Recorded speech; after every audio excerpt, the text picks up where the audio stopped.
Starting coming at you with another game of Total Warhammer 3. We're here with Drazhoath the Athshin.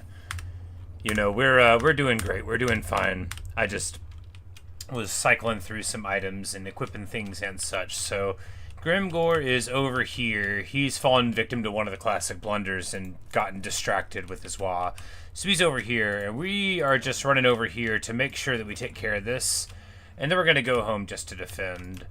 Recently, Scrag broke his defensive alliance with us, and no sooner did it happen than Queek immediately declared war on him, even though he had this war going on, because, you know, he hated Scrag more, which is fine. We've got, you know, Cathay and such fighting against Gorse here. He'll be able to hold him back for a bit, probably. But what we're probably going to do is start, you know, we've got a nice little raised thing here, but we're going to move up here with Drazhoath. We just don't want to leave any of these places behind, right? We gotta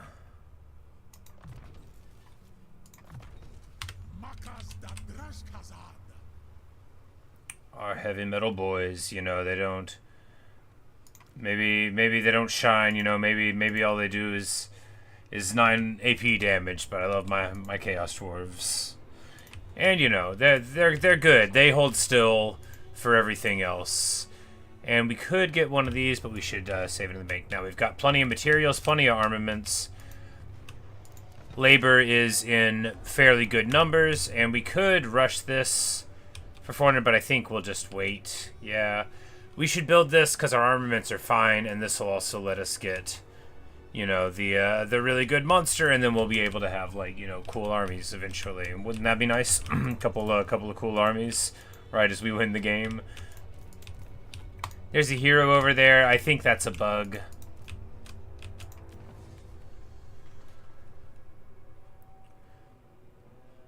And the 20 relations here with the Warriors of Chaos, I think, will actually pay a decent dividend.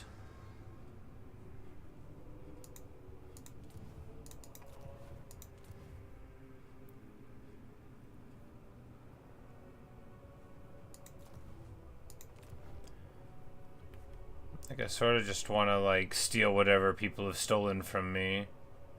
Yeah, this one's mine already. Yeah, I will just hold on to it, I guess, because... Hey, Orange Froggy. You say I seem like someone who likes D&D. I actually never really got into it. Although I did play this game, Baldur's Gate 3, that was the hotness, you know, last year. A wonderful game, no doubt you've heard of it. But really, really wonderful stuff. And that's based in the D&D system. But I played, like, one Dungeons & Dragons campaign ever in real life, and for a variety of reasons, it like, wasn't, like, you know, it didn't go on as long as I wanted, and you know, there were problems with it. Abstractly, I would have liked to have played it, but wants me to join the war. We're not going to do that, because even though Scrag hates me for eliminating the other ogres, like, I don't want to fight him. I want to fight one guy at a time if I can. All right, so Grimgor's Wa is, you know, a bunch of stuff, and Grimgor's army is getting progressively scarier, right? But it's not that bad. It's just really bad. Doomdiver catapults are pretty good. Spiders are very good. You know, it's some nasty stuff, but I mean, my main army could definitely beat him. So all we have to do is take advantage of, you know, our good movement and such. And we get this ever-changing blade, which is technically an epic thing. You know, it's unique anyway. And he gets a Soul Grinder of Tzeentch. Sweet. You know, we keep getting these weird items. I'm for it, you know. I like my weird stuff. You know, and this guy doesn't already have magic attacks, so why not give him this ever-changing blade? And 10 melee attack is good, too. Alright, so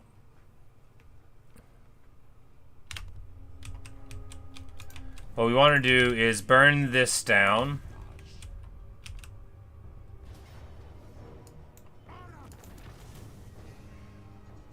We're just going to raise it. Yeah, that'll give us a ton of materials. The labor could be nice, but we're going to get more of that, like, in casual battles anyway.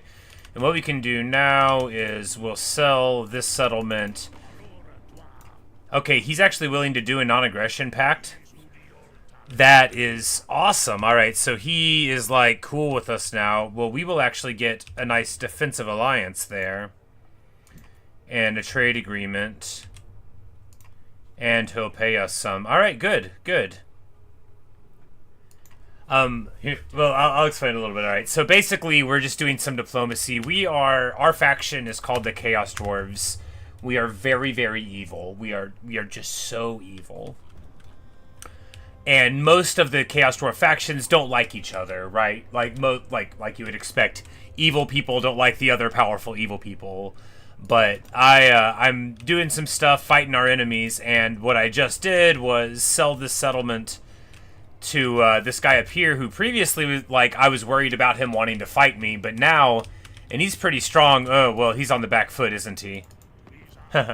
He was doing well, but now he's got, you know, he's got enemies on his doorstep.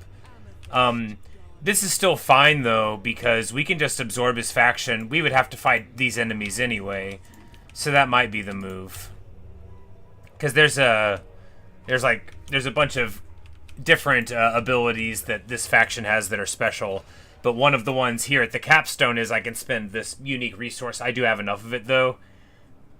And I can make their whole faction join me. So I'll get all of their land, I'll get all of their armies, I'll get all of their cool special stuff. And that's what we're building towards. So right now, I'm like giving him this land, but I can, with a click of a button, just absorb all of it later. So it's like he's just taking care of it until I decide I want it. And that war's going bad for him over there, but I can give him this land here. And yeah, anyway, cackles brilliantly. So this orc is the last guy we have to beat to get what's called the campaign victory. All right, so another bug. Yeah, these heroes are just like hanging out outside of the settlements. I don't know what's going on with that.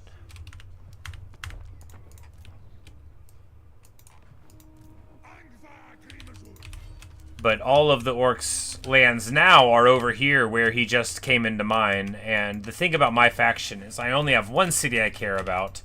I've already actually got it burned down in this campaign. Not awesome. But it's right here. And I just have to hope that it's safe enough. I could send someone to protect it, but I just wanted to take care of this first. Alright. So even if they summon someone there, we'll be able to get it. And we'll just send this guy home. Yes. We will send him home, and then I will feel good about that.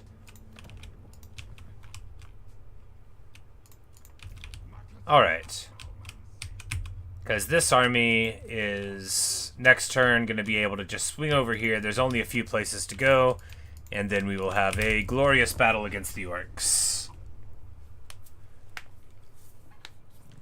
And the thing with this campaign is like, You have your objectives, but they tend to be destroy your enemies, and sometimes they're like hold a bunch of land, but this one doesn't have that. It's just like have this one place that's like, you know, the center of the Chaos Dwarves culture and society.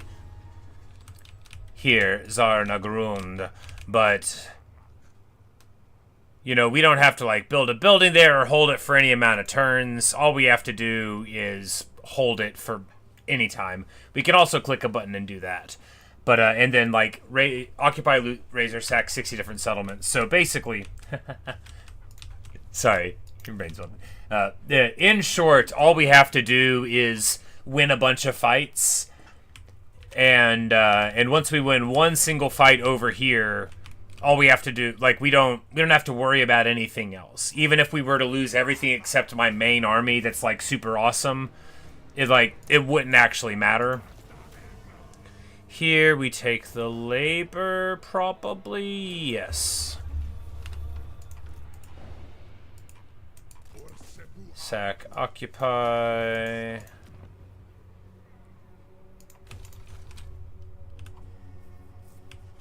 But yeah, that was I'm like that probably wasn't a simplified version at all. I generalized some of the ideas, but you know, it wasn't really that. Okay, so these are even better than these guys. In what way? More HP. Oh yeah, they're just. Oh, and oh, they're like iron breakers. Oh, they're like iron breakers. Please give me some of that. All right, and we're just gonna progressively make this guy's army an amazing army, right? Yeah. All right, so let's get access to a couple things here, right? A little little powerful action. I got enough money to go pretty upside down. All right.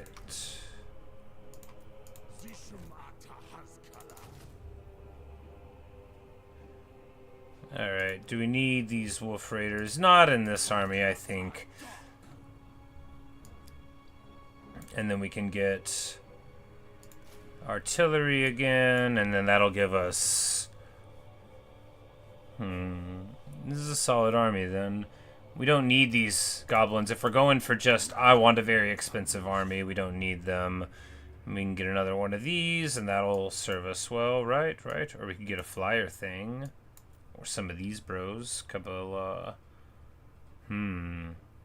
Decisions. How about more of the guys with guns?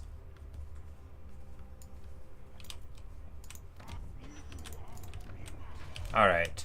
So this army is going to turn the corner and become, like, very, very strong in a couple of turns. And we know he's up here. He can't get back down there in time. You 3D printed your cousin a bunch of D&D characters. Cool. Yeah, no, I put couple hundred hours into Baldur's Gate.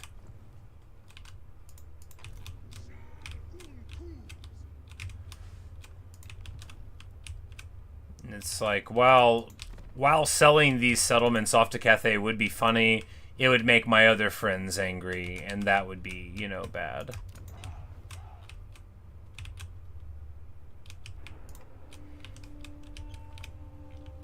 But, no, I think D&D is very cool. I just never, you know, none of my friends or anything were into it whenever. Scrolling up. Alright, so we have single turn recruitment on most of the things now. We can get a blunderbuss here. Yes. So you want to start playing more games, you're stubborn, only like Minecraft and Sundash. Well, you know, it's... For me, it's hard to play more than one game. I find it very satisfying, but, like, I'll often, you know, I'll have one thing always on my mind, right? Which is probably pretty obvious due to my streaming schedule and all. Wait, I'm like, do we want... Yeah, we'll take Guardian on this guy. Because he can hang out with Gordas, and that's...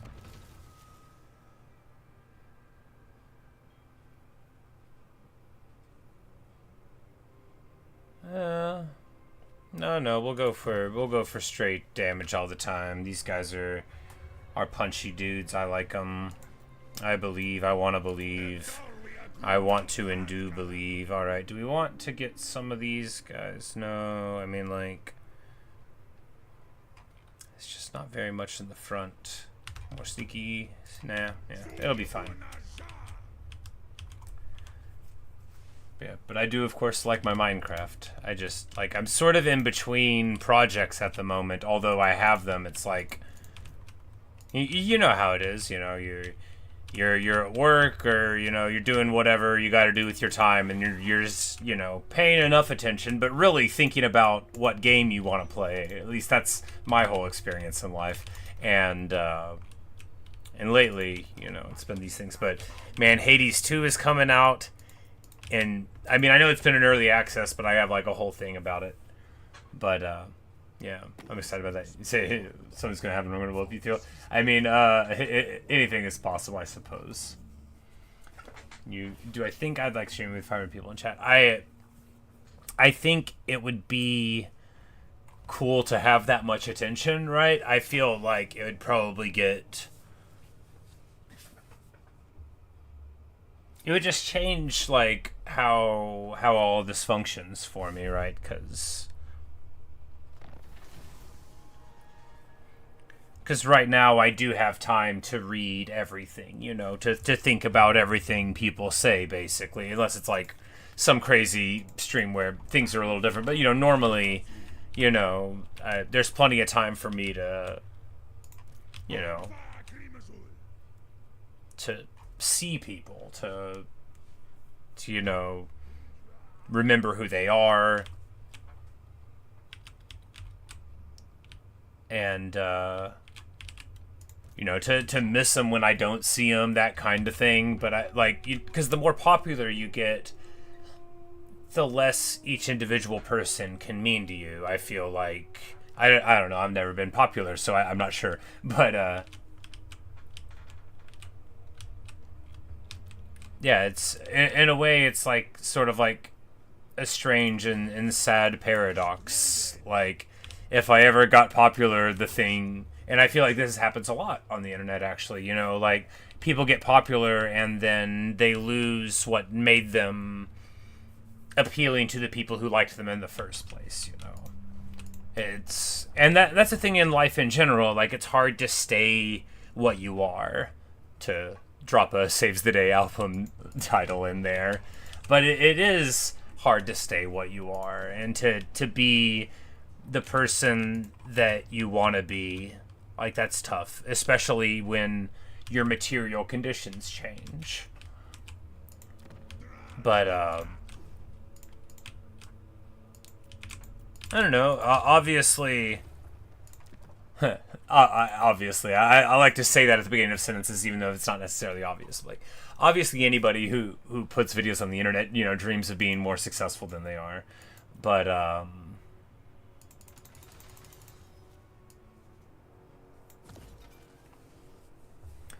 no, I'm thrilled with my level of success, honestly. There's several people that come around all the time, and that's just so cool to me.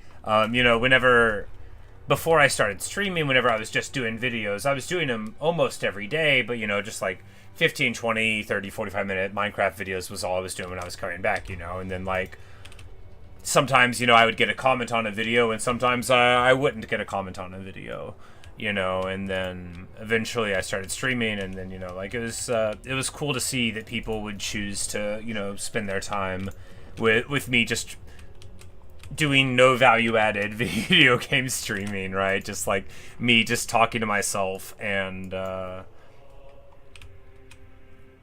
that's been very nice, it's been wonderful. I know in the grand internet scheme of things, the amount of viewers I have isn't a lot, but it feels like a lot to me. No, Frog. I don't think anyone is diminished in their fandom based on how they came to the channel. There's plenty of people that basically only watch one thing, or that might stop in every now and then. If it's not the game they're interested in. And then there's some people that watch, more stuff even if they don't, care about that game itself. And that's cool. I'm just happy anybody chooses to watch it all, Because, as I'm sure I say a lot, like, I don't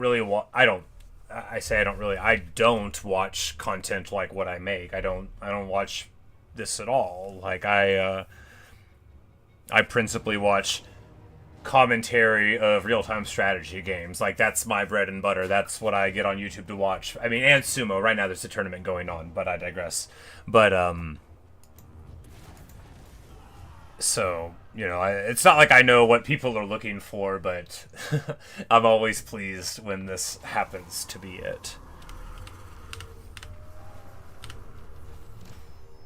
And level the thing up to level 5, and we get to the items. Hooray! Including a restock thing, which is good. You know, a restock thing in each army is very nice.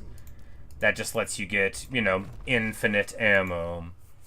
And if you don't know why I tap my forehead doing that, just imagine that I have a headband on, a bandana, and then that I said infinite ammo, and now you perfectly understand why I would do it.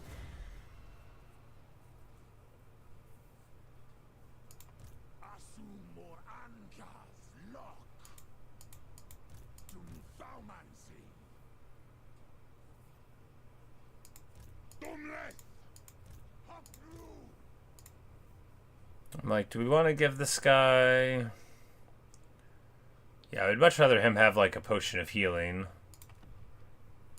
So I would love to have it on Drazhoath, but, like, we have to have this healing salve on him, because it's just, like, amazing. Well, you do this watch on a regular basis. My big guy that I watch all the time is called Turin, and he plays... Well, he does this game. He does, like, tournament streaming for this. And then... there's a guy called Crota, Crota, who does principally like Warcraft 3 streaming. I've been watching Crota for forever. Like 13, no, like 15 years, I think I've been watching Crota. I'm a massive fan of his work. You know, he just does, you know, commentary for Warcraft 3 mainly. He used to do, you know, like some StarCraft every now and then, once upon a time, but you know, it's mainly just Warcraft 3 now. And those are my two that, like, I'll just like put on a thing, or like I'll just like whenever I'm going to bed, I'll like throw on like a playlist of Crota like doing commentary. But those are my big guys, and then there's a guy called Diggity who does StarCraft commentary, and I've been watching him for like 15 years also, and he's like a regular guy that I watch.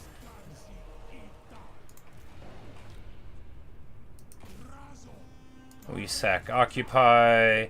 You know, we're running a little bit wonky on money, but it'll be fine. You know, this army is expensive. It's also very, very strong.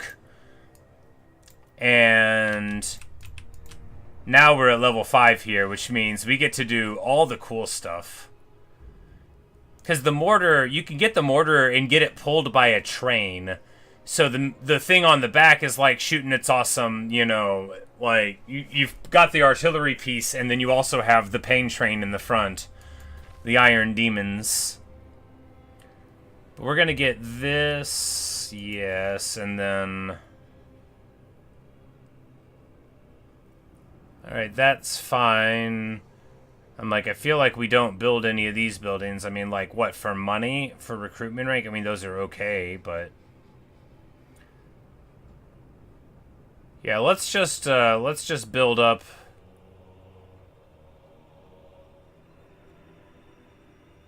I'm like, where it feels like if we go above this level, it gets worse.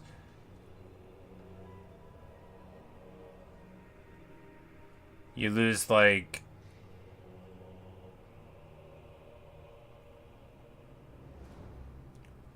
yeah, well, you know, we will build up the wall here, though, to protect the realms. Do I like Oreos? Yes, I do like Oreos. I don't usually buy them anymore. There's these knockoff, like the Girl Scout cookies would be called tagalongs, like the chocolate covered with the cookie biscuit, you know, and then I watch so much British Baking Show, I have to make myself use American words like I normally would. The biscuit, and with the peanut butter, and I buy those. That's my normal generic cookie. But I used to occasionally get Oreos and then fry them at work, because there's deep fryers at work. And if you know how to fry things, it's like, you know, casually easy to do stuff like fry Oreos. Well, I mean, You just have to know exactly what you're doing, and then it's fine. That's what I mean. Easy. Alright, so this guy... We could just get, like, a little skeleton crew here, right?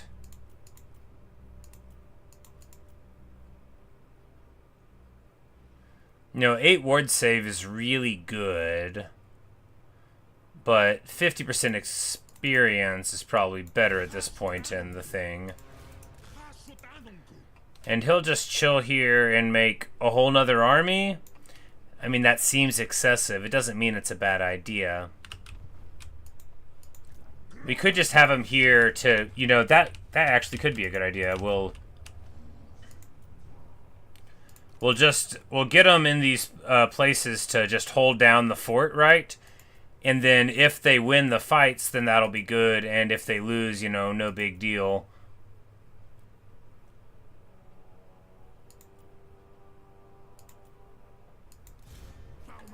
And they can, you know, they'll be there because garrisons fight a lot better when there's a lord on site, right? And that'll help in the auto resolve potentially. And we can just leave those armies there. Chaos dwarfs don't. A lot of armies have a thing called supply lines where the more armies they have, the more percentage they pay for each one. But we don't have that, so it's all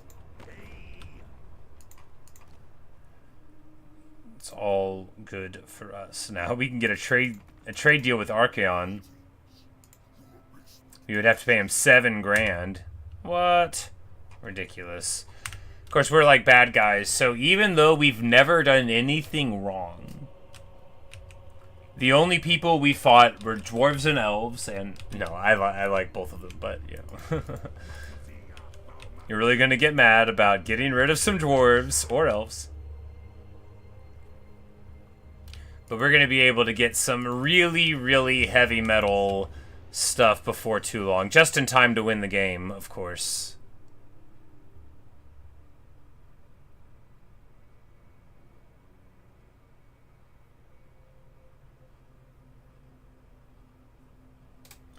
I don't really care about any of these things. Power reserve capacity of 20 seems good, though, so we do care about that thing. We are taking so long to do our thinking here. But it's like, it's getting to the end of the campaign-ish, you know. It doesn't look like it is, but it is. Because we just have one glorious fight to win.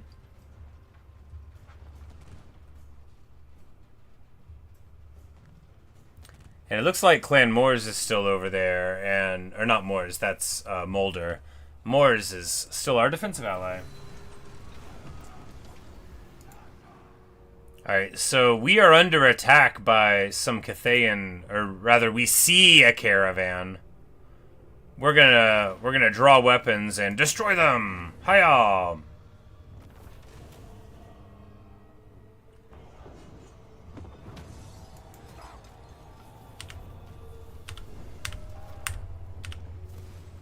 Alright, and now we have a quest to get him, blah blah blah blah blah. Alright, now this army is in shape. It is so expensive. This is a very, very punchy army.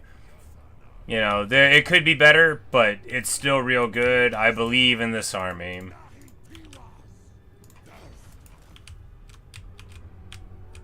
I don't know where Grimgor is at. Oh, he's up there. That's alright then. He's gonna have a terrible time. Because he's all the way out of position, right? Oh, we,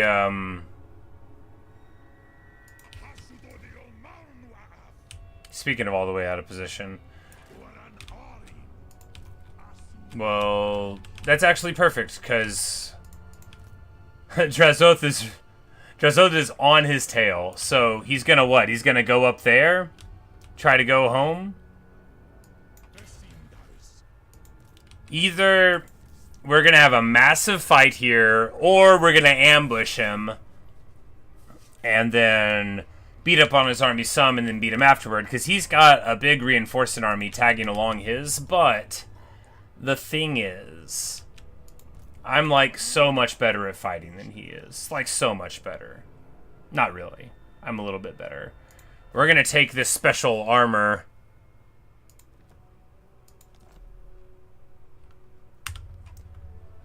Because, you know, because you can move items in an instant. And that's gonna give us this amazing item. And, yeah. Now, it's time for the final battle. Ba-da-dum-bum. That's not the name of the song. I almost feel like we should just absorb these guys now before they lose any more, because, yeah. Because if we let them lose this, then... yeah. Alright, it is time.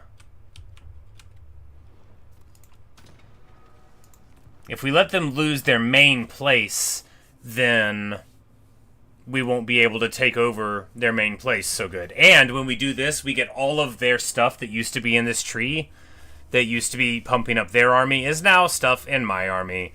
So we're going to be able to do a whole bunch of sweet abilities. Oh, it's about to be carnage here. It's going to be good stuff indeed.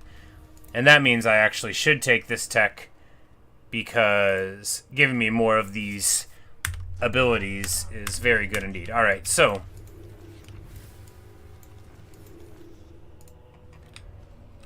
now we need to get this guy. Oh, this is fun. So this is a regiment of renown, so you can only have one in your whole faction. I already have one, but because this was in an army already, I get to keep it.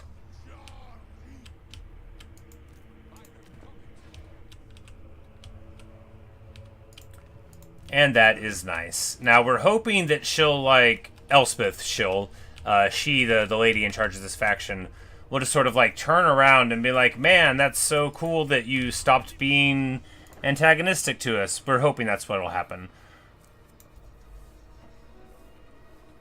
Ideal foot chop. No, I was thinking about it, and I realized I don't have an answer. I don't eat out ever. I was like, when's the last time I went out?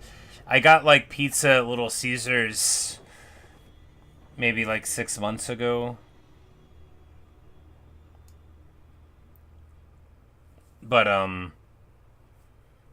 should we get a bunch of Bale Tauruses? We could get, like a 20 Taurus army. Alright, what are his abilities do? Diplo. Upkeep Bull Centaurs. Sweet. Lord capacity, hero rank, nice, nice. And he gets this Hellhammer thing, so very cheap, but that spell's not very good.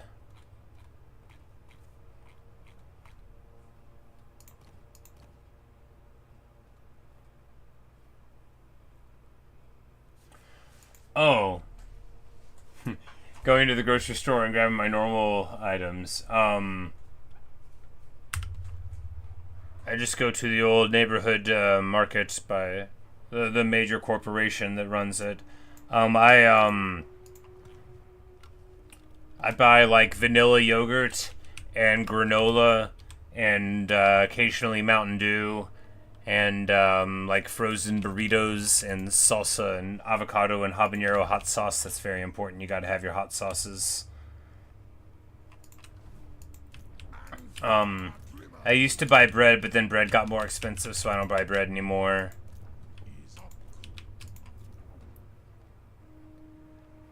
Sometimes I like to have canned beans with rice, you know, because I'm too lazy to,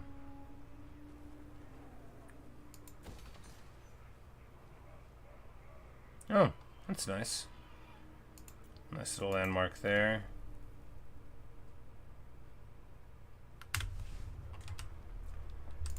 But, yeah, I just normally, you know, rice and beans, sometimes some canned ravioli. Every morning I have yogurt and granola. Sometimes when it's cold I'll have, like, steel-cut oats, but basically every morning yogurt and granola. And then I eat chicken-flavored ramen, Maruchan ramen, except no substitutes. Maruchan is the greatest ramen in the world. I'm not being paid to promote Maruchan ramen. I'm just a lifelong fan. To me, Maruchan is the only the only kind of ramen that's suitable. There was this dark time a few years ago when a lot was going on in the world, but they had the worst ramen of all time. It was called Panda Signature Ramen. I'm not going to talk about this for very long. I thought about it and I hate it so much. It was the worst ramen in the world. No, I think we're going to pay him rather than have... Yeah, so he wants us to give him $6,000 or he'll declare war. We're just going to pay him because it would be moderately inconvenient for him to declare war on us. Yeah.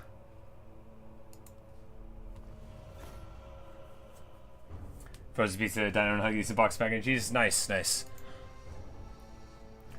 But, no, Alright. They failed to spot my ambush. This is just their backup army, so we are going to just auto it. There's not really a point in worrying about that. But now, you know, Grimgor's not going to walk into the ambush with the other one. But, I don't believe in box mac and cheese, but I understand that some people like it. Somebody popped my guy? No, what? Outrageous. Alright, so...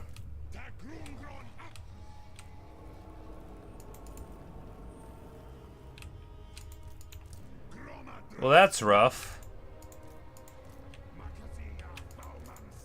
The hero that was in this army just got assassinated. They just like put a straight up shank in him and he's gone now. He's not a part of the faction anymore. Slaughtered him.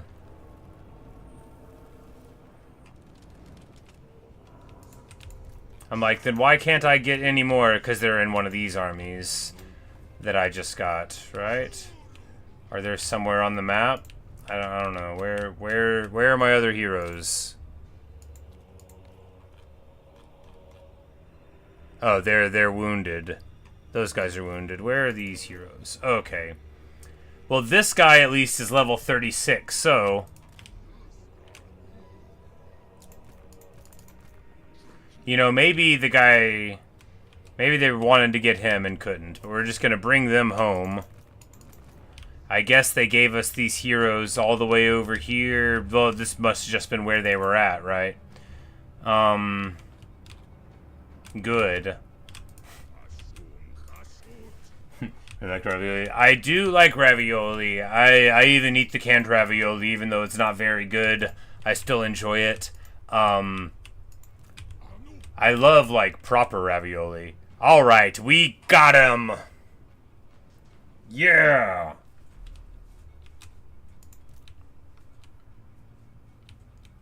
So he's in march stance, which means he can't run away. And... Can we get to him with an army to reinforce? I don't think so. I don't think so. Well, we can do it with the solo army. That's just fine. Well, this one...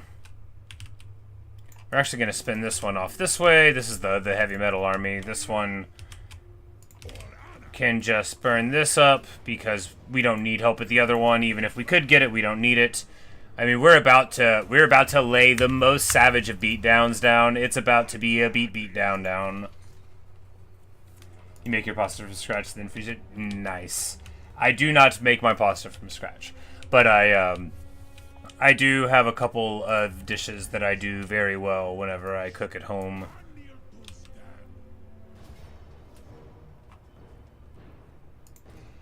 Because we can just... And this is probably what we are going to do, right? But no, we'll save it first. It'll be fun to do it. We'll save it first, and then I'll just reload it. So what we can do here, this lightning strike button means that their reinforcing army, this massive army that's like a full extra army with them, wouldn't get to show up. And then we would just fight one army. And then when we win, they just disappear. So there's no point in fighting them except one point. And that is that it'll be a cooler, bigger battle if we fight both of them. And my army is juiced. Like, this is a strong force. It's not like crazy strong. Really, it's just like two things that are very strong. But, yes, I do make perfect chocolate chip cookies. Though I say so myself, it is true. I haven't done it in some time, though. I keep on thinking I'll do it, but I've, basically, as soon as my streaming kicked off, such as it is, and there's like almost always someone, if I was streaming, then that was watching, I just sort of like stopped cooking. I'm like, all right, this is fun. I'm all right. All right, so their army is going to come from over there. All right. All right. Now, we just need to beat up their army brutally on the approach. Because it's going to be rough if they get in, right? Right.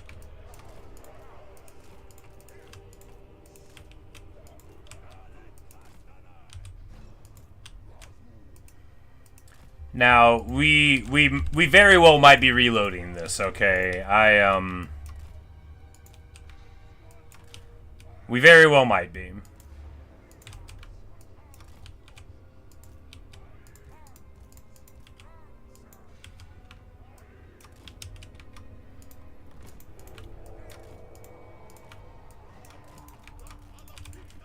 But the thing is that we have so many tools to do shocking amounts of damage. Like, for example, this Iceforged Legion. I mean, it's really good. And as they jockey for position here, we're going to be able to lay a very, very brutal beatdown. Alright, first we just need to dive these guys. Because we have so many abilities that do, like, a bunch of damage.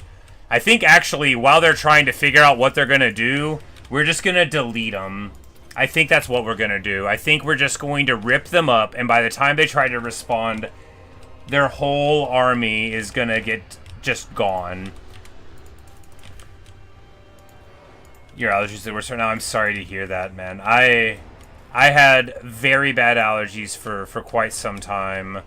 They finally got, somewhat better, but they're still, pretty rough. But I had shots whenever I was growing up.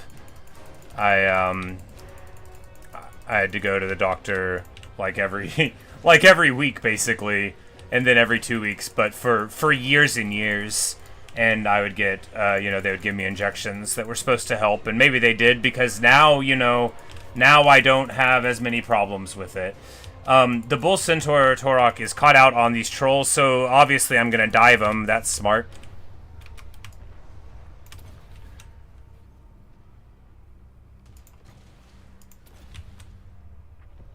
And we've got, like, deeply elite infantry right here, and we need to get them away. Oh my goodness, what did I do?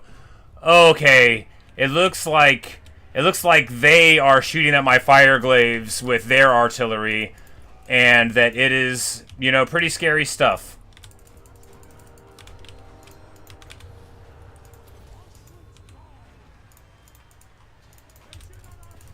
The thing is that when these Black Orcs show up, what do we have to stop them?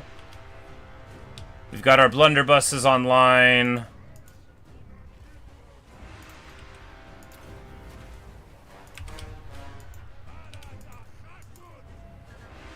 But really, like, how's it working out? Is this really working? If we overcast this, we can... No, it's just for a single enemy still. Well, oh my goodness, Grimgor is fighting me and I am losing. Alright, their skirmishers are there. And I can't run? It looks like it's not letting me run. Alright, now I can run. Grimgor takes about half of my hit points away. We might have to restart it. We have a Fireborn summon. We're going to drop that in the back.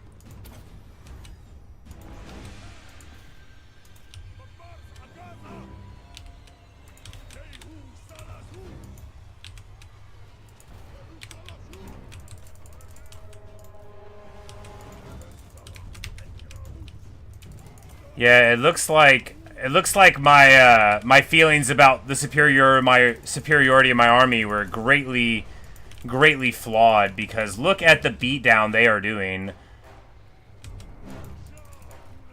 I mean, but I think Grimgor is about to get shot to absolute pieces, though. Yep, that is what's happening. All right, so he's suppressed. He's taking artillery fire. He's getting shot by blunderbusses and other stuff. Yep, he is trying to run. It's not going to work. They are going to delete him. And that's good. You know, we did not need to make this battle as hard as we did, but I'm proud of us. It just goes to show, you know, it's all about sending a message, right? And with Grimgor gone, and he is about to get shot off of the battlefield, and that is how you take care of Grimgor. You don't fight him. He's quite a fighter. You shoot him. You shoot him with armor piercing. And this hero actually is earning his bread, isn't he? Getting it done.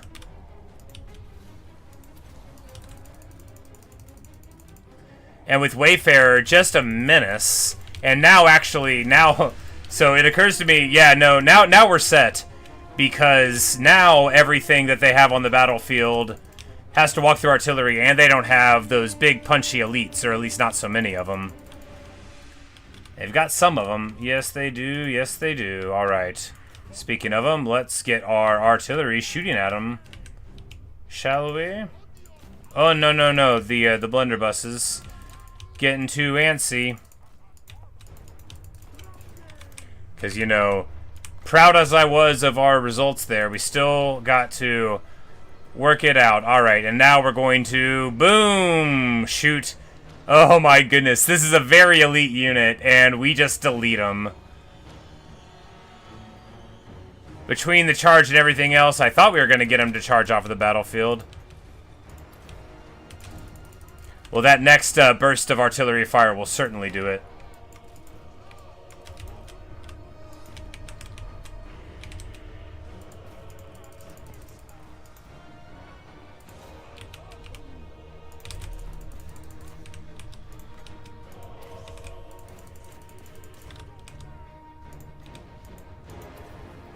We're going to get a breath attack here. I sort of was neglecting it. You know, breath attack does some good damage. And here, we just drop that ability on him. This is going to make him flee. We'll be able to swing over here. Blunderbuss is about to about face. About to about face. This is a way you can talk. All you have to do is choose to do it. No one can stop you. Warriors getting shot all the way up, but hey, you know, we're about to be able to replace them with even better people into the army, such is the way of the Chaos Dwarves. Throw an Armor of Contempt here, throw a huge Flames of Asgore there, and those are just some chumps, so they are going to break very soon. This Dude Diver Catapult got 3,000 value. We've just been letting it farm my elite infantry this whole time, or my very good infantry. You know, they aren't elite even if they're very good, right? They're just incredibly hardy.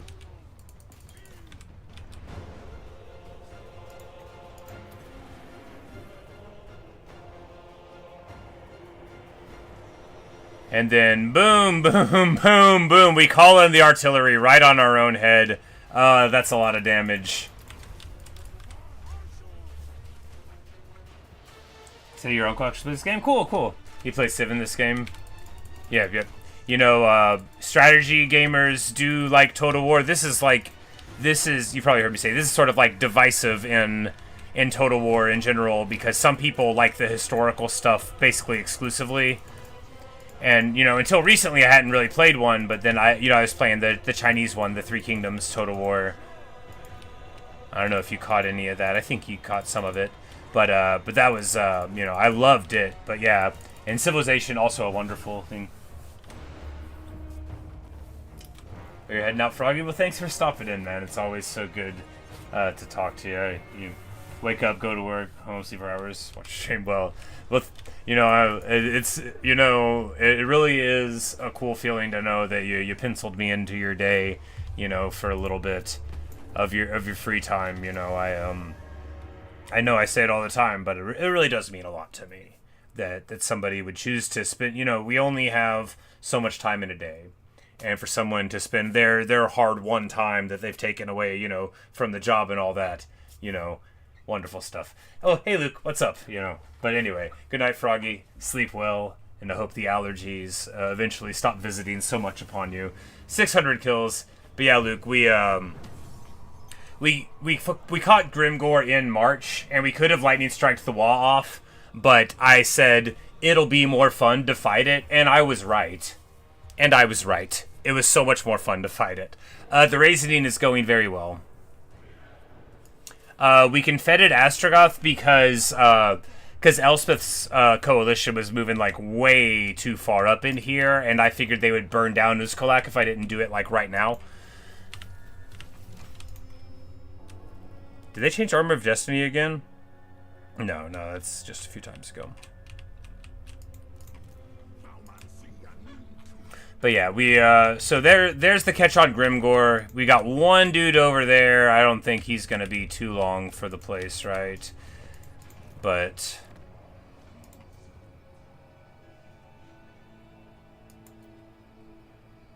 we'll just like recruit a lord there, and maybe that'll help.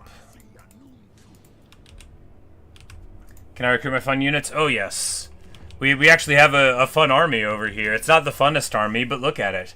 Infernal Guard, Ironsworn, got Fireglaves. But, yeah, the Black Fortress, we're finishing up the final touches. We probably will just, like... Oh, no, the labor is torched. Why? Oh, because this place needs them. It's just because of the new places that we've got from the faction thing. Can we make Elspeth not mad at us anymore? Both your conversation and yourself.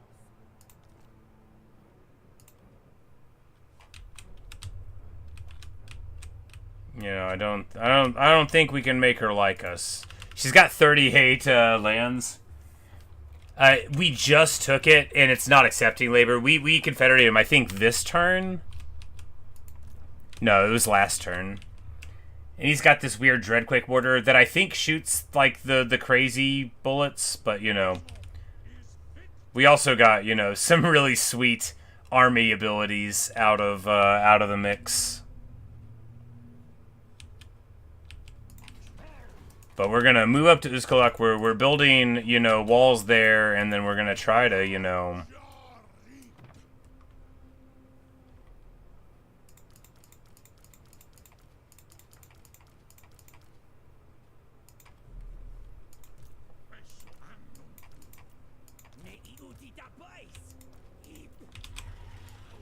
Just roll that guy into the pool, simply because we don't particularly need him here. And then...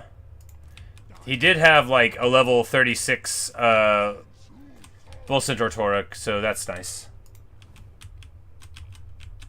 The fun army is tailored for him. Yes, and that was indeed the plan, you know, because we were going to run it up there. But then I realized I needed to swoop down here and meet up. But yeah, Scrag broke the defensive alliance, and I don't know if you were here for that. That happened last session, but Queek immediately declared war on him. He like, as soon as I got the notification, like, it was the next thing that happened. And then we just had to pay off old Zhao Ming. But, you know, there's problems on the horizon, but none of them matter, right?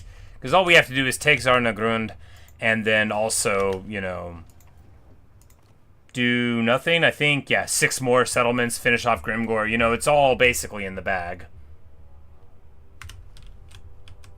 And then, you know, we can connect the cool armies in, and then, of course, all we have to do is defend our land, and even that, you know, is sort of optional at that point, because of this item right here, the Healing Salve of Valaya, except no substitutes. Oh my god, I can't believe I thought the other item was potentially a little better. This item, for Chaos Dwarves in particular, is just the best thing in the whole universe.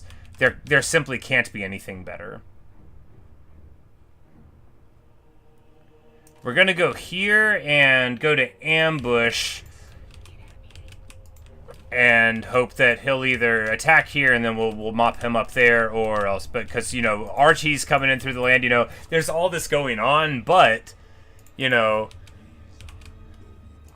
the Tower Azar, we've got a whole lot of sweet stuff out of it now. You know, we've got all these army abilities. We're teching towards the one to give us +1 usage on all of the abilities, which is going to be hilarious. Ups and downs about this campaign proves you don't have to play perfect. Yes, yes, for sure. You know, if only I could control the way that I feel about things, you know. Because it definitely felt, it always, you know, when something goes wrong in my Total War campaign, it always feels like the actual world, the real one, is just over. And I'm like, no, what'll I do? My fire demons are gone. No decent person will ever talk to me again. And then, you know, it turns out the scale of everything is a little different. Yes, indeed.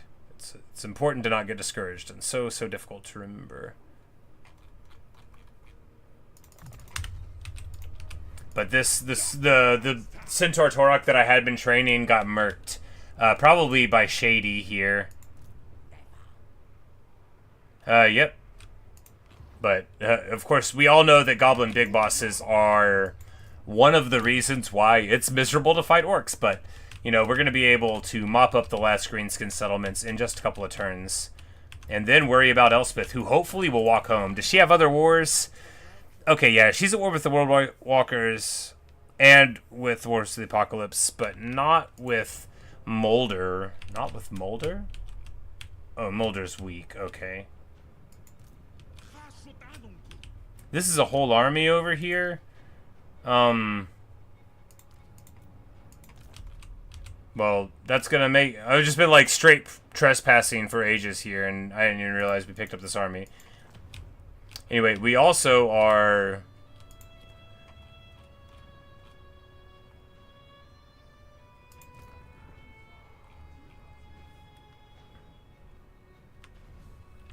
very, very close to running out of money, but it's not that close.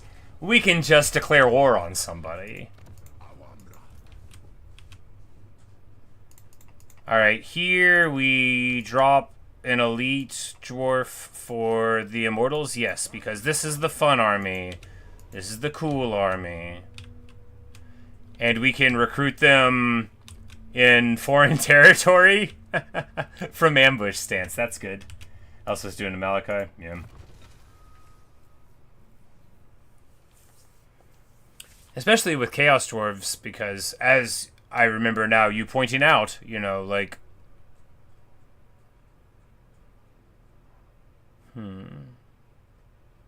This first? Yes. You know, you get the resources where you can speed things up. You know, you don't have to worry about growth. I was still, like, you know, thinking dwarf brain, you know, like, if they burn this down, it'll take an eternity to put Humpty Dumpty together again. But really, you know, you just... You know, push labor and you're good.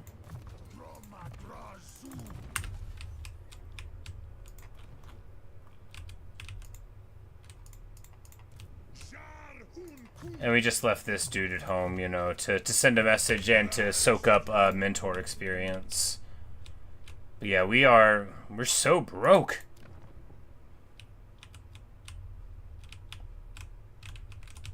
We can start selling these settlements to Zhao Ming now, right?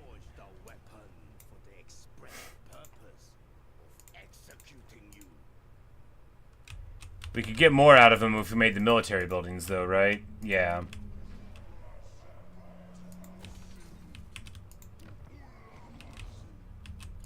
You know, we're going to be clever about it. This is going to make Gorst mad at us, but, you know, so what? What's he going to do? Declare war?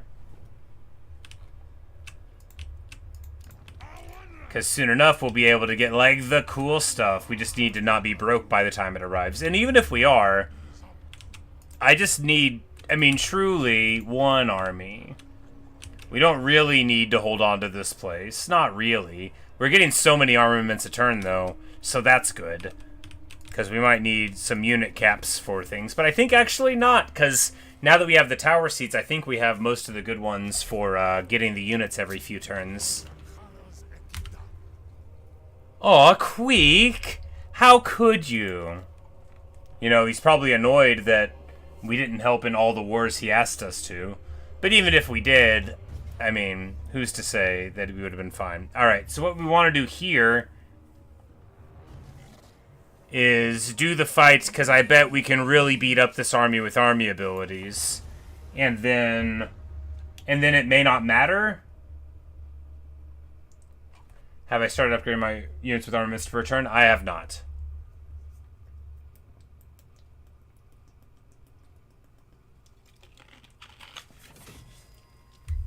But I have read some of the abilities and they sounded good.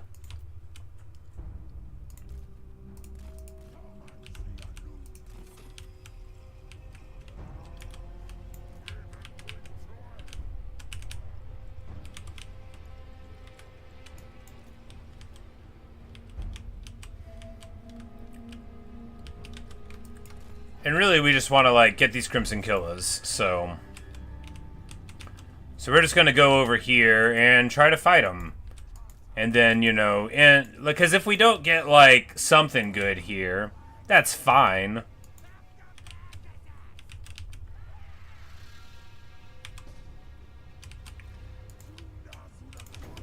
Well, we could go for the Swamp Things. That actually is probably easier because they're fire weak. And they don't have missile resist. We got the Hobo Archers shooting. Boom! Yeah. Because even if we just deal with a couple of these units, then my good army, which will have no trouble mopping this up, will have an easier time? Yes. Are they going to walk into it? They are! You fools! Man, that ability's pretty good.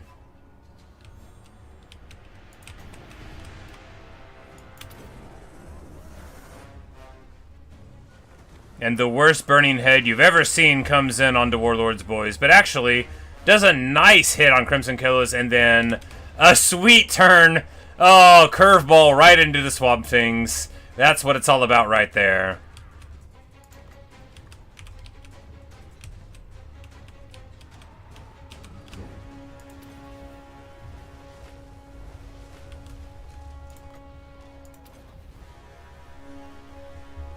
But yeah, they're trying to get their arrows, so if we could just delete the Crimson Killers, they can get Frenzy. Oh, nice. Yeah, I thought I read that, but yeah, Frenzy, that would be very good, huh? Wouldn't it?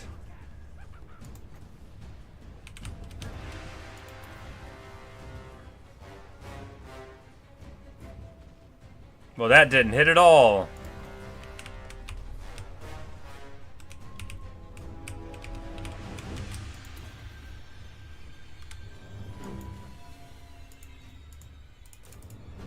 These Kadai are going to get shot up so badly here.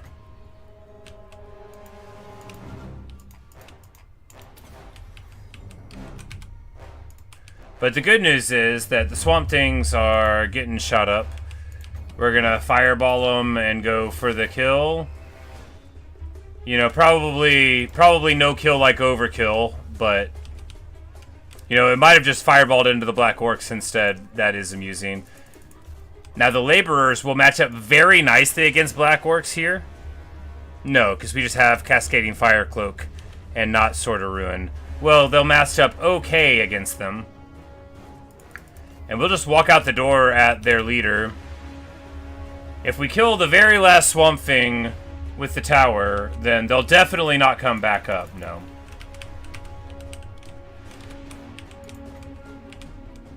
The Fireborn, you know, they're winning their fight. These Spore Things, you know, they run away. It's actually a very rousing defense, huh?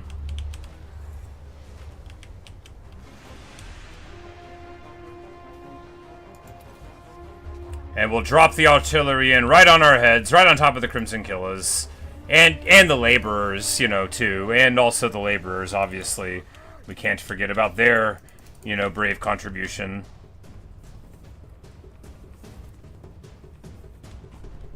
First effective early game is Chaos to our frontline and Hobo backline, but you always go Hobo frontline and Blunderbuss. You know, I think probably that is more effective, right?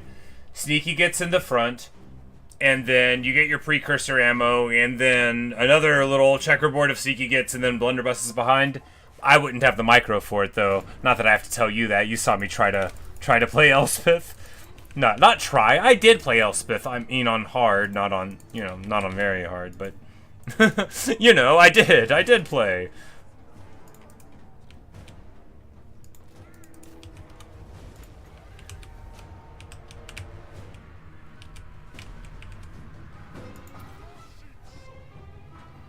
And the Warlord's boys coming in here now, and we are just going to drop this on them. You know, never has a defense had lower stakes, but, man, all these army abilities, they make it nasty to defend.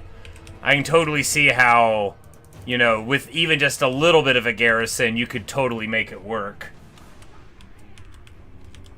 Oh, I forgot, indeed. And blunderbuss. This, I mean, like, what better feeling is there in shooting in this game than the shotgun units, right? I mean, because weapons teams are good, don't get me wrong, they're very good, but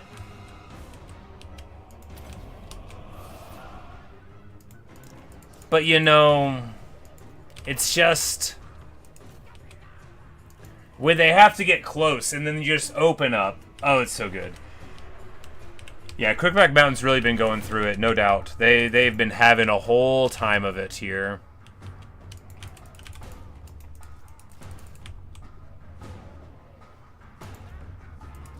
But you know, if this wasn't late in the campaign, this would be like awesome, just like a really great defense. I mean, it's still a good one. It's like it sort of reminds me in a very different way of like all those defenses in Lustria in that one Yonbo campaign where I just like kept on pushing the lizards back. I'm like, nope, you don't get to take it yet. Just really making them pay for it. Good stuff.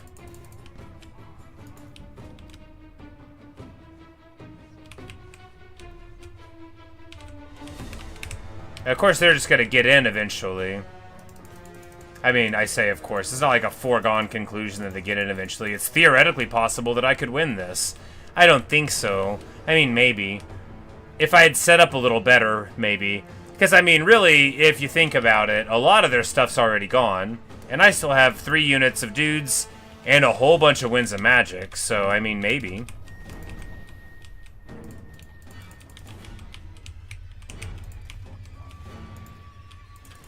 But I think they'll probably just run inside with all their dudes. Does this guy just lose to Orc Laborers? I mean, probably.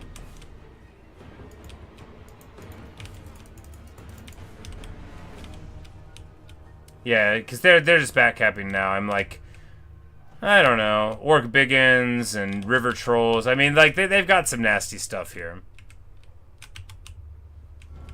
Yeah. You know, we put all of our eggs in this basket. Well, we're just going to keep on eggs in this basket, then. We're just going to keep on getting the damage on, you know. Ruglix Armors, Orcs shooting in here. Let's charge the Laborers at them. They've only got 16 units left. They probably can't live too well on this charge.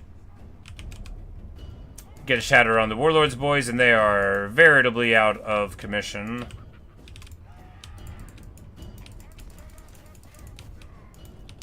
And then we're just going to open the gate to fight Mangler Squigs one-on-one, because that is what a cool guy I am.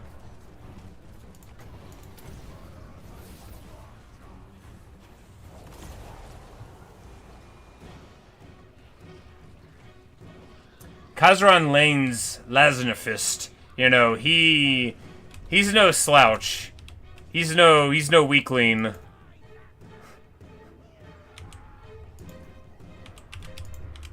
He doesn't want you to think that he's not willing to go and fight. Now, is he attentive? Has he noticed that his city is being taken behind his back? He has not. But he is very brave. I'm like, can we get up there?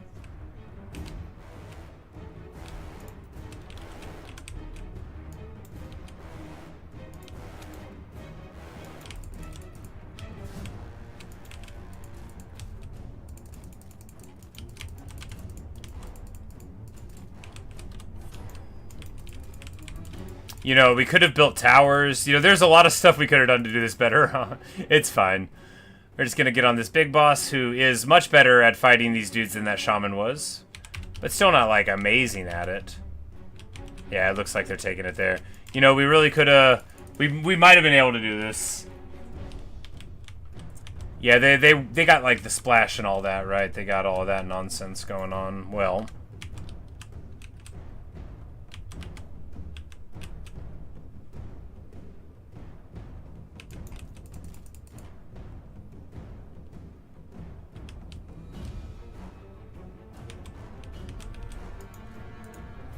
But anyway. Wonderful. And importantly, I mean, this was like the Regiment of Renown army, which means that they're not going to have all of those regiments for another army, which means, well, you know what it means. Grimgor's done. Stick a fork in him. I mean, we already got him with the Horns of the Baltor. It's not really, we mainly shot him up, you know. he took about a third or a half of, hey, yo, what's this? You're going to pay me $5,000 for a non-aggression pact. Okay.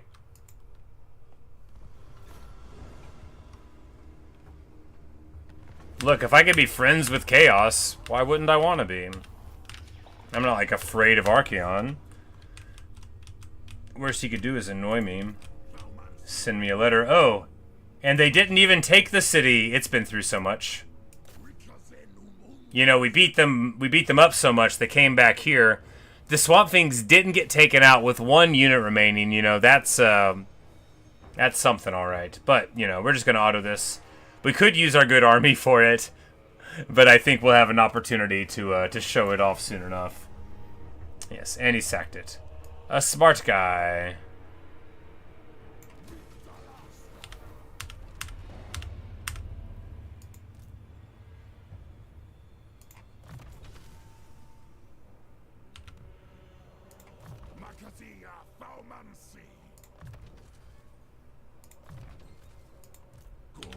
I got this guy with like all the hobgoblin abilities, and then I immediately gave him the big army because I didn't plan that far ahead.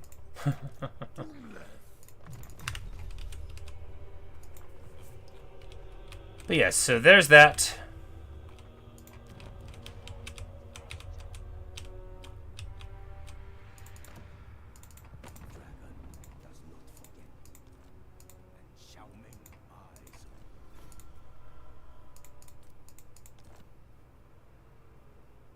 There we go. And we can make him give us a trade agreement, 13 grand, and a non-aggression pact. Boom, baby. And that's how it's done.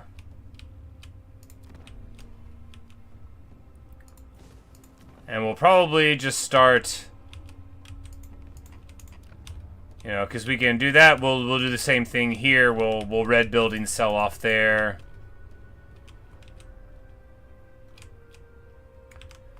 Here, we don't really have a good target for that in Firemouth, right? But yeah, and we can do that, and then whenever we inevitably have a war, we'll just sack our way back across it. Beautiful. And, of course, that buys us some more time, because we actually were running a little bit low on money.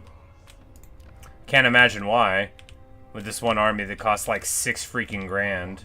5. It's not even that elite of an army.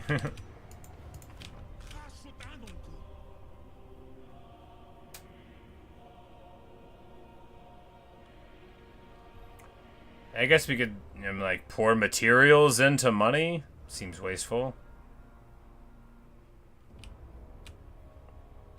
But I guess it's easy enough to get materials from raising things, which, after this Grimgor war, it's like, do we pick a fight, or do we just notice a fight? You know? Do we just find the neighbor we want to hit the worst? Gortys is in a Hobgoblin stack. It's like, it's a mostly Hobgoblin stack. He's over here? I don't know where he is. He's right here, in Belgrin's army. But yeah, you know, they've got like 2 blunderbusses and a magma cannon, but fundamentally, Hobgoblin stack. They used to have the Centaur Torok, but something happened. Alright, so...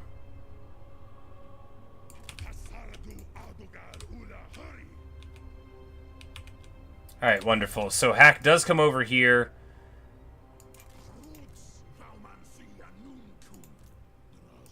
You know, it didn't even occur to me to check to see if we could have beaten him before moving over here. Little bit wasted, but... You know... No. Okay. Well, that's pretty annoying. Anyway, Well, he won't be able to get very far, right? Because he retreated off of the road into this weird forest space. Well, that's still pretty wasteful for my movement, but we shouldn't have any more real fights to come in this war against this opponent. 10-turn clock. Alright, we don't need this guy here. I mean, it's fine. We don't need this guy here anymore.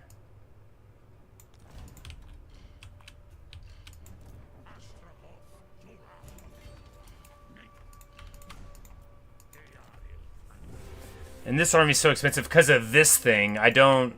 Yeah, like... Oh, by the way, when we confederated him, we got this. We got the Iceforged Legion. We've got 2 of them. I kind of want to bring it down to my army. I 100% want both of them in this army. Of course I do. That way... I mean... Drazhoath, I do not know. I think because, Grimgor declared war on him and took, like, one of the things, the Veil, like, the Falls of Doom or whatnot, so maybe he took him out. I'm not sure.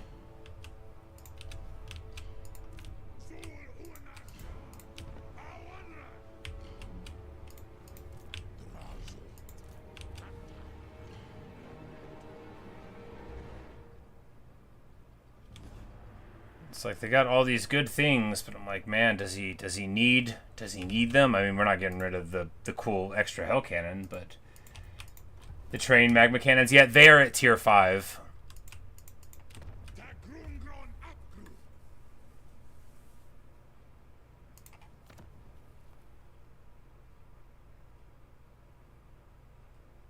Or wait, no.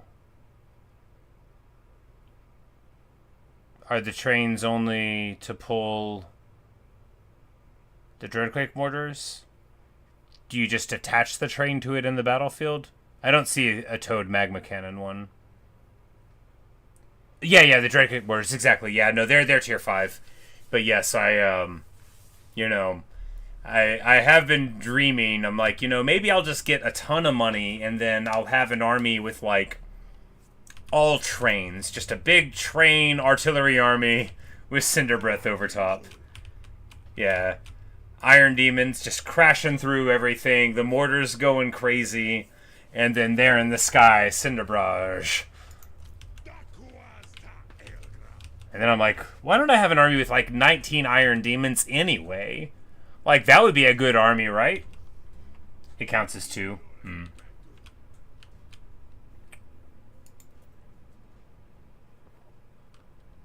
This is like an expensive army to sit and defend a place with. And also, he's not like a character we want to do that with. However, we do want him here just for a bit. Elspeth's going home, right? Yeah. Because she's got other fish to fry. I mean, she doesn't. She's got all these wars, though, and that might keep her from declaring war on me for right now. She's going home. And that's what's important. You know, we took care of this in time. So we don't want to get rid of this army and have her think that we're weak and come back around. But let's finish up this Grimgor war, shall we? Yes, we shall.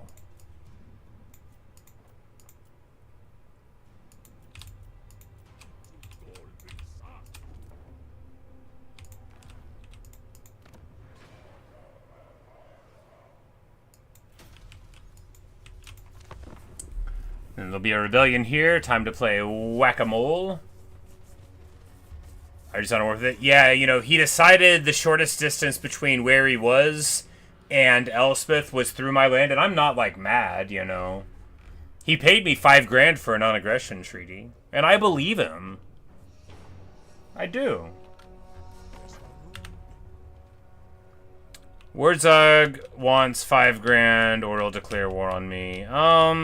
That would be inconvenient, but not, like, mega inconvenient. He is fighting Scarbrand and Thoric. Really, it would just be, like, annoying to get to him.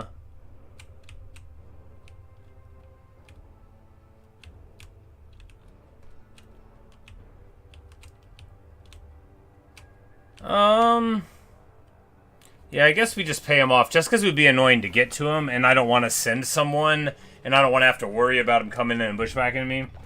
How long for Zonagrind? A 6 turns? Because you gotta have 600 for it, yeah.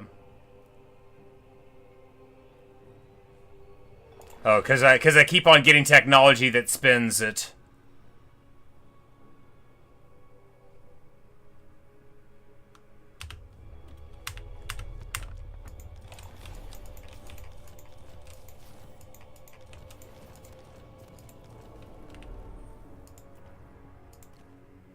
And we still need to get 6 more settlements. Because all of these we've already had before.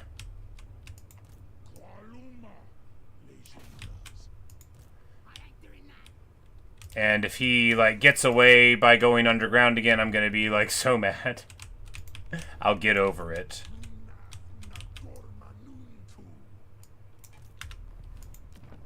Consec labor. Ah, yes.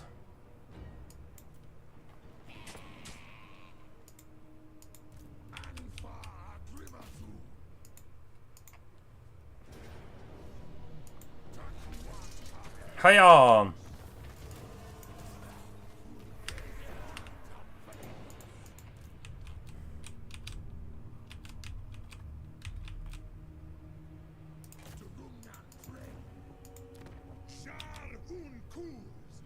Huzzah! Unlocks recruitment of Kadai Destroyer. The most important kind of destroyer.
And Daniel wants non-aggression pact. I mean, there's no point. You're not gonna fight me, Daniel. You just want to be friends. And you're really far away from me, and I don't care. Archie is going on such a trip, but, you know, I wish the best for him, right?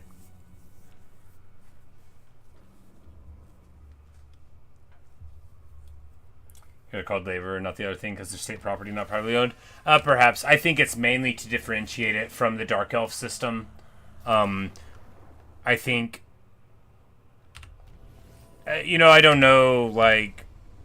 I don't know what a computer is. Electricity comes out of the plug in the wall. But I think it's entirely plausible that they just have the word tied to variables and they didn't want it to cause issues. So they just said, we'll just call them laborers. And then, you know, if they need to do another thing later on with, like, a system of serfdom, they can throw that in, you know, and then there'll be serfs, you know, and it's just like however many different systems of unfree labor they can illuminate the histories of, you know, through their delicate, very, very delicate phrasing. No, not that, like, being callous about such things is admirable, but... You know, if you're gonna write a fantasy race that's going to indulge in these things, there's only like so many ways you could theoretically speak of it, right?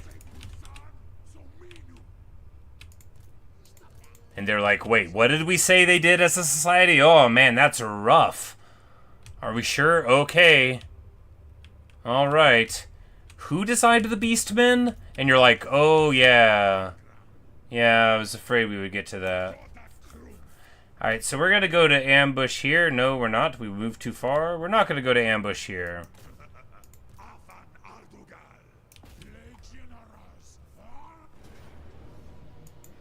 Because we'll just go up here, you know, we're being too precious with that guy. We're gonna sack occupy for the labor.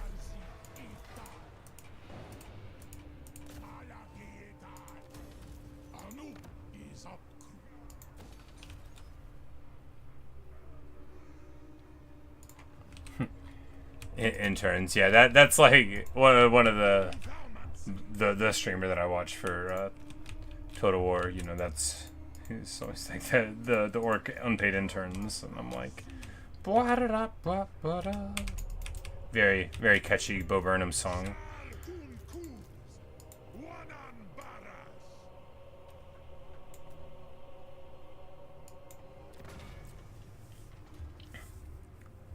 Alright, so we've already got the space for 3 Kadai destroyers, which is, I mean, probably one more than you would ever want in an army. I mean, maybe a whole ton of them would be fun, but I imagine a monster like this, like being, you know, like a centerpiece monster. So, you know, you have like one of them, maybe 2, and they smash around, you know, while your staunch line of Fireglaves and Iron Sworn, you know, just uses their very, very dwarf-themed weapons. Ashcraft likes Bull Centaurs. Really, I hadn't thought that much about what to do with them yet. I just, like, you know, I chopped his army down a bit. We don't need the great weapons, though, right? Yeah.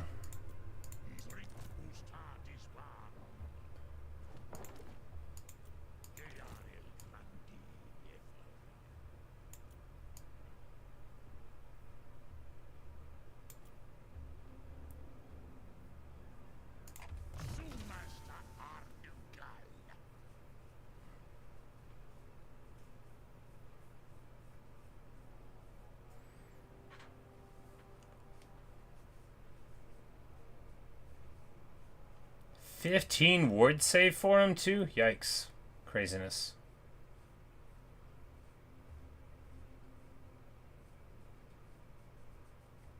I'm like, what did he even get? Well, you know, some things.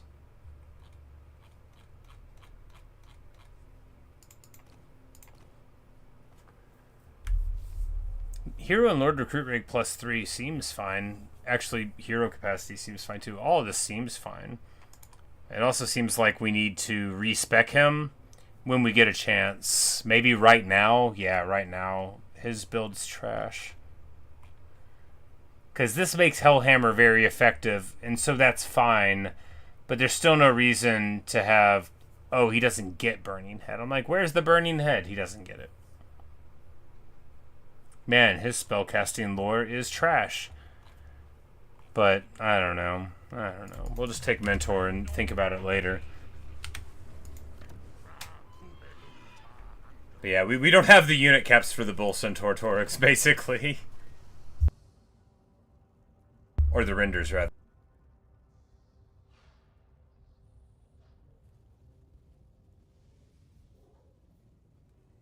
Which I guess we could get, but, you know... Until this last couple turns, the money was in such a weird spot, but I guess now that we've taken back over a few of the places, some of it's, you know, gotten back together a bit.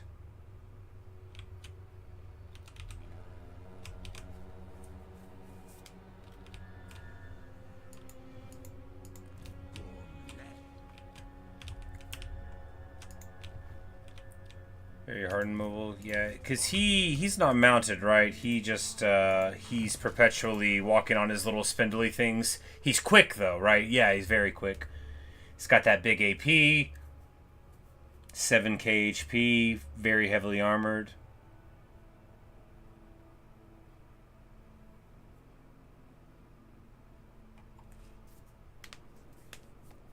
And as he gets hurt, that's right, Stone Mantle, like he gets more resistant. And then gets stronger, you know, like he's got a bunch of very cool abilities. You know, Kindle Flame's good.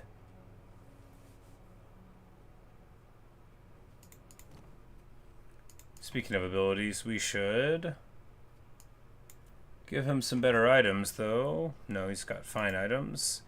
Arcane item! No, like that one's not good.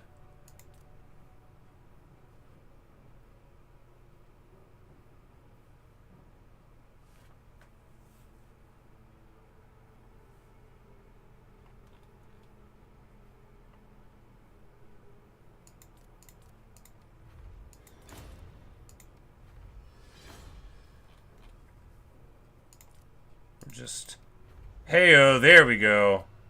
And now we get this super weird accursed armor that gives you, you know, 200 armor, but you can't walk anywhere. And this is going to be great, right? Because we can throw this on this dude who already has 200 armor. You know, it's not really that good, is it?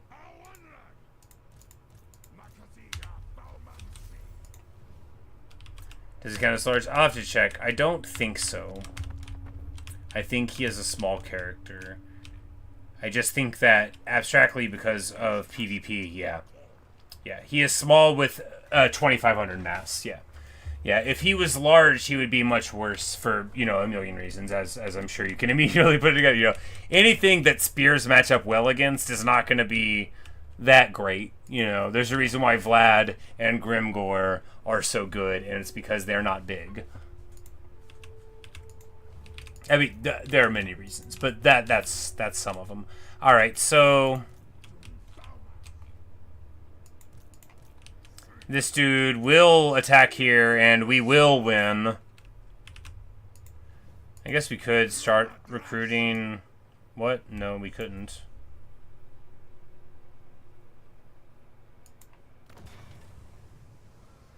All right, it's not done yet.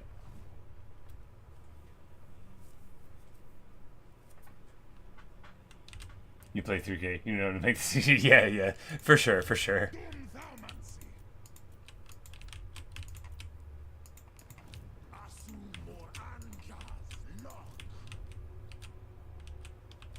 And like with most of the really good characters in the game, you know, one of the things that makes Drazhoath such a terror is that he doesn't get a mount.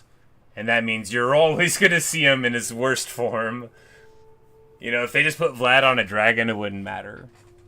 You could put your blunderbusses on him and not worry about it. Of course, we did blunderbuss Grimgor up, but he only had like 15% ward save. It looks like Elspeth's going to fight us.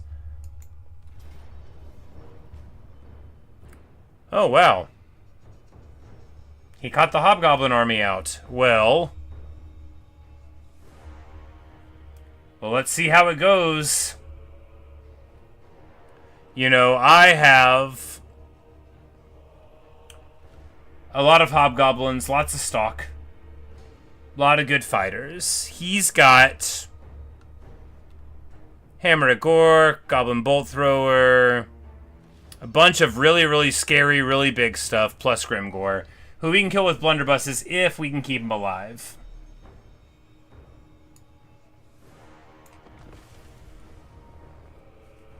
A whole lot of regiments around, and I only have the one magma cannon, right?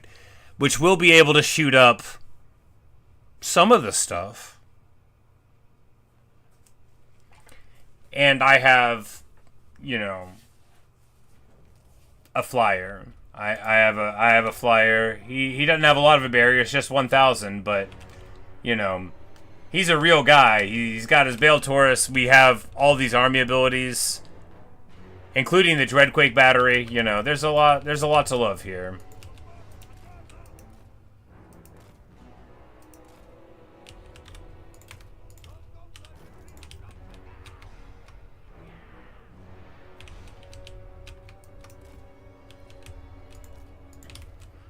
And they can only... Oh no, that's actually really rough.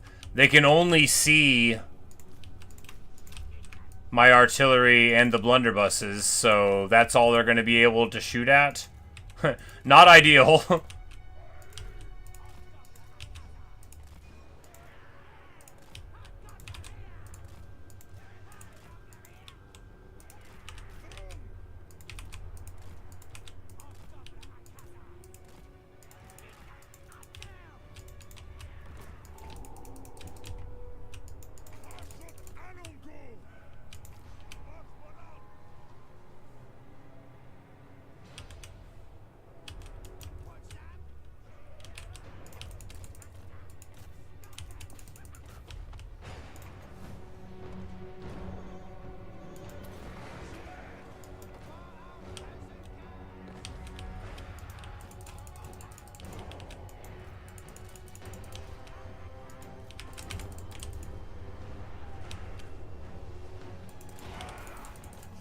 If we dive the Hammer of Gork, and I'm like, where we need this, we need our spell to hit somewhere, but I don't know where to hit it.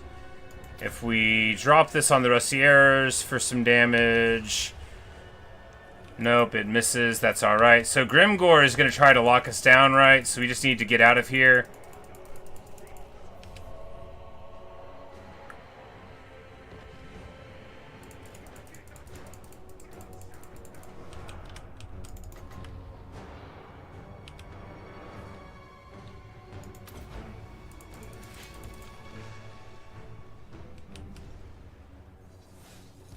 Oh, wow. It only hits the two of them. Well, you know, getting it on Grimgor is good enough for me, right?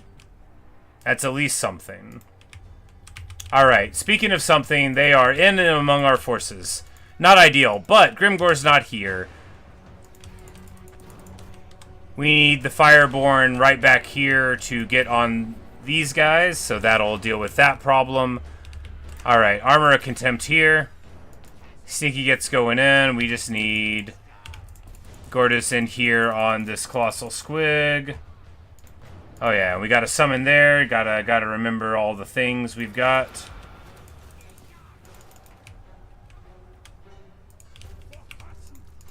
Grimgor is... Oh goodness, that's bad. That's real bad. I'm like, Grimgor is beating on my lord because we're sitting still. Not ideal. You know, that's sort of like... We'll just dive on that artillery piece and get some work done. I think I said that. I think I said it, and I even believed it when I said it. We're just going to overcast another Final Transmutation and get a hit on Grimgor, and that'll be worth it because, hey, you know, back here, our army is still totally together. Yeah, this went fine. After all, they didn't have enough units to push through. And the Fireborn and the other army abilities work wonderfully.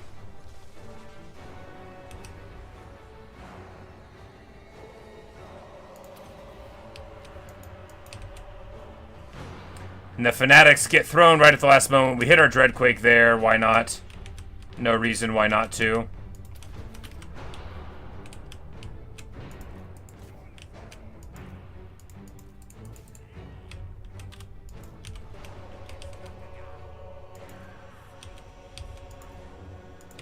And now we just need to get the blunderbusses up in line, because Grimgor is going to come here and get all the smoke. That is what he desires.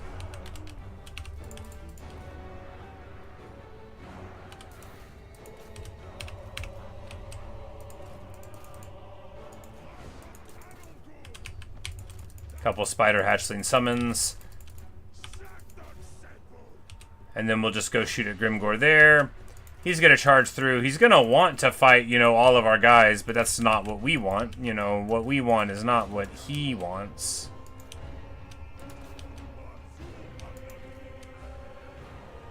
The Magma Cannon shot really being very helpful against our own guys. Rogue Idols are very, very bad at fighting. And he's out of ammo. They can pull off rocks like chunks of themselves to get more damage. That's like their whole thing for the Regiment of Renown one.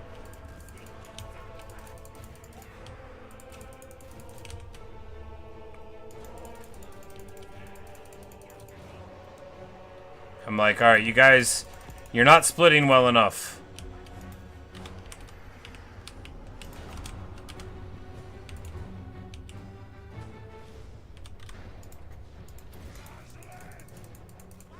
Alright, and now, okay, they're still not cooperating. I'm like, please draw him into the blunderbuss fire. There we go. This is going great. Oh my god, and now they're a little too drawn in, aren't they? Just get him with a salvo. Okay, there we go. Just get him with a salvo. That's all we need.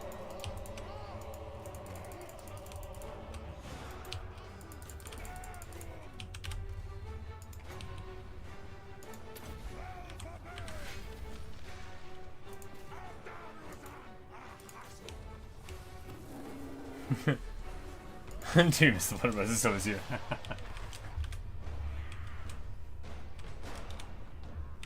Yep, there we go. You know, that's all the regiments of renown that weren't in the first army. Does this thing crumble? Is it unbreakable? Yeah, it is. It is crumbling. Oh god, that's a lot of damage. The humanity. You know, once again, we prove that we are very funny by firing our artillery into our guys, which we didn't need to do.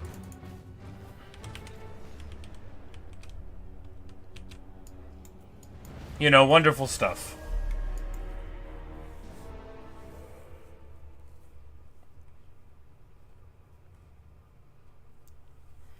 I mean, I guess it was 14 units, so... I mean, far from a full stack. And really, if they had had 6 units of goblins there, it might have made a difference. They might have enveloped. But if they had that much, we also might have gotten way more value out of our spellcasting, right? So, it's hard to say. And importantly, now... It's my precious hobgoblins. What will I do without them? I guess we could start taking these trade deals with these Norskins, but, like... I mean, why not? What, will it make people not like us? I mean, that actually might not trivialize it, you know. Maybe it would. And hey, we get another little Grimgor thing. That's nice.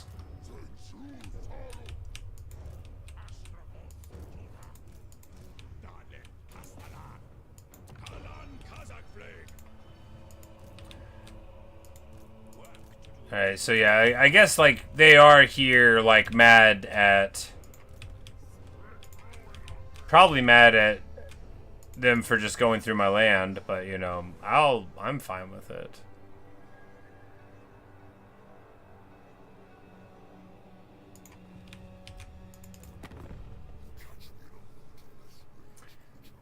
It's like, he likes me just fine.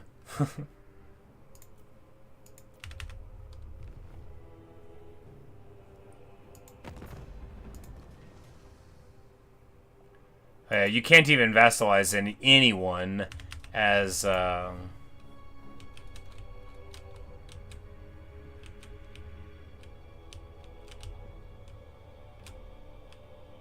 Belagar's over here. Still, I don't think he's pushed out at all. Oh, it is his faction, though. Yeah, you're right. You know, he is... pretty far afield. Who's he at war with over here?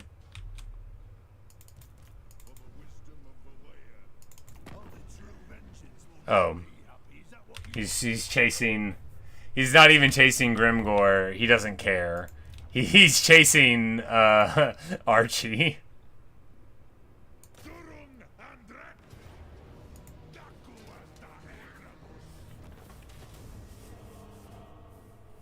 I was like, Silver Pinnacle. I was hearing Silver Road. I'm like, that's the one over there.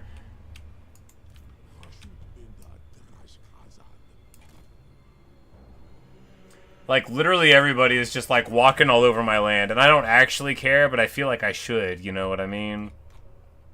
Like, how could they in particular, be doing this to me in particular? Oh, you know, that would have went way different if we had... But, like, I put the sweet helmet on this guy, which, I mean, you know, put all the eggs in the basket, right? That's what I say.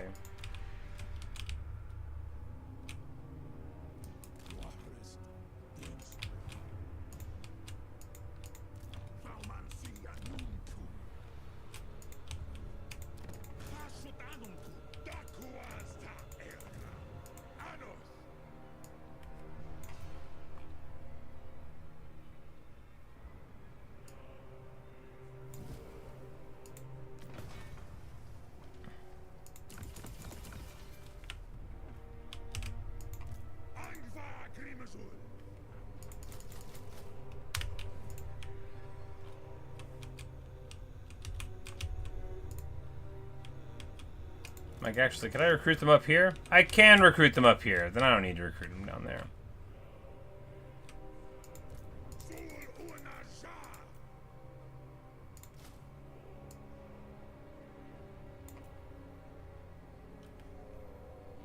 I don't need to recruit anything down here. I guess we can put a warrior here. I think we win the auto when they attack us, right? I think.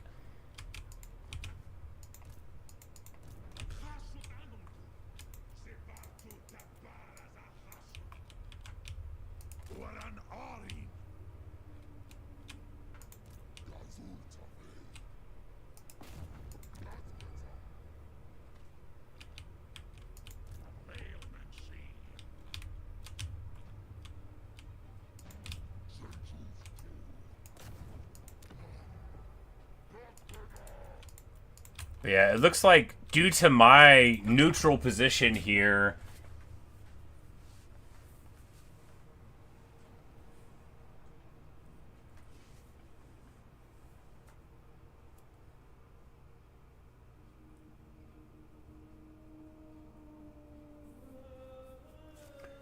yeah, it is curious what Belegar thinks he's gonna... He's very far from home, right?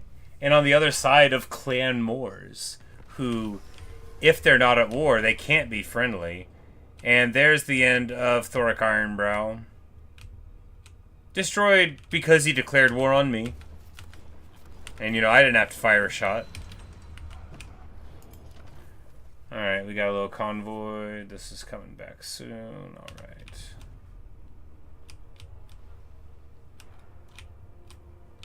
We're about to run out of raw materials. We need to burn something down, like, now. Guess it's gonna be this.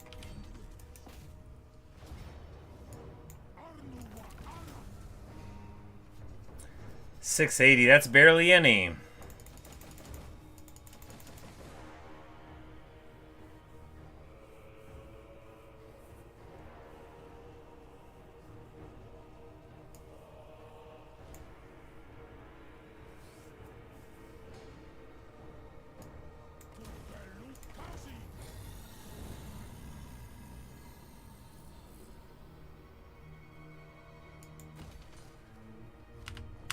Grimgor's Ardboys has been eliminated. Oh yeah. And that means all we have to do for the long victory is beat up 4 more places and hold Zarnagrund, which we can confederate next turn, which will get us 2 more settlements. So...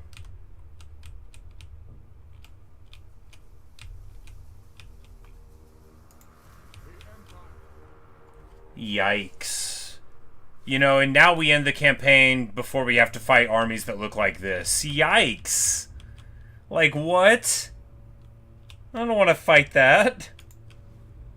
Who wants to fight that? Disgusting. Like, look at that. That's... What? I'm gonna have to build a Doom stack just to be able to compete. Oh, well, hopefully when they do the attack, we'll be able to auto-resolve and win. If not, I'm gonna feel very foolish. That's not the right word. Upset? That's not the right word either. We'll just migrate over to this one, and we'll use its buildings, and I'll feel fine. As long as we don't lose it, too.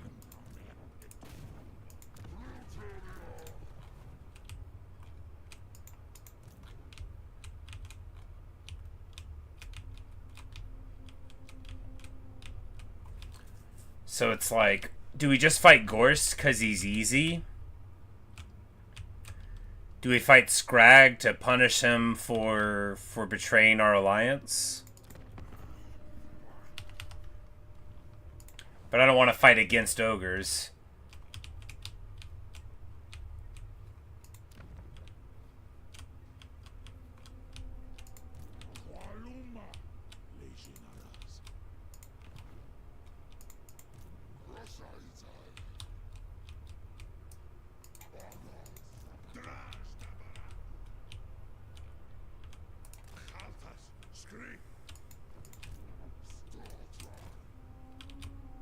Oh, there's Gorth.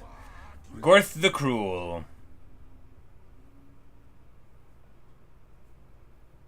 It's got a pretty sweet army.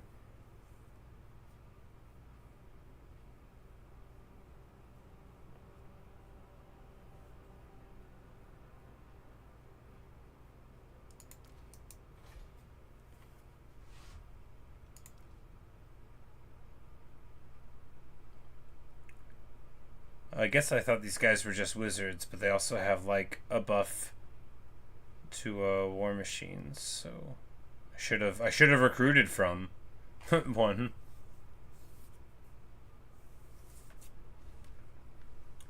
I just thought they were like versions of these guys, but I guess they are. But they get a little spice.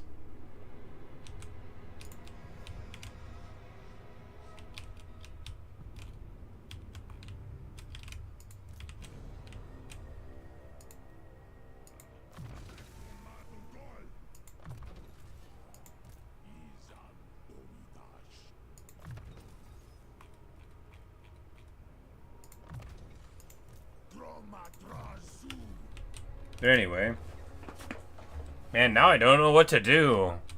I guess it doesn't matter, right? We can just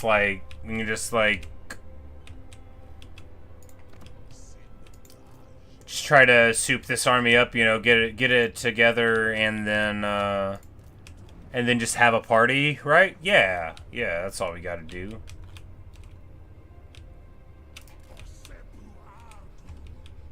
I don't gotta think too much about it. Just go for the campaign victory, right?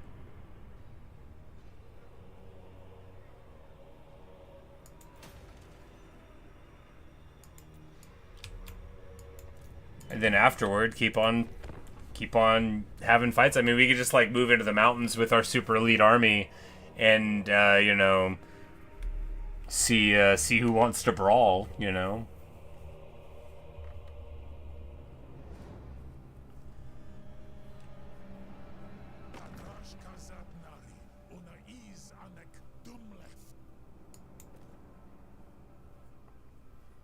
Archie wants military access. I mean, you're already kind of using it, bro.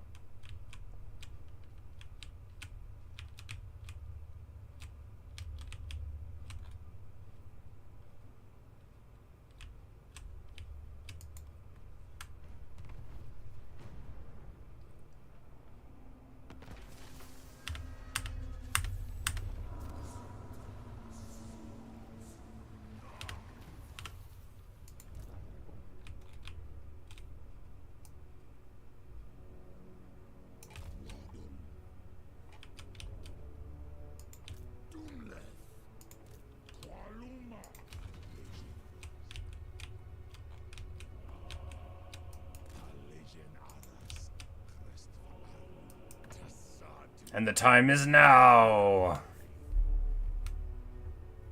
Alright. We don't need hobgoblins anymore. They're good, but we don't need them anymore.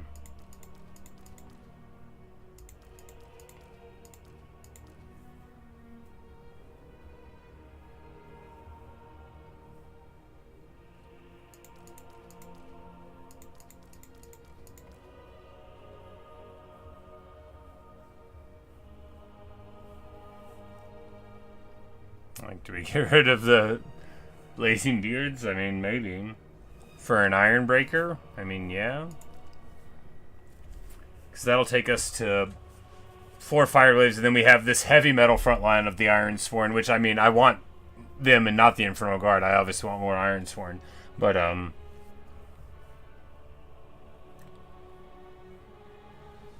Yeah, yeah.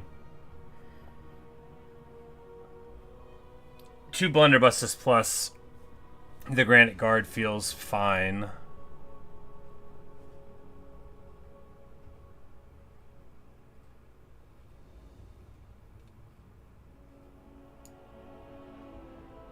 Yeah? Yeah.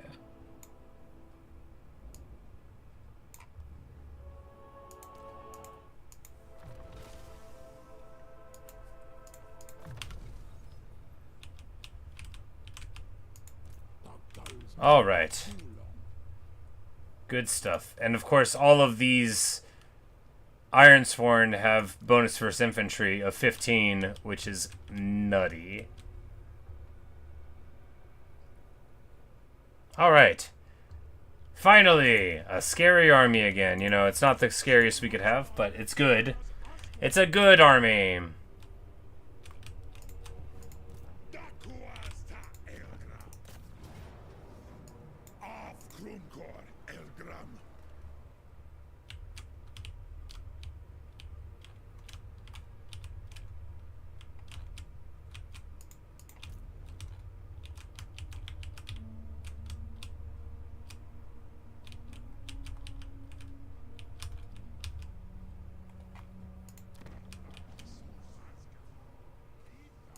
Oh, that one place finally went to 100.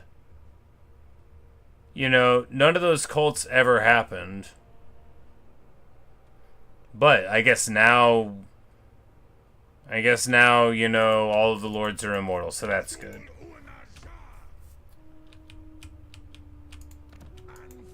Grab it before we end the turn.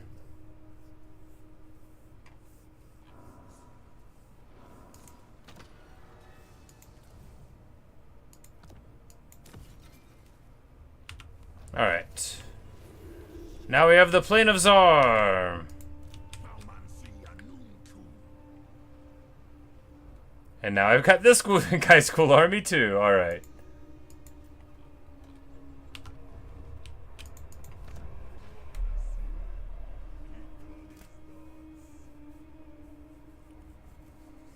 Gets us a good chunk of money.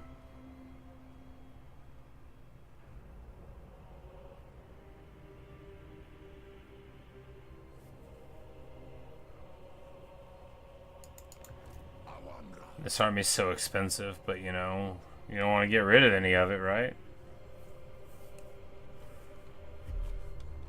Yeah, just need 2. But which 2, right? What have I not taken? All of these we haven't taken, right? All of this we haven't.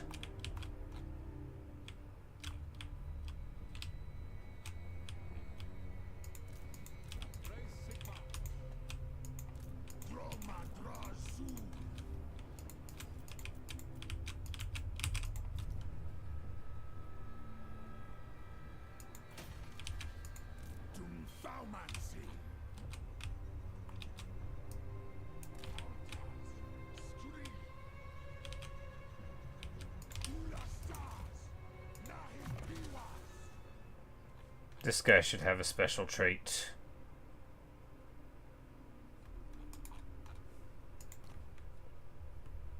This guy should seem more special.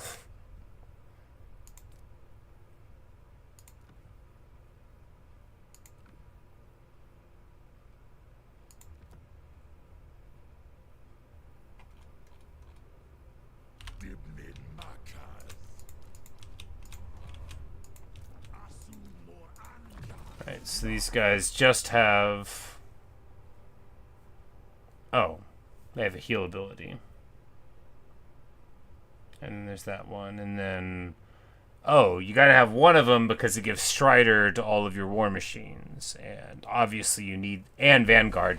So we can get Vanguard, Strider, Train Army. We would just have to, you know, live a different life.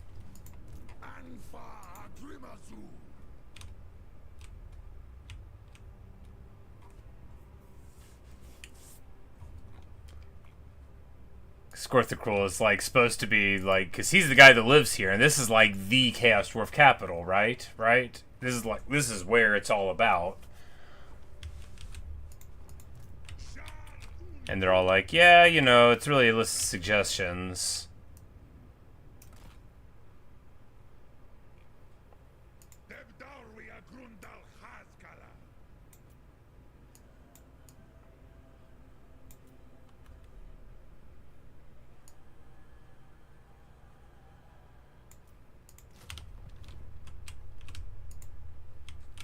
It's like, that's like the whole center of their society, yeah.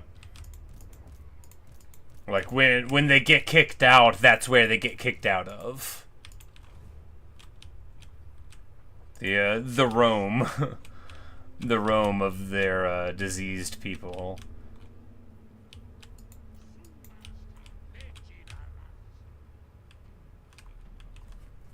Only star on location not particularly important to the lore is his in the Voleri. Okay. Voleri. The Voleri. The Voleri. Whichever.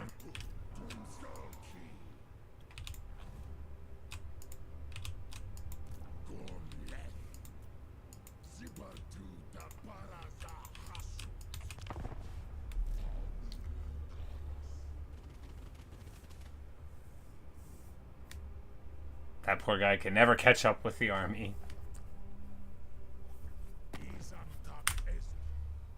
Queeks ended his trade agreement with me. It sort of sounds like he wants to have a war, doesn't it? And that just breaks... I always wanted us to be friends. Mortar, Rome, centerpiece of all Dwarf culture, religion, industry. Ah, yes, yes. Alright, so... we lose. We're going to have to try to hold it, right? We're going to have to try to hold it. We might even be able to. We've got all of our army abilities. Plus, I mean... 2 blunderbusses, 4 hobgoblin archers. I bet we can hold it. I don't know if the Chaos Dwarf towers on the walls are crazy. Because our walls aren't all the way leveled up. That's right.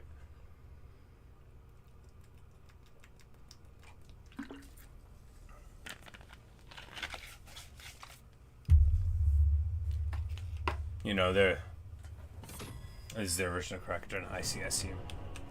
It's like there's nothing lower stakes than what we have here.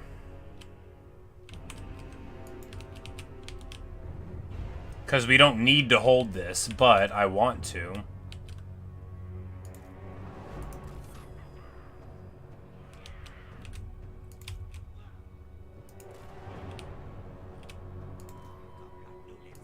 Alright, hobgoblins on the wall, and then we'll run away eventually in here, because they'll be fast enough. Maybe. We know that we can hide out here and try to defend this area. We know it didn't work out perfectly the last time we tried it, but this dude's got Searing Doom, you know, and a very limited amount of wins. This dude, you know, he's got a pistol too. They're both pistoleros. Oh, and they both have the Flame and Shadow ability. That is cool. You know, we've got a lot of force multiplier stuff potential, so let's just get our towers up.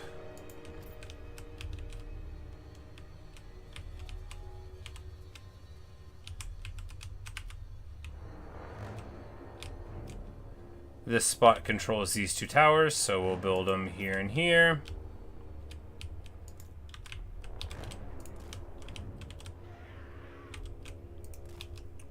Cutthroats to stymie their advance if it's necessary. Because once they get in, right, they're gonna get in really bad, and we are not gonna really have anything to deal with that. But before they get in, all right, this side's just gonna go. We don't want anyone to be messing with Forsaken and stuff.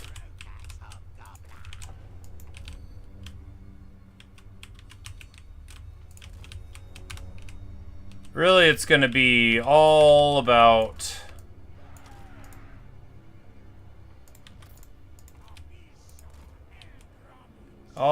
whether or not we can make this work here. All right, let's get to it, right? Alright, tower on, tower on.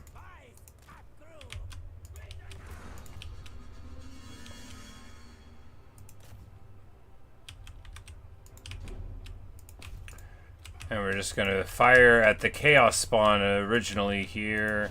Just everything we can at the chaos spawn. The reason for that is that they're unbreakable, so we know we're going to have to deal with them to some degree. So we might as well get that damage in on them. Marauder horsemen with throwing axes are going to get lit up, so they, you know, skirmishers don't want to get shot by fair fighters, right? They don't. Alright, these guys are shooting the battering ram, which is not ideal, but nothing else is in range for them, so we'll just accept it. Because if we can deal with, like, a huge amount of their force before they get inside, then it becomes an easier proposition to defend. And I actually think we'll be able to do this. I do think that. That's a thing I think. I also think we're going to be able to deal with this hell cannon, maybe. Huh.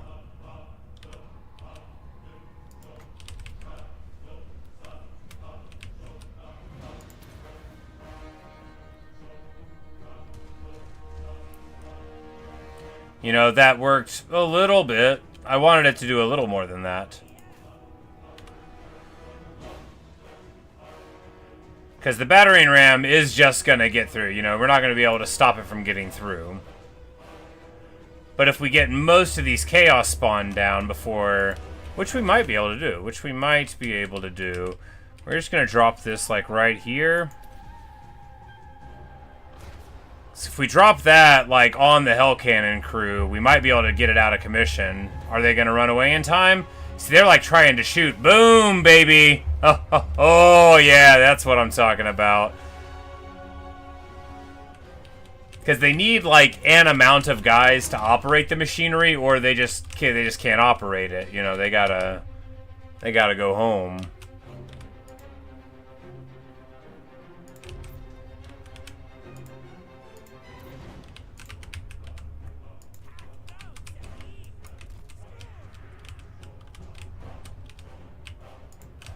But, you know, our delay in action on this front, excellent. Chaos Spawn getting totally thrown down. These Marauders actually climbing up in the range of these archers, which is just perfect, right? It's just what you want to see. And these towers, you know, they're taking a lot of tower fire. These aren't crazy good towers. They're just kind of normal piercing towers, but they're still getting a ton of work done. These Chosen are probably going to turn around and get our guys off of the roof, but if they're not, we're just still going to stay here, right?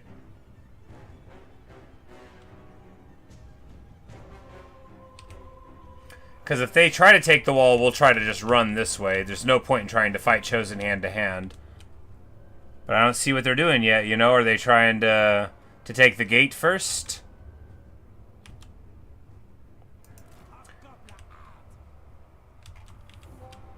Yeah, they're moving for the wall now, I think.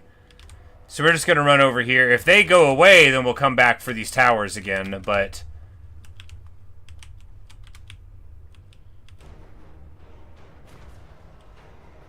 Alright, so the Hell Cannon is still online, naturally.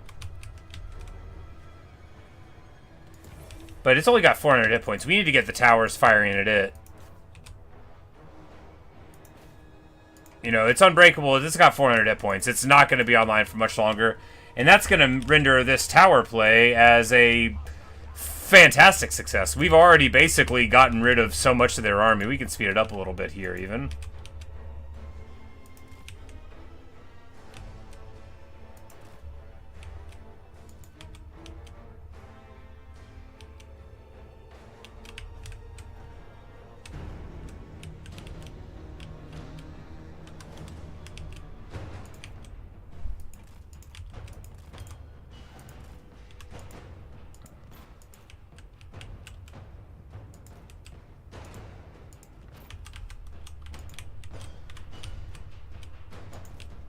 Oh yeah, wonderful.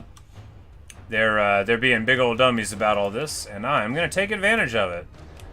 We're gonna walk there. We're gonna walk like right here, and then when they come in with these big units that can't get on the wall and the war beasts, then we're going to fire at them from the rear. Here, though, we want to go back this way get shots on all these Chosen and Nurgle. All these army abilities just really make you feel very good at the game. Look at that. And now the Forsaken are trying to take this wall, but first they want to sit there. So the Doom Cannon is going to just delete them. You know, this was a very good defense. I am proud of me.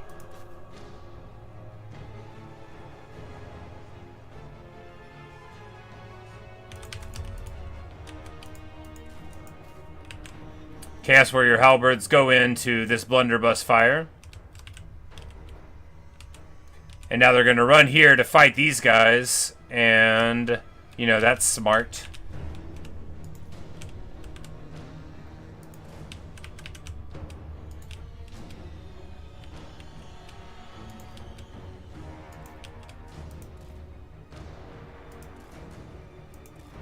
They're still, like, waiting out there. That's good. That's very good. That's smart. Very proud we are of them. You know, now it's time to get a Fireborn summon in here on these Chosen Great Weapons. And get to brawling.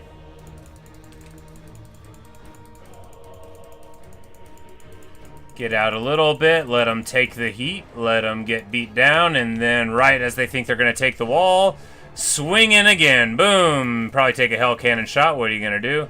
Hey, it's still... Look, when you trade a summon for a unit of Chosen... Yeah, you know, they're on the back foot here. They think they're getting in. These are Marauders of Korma dual weapons. They are fighting against Infernal Guard. I think we win that fight. I think we win it very handily.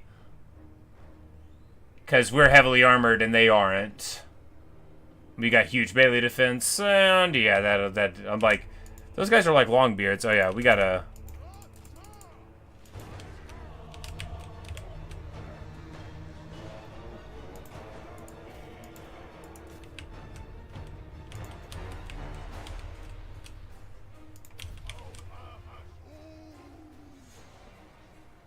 The Chosen are here. We're dropping a big old nuke on top of that fight.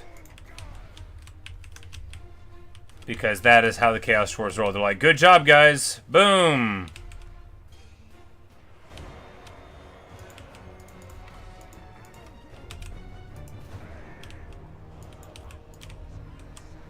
Alright, time to speed it up again. Yeah, because they've got these units, but they have to, you know, they have to go through this crazy firing line that I've managed to set up. I'm so proud of me. These hobos are out of ammo.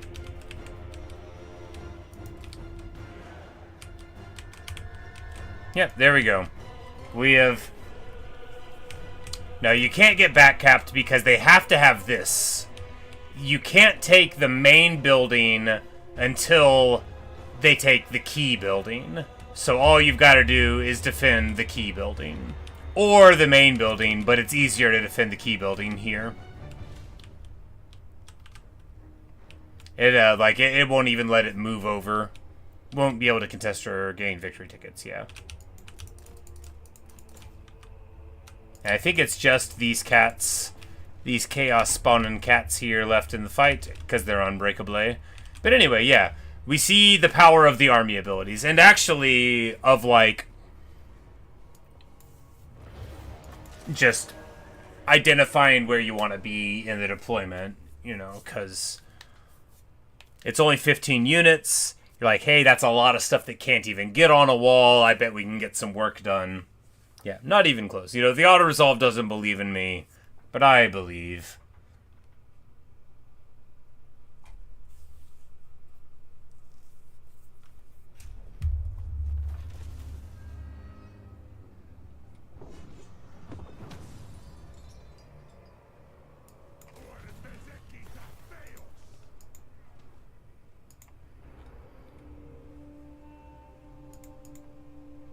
And then he charges right back in. Well, that's good. Because now we're going to be able to auto-attack and beat him. Because...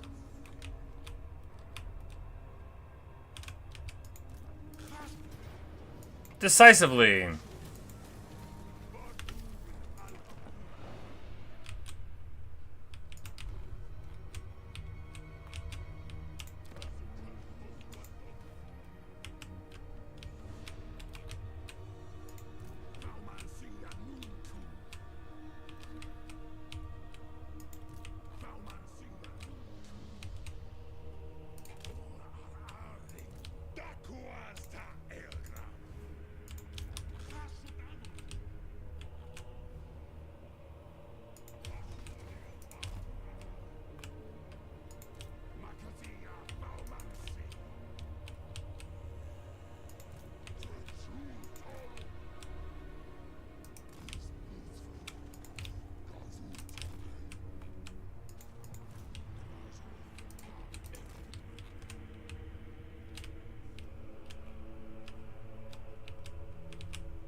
Promote the hobgoblins for the good work if they weren't greenskins. Yeah, indeed.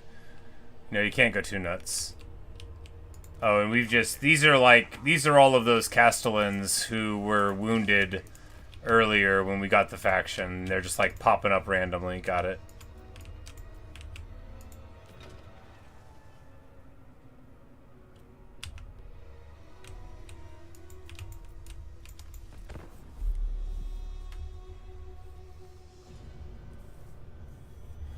There's only 57 factions left on the map.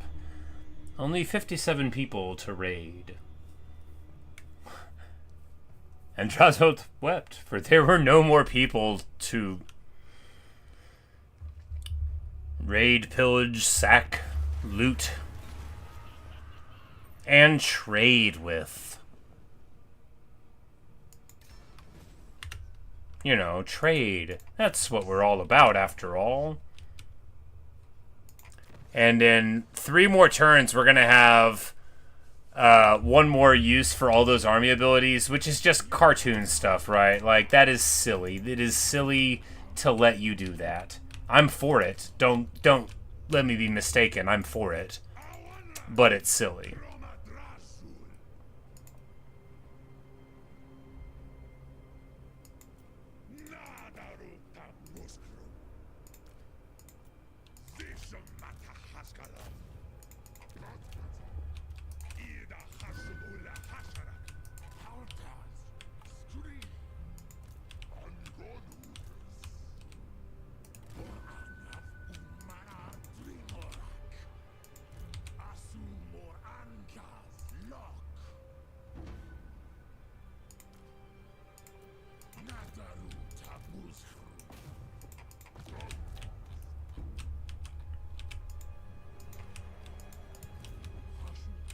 Alright, and then right before we run out of money, we should be able to have, like, one fight with somebody to win the game.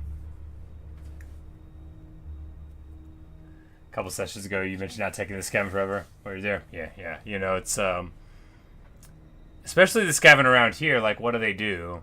These aren't, like, weapon team Scaven. What do they do?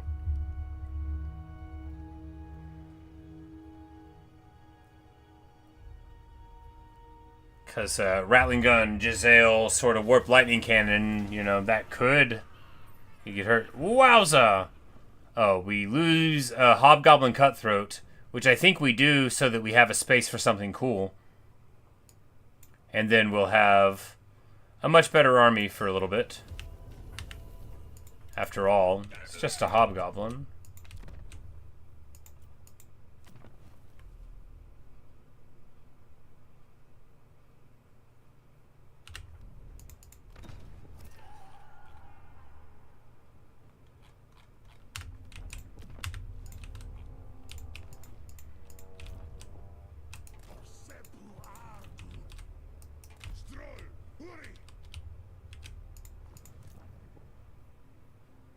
Oh yeah, that's right. I don't actually...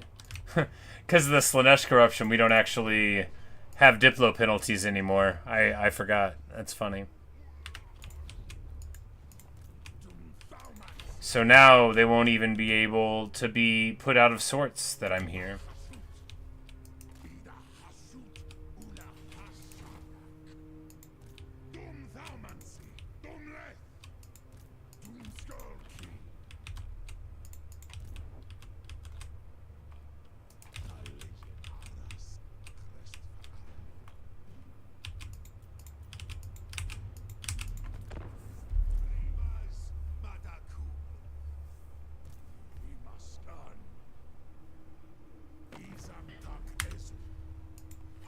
I thought that was going to be Queek declaring war. You know, 'cause he's breaking the treaties. I didn't realize that the AI wouldn't break all of them at once. Until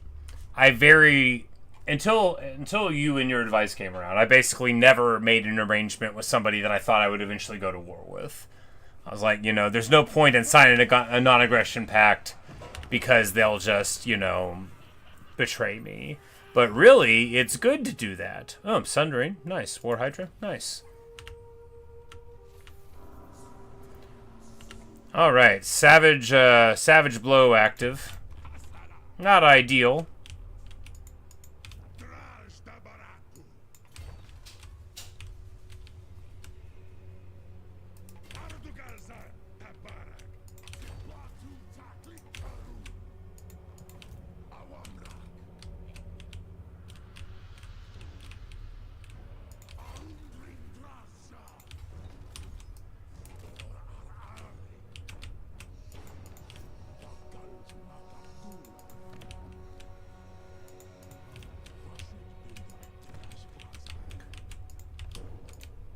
I'm like, you know what I'm gonna do? I know what I'm gonna do. Do you know what I'm gonna do?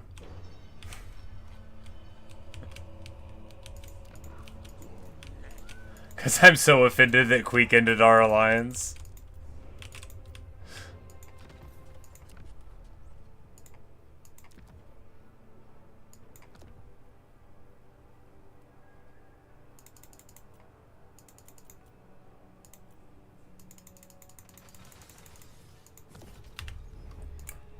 You guessed it.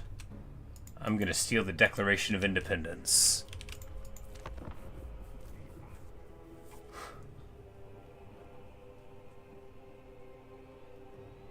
Because we'll be just about time to run out of money, and then, boom, we're about to burn some stuff down.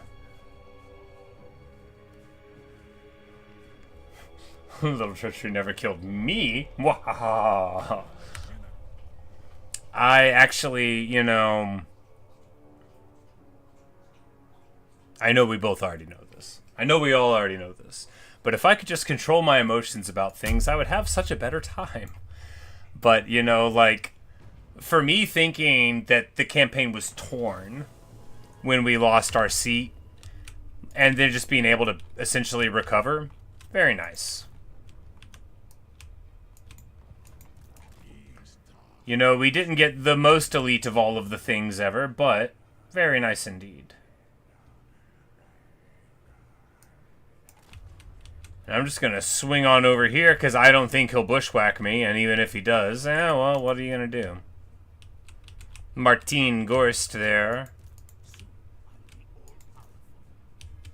He says soon I'll be all powerful. I don't believe him.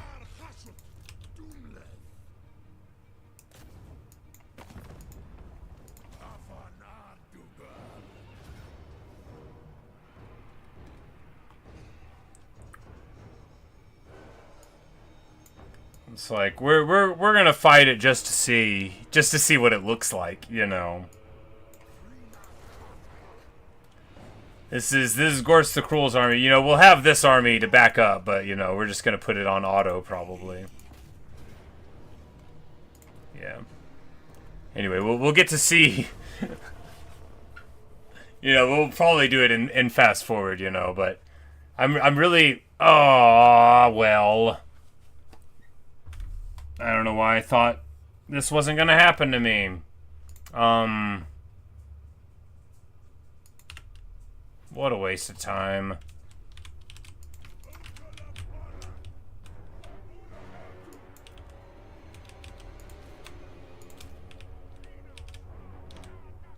I don't want to do this.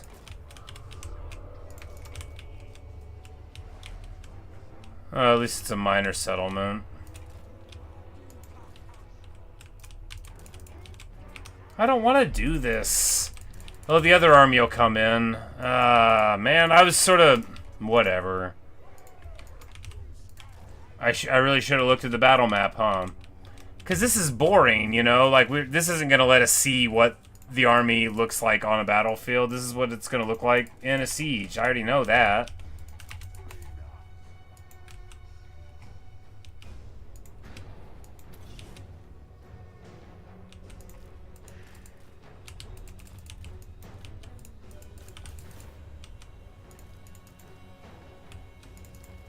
Oh, the Demonsmith guys get Tauruses. Of course they do.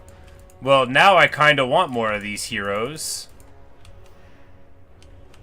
Now I kind of think all the heroes they get are good, except the Infernal Castellans that I don't believe in that much.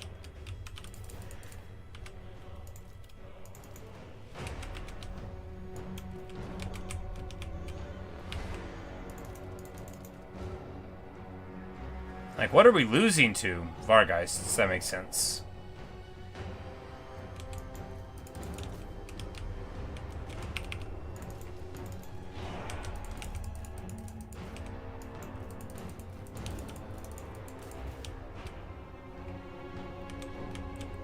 Like, but you know, we're just gonna have our other army run in and we'll be fine. What's the worst that could happen? I mean, don't answer that, I don't want to know. I think we'll be fine. We'll just charge around and fast forward. And before we know it, we'll have won. You know, it's about time to start using our army abilities, huh?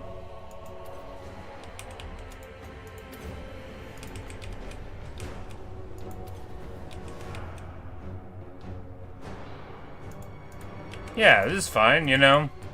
Very engaging stuff.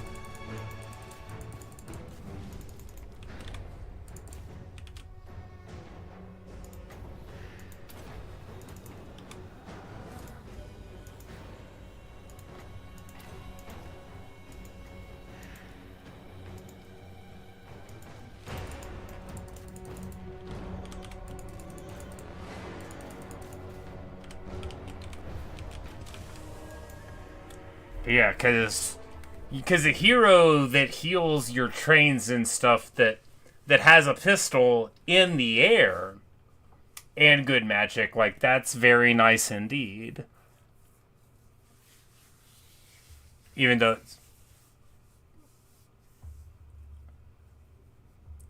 yeah, well, there's easy access to sometimes. Yeah, you know, because there's no real way to get regeneration. Not really. Getting hunger on one item isn't the same. It's good.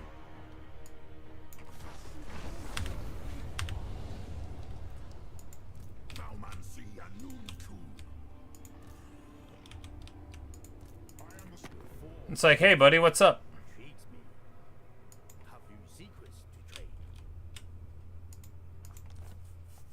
And then, of course, because he likes me so much, we're just going to trade him the Veil of Titans and get some more money. That's right. I forgot that was the strategy for making more money.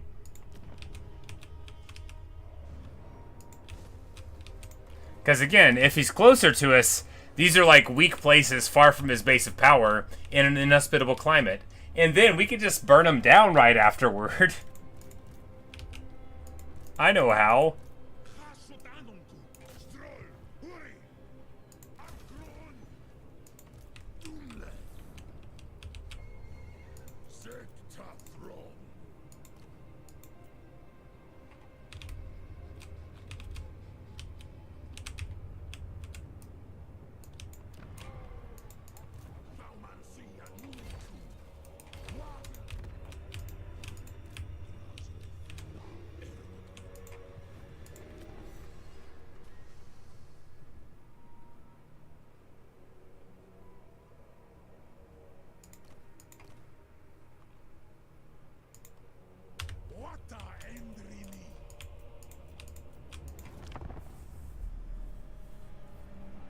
Yeah, this faction, I can tell that I get why it's people's favorite faction. You know, some stuff I play, I'm like, this is fun, but I don't know if I would want to play this. Like, there just seems like there's so many different ways to take an early game and a mid game. There's so many different ways to build up your armies. And especially being almost entirely freed from the constriction of where you want to go in a campaign. Because sure, you have your objectives, and obviously getting the short victory for those artifacts, I don't know if, are they the same ones every time? Or do they give you like 3 for a short and 3 for a long, and they sort of give you the grab bag? But, you know, when some of the ones that you get are just really, really good.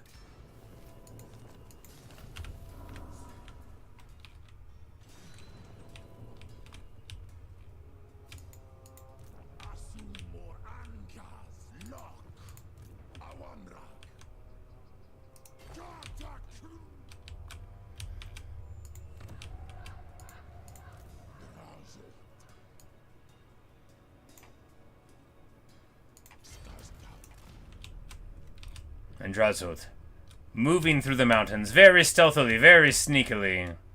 You don't want to underestimate the sneakiness.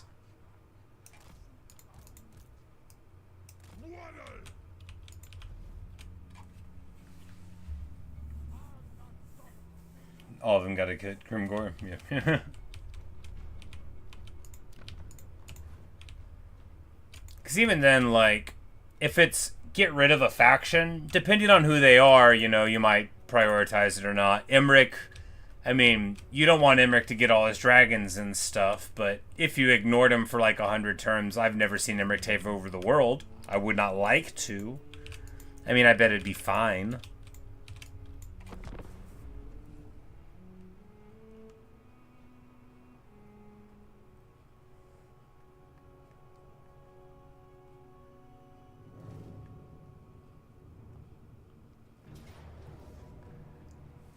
And there we go. Just like I dreamed. Balthazar Guild is attacking this place, and I'm going to help him. This is going to make him like me, and I'm going to take the labor. Ha ha. Mwahaha.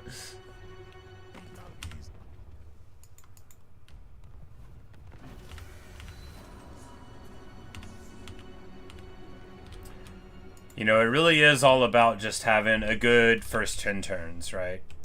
Because if you don't take out Tretch and Emmerich, like, in very, very quick order, then all of this becomes very difficult. And Grimgor, I think he just got back-footed pretty hard. You know, he was getting beat around a little bit. He wasn't living his dreams. But here we are.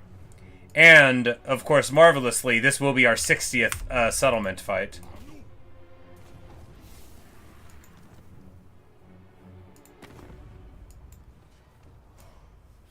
And he has 32 settlements. I guess, oh yeah, he won the whole Scrag War up here, right? Scrag's just got this thing.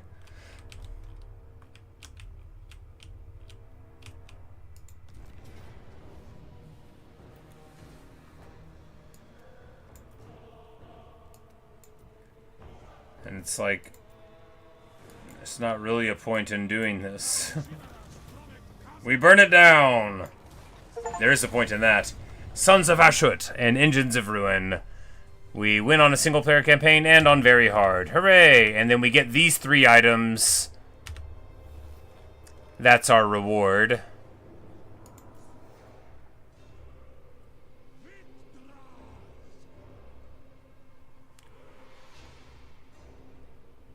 Here we go. So this is the thing. You wear the armor.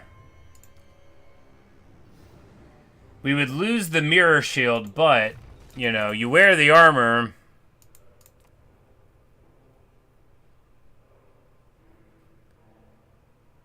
And that gives you the regen. Also, big physical resist on top of all the other stuff.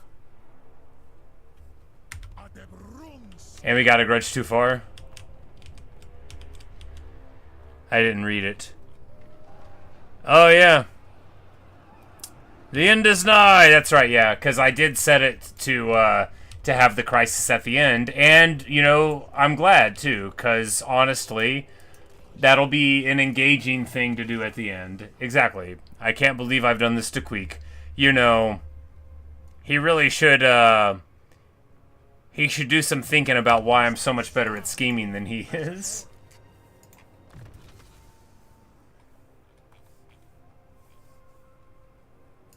It's because of you.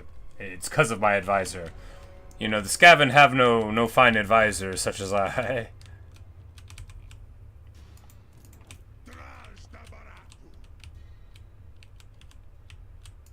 I demand you see some of the dark lands, rare minerals.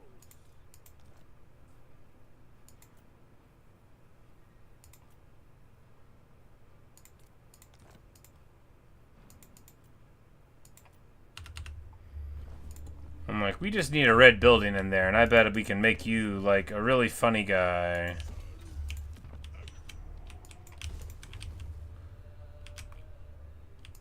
Yeah, I can't believe Queek did this to himself. Indeed, you know, he didn't have to move into all those lands.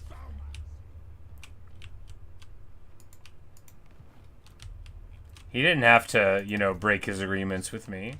He didn't. You know, we should have got this guy over there for the inevitable crackback, but these guys aren't far from home.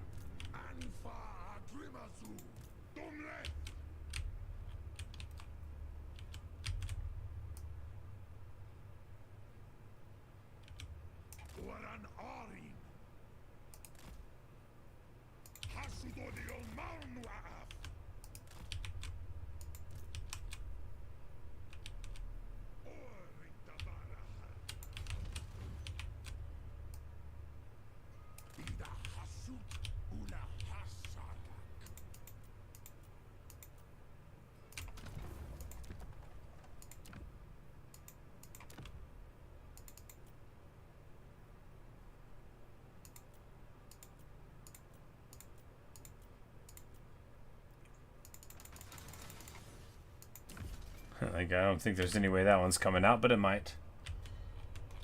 Pig barter squeaks. Oh, yeah, that's right. You know, we should have taken that. That would be good. Instead of moving down here like a dummy.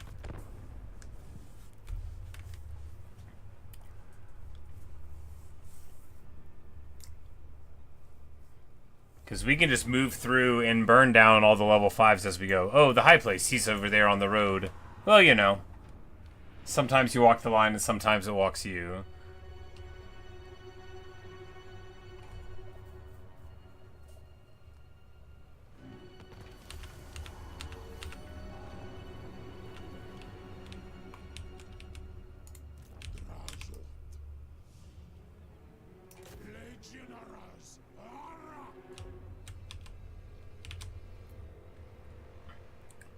Looks like we'll have a big old battle here.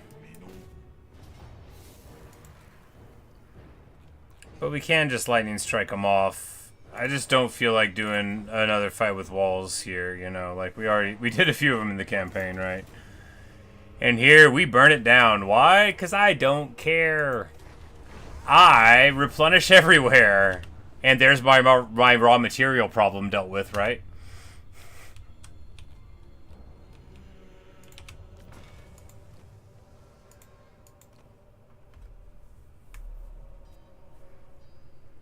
Alright, so if we give them Frenzy...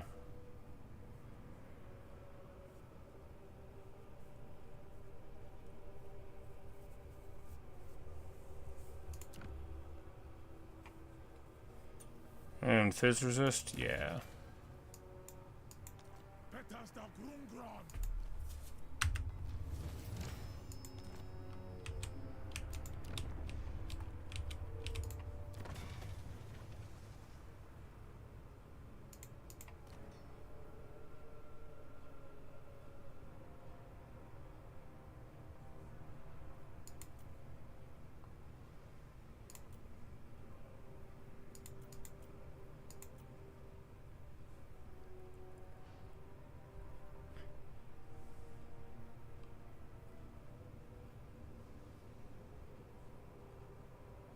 Suppressive fire on all of them seems good.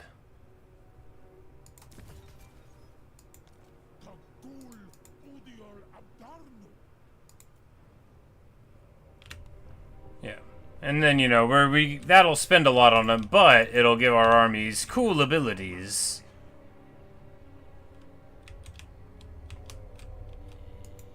More slots and more options as we increase the cap. Okay.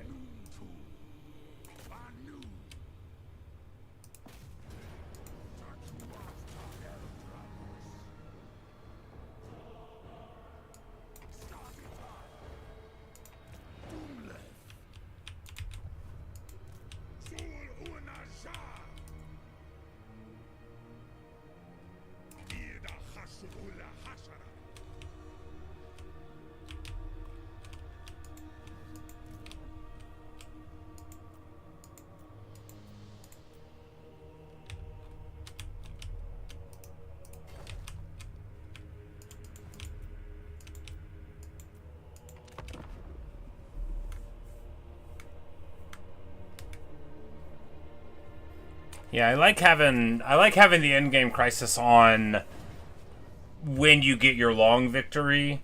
Doing it on time, because like if you're taking too long, then what? You know, you get busted by that before you can even finish your long victory. But here it's like, you know, you get your achievement if that's what you're going for, and then, you know, if you want a little bit more challenge for your late game armies or whatever, or just, you know, fight a few more times, it's like a way to do that, which is probably what a lot of people use it for.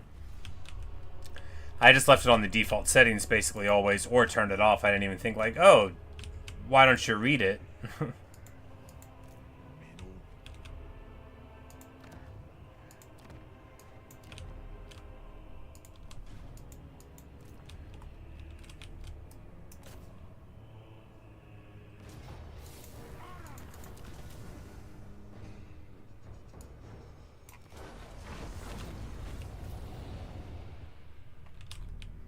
Belligar might be an issue once the box. Oh yeah, I assume so. But it's like, They all declare war on everyone, but he's like over here. And Belegar is in our lands now, so he took over that army that was over here. That's a pretty scary army. I've seen scarier, but not like every day. Belegar with his freaking gold shield. Disgusting.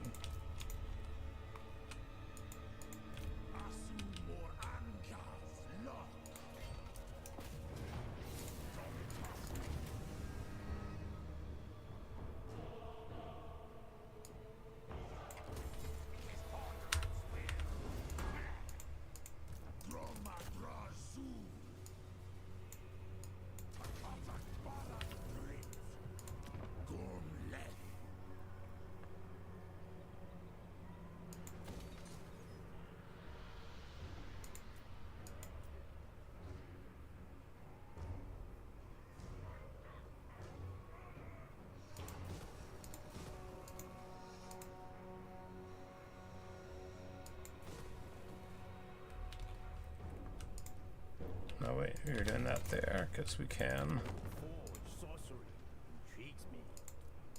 Have you secrets to trade? 50 grand and a defensive alliance. Well, you know, we'll take 20. Man, he's rich. And a defensive alliance. And just like that, we have convinced Xiao Ming that I, the noble Chaos Dwarf next door, have his best interests at heart. And I do. Let's not forget that I have not declared war on anybody nice this whole game. Sure, we fought dwarves and elves, but are they nice? I ask you. I ask you. There's 3 Belegar armies in my lands? Yeah. But they're like, they're trying to fight Archie, and there's no quicker way for them to go get at Archie. And then they'll declare war on me.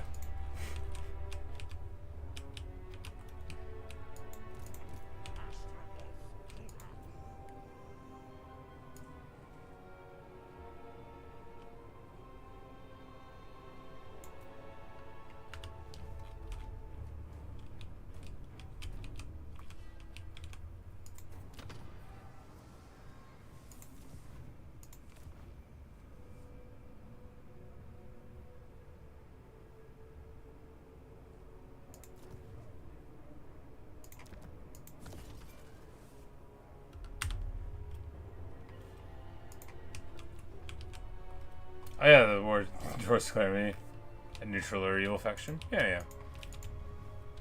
I mean, like, I didn't declare war on Cathay. In fact, we've been good friends.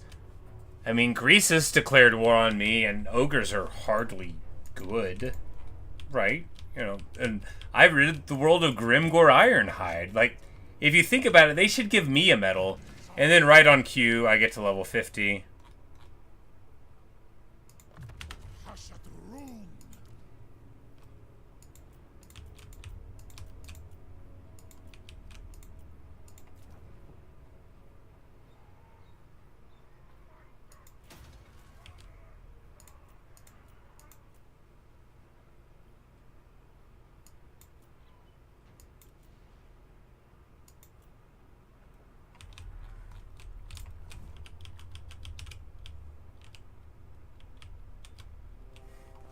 Maybe our response is a bit excessive. Maybe I know the map was a reaction. They're the ones that hold grudges. Exactly. Like, if... Look, I get it. I understand why the dwarves had to hold grudges, because they are not, like me, capable of destroying the foe. You know? And that must be terrible for them. That must really hurt.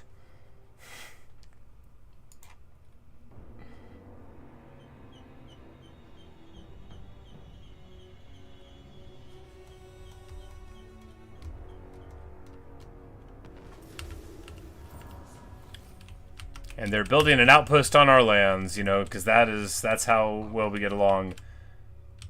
Speaking of, I forgot that we were just sitting here.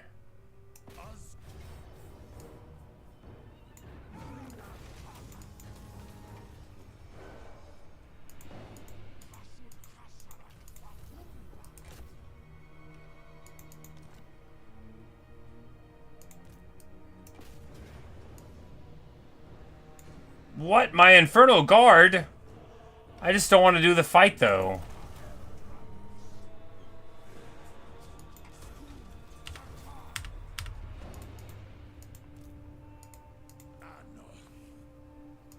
Not for the first time, my laziness reduces my brave troops to nothing. With all of our different tech for recruitment, you can still get them in 2 turns here. We just can't, you know, we don't have the caps. Also, that's really expensive. And we'll just get, you know...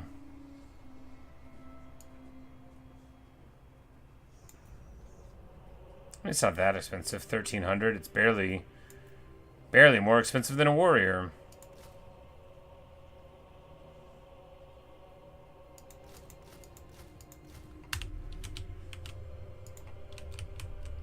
You know, if we wouldn't have had him there, getting attrition on top of it, right? Like, not even just neutral, but bad.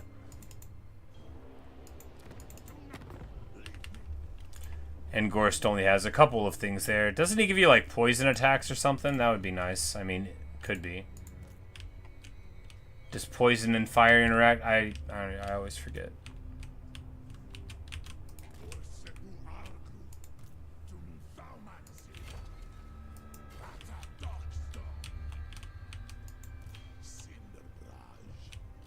Cinderbrage, indeed.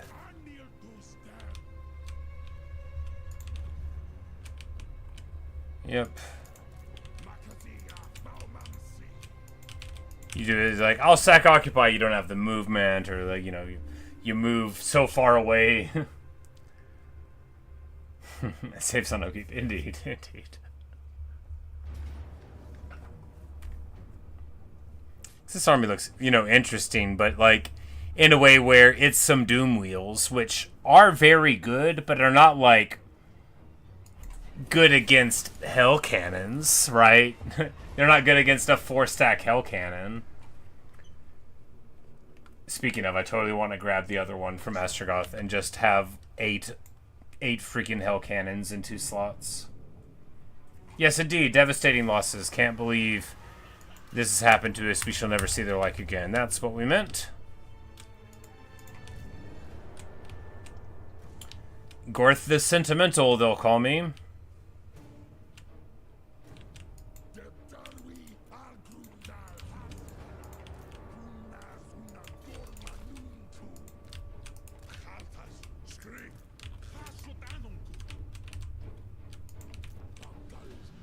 Oh, he is like right here. He's just hanging out. He wants to brawl. He's gonna let, you know, here in the Ash Ridge Mountains, many things have happened.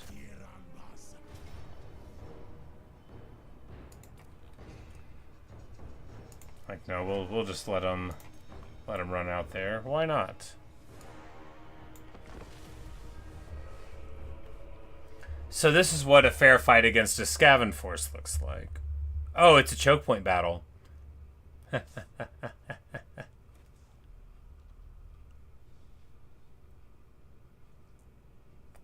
Glorious.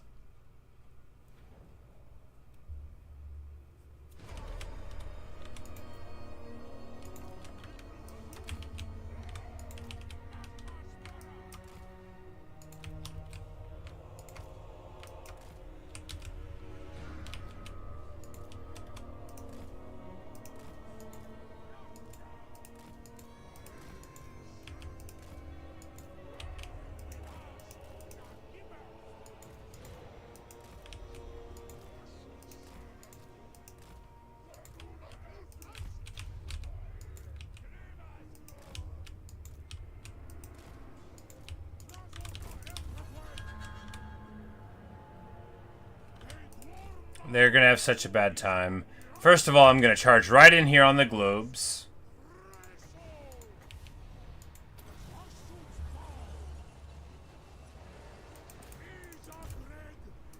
That's a lot of damage. We're gonna throw a flames like right there, right where they're trying to rotate through, and it's gonna burn so many of them. They're gonna try to run away. It won't happen in time. You know, it's not the biggest flames we've ever done, but it was good. This Doom Wheel's rolling up. This one, This Doom Wheel suffers under the weight of fire from the Iceforge Legion, you know, and that is how you deal with Doom Wheels. Oh my god.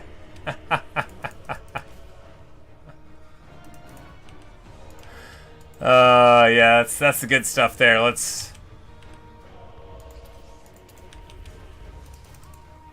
juice him up. 1k damage. 116 melee attack. Big barrier, 10k HP. And, you know, getting that heal per second. Going. Do you have the influence to settle it at tier 5? Maybe. I just spent 300 on some seat that I didn't need to do, but I think I might.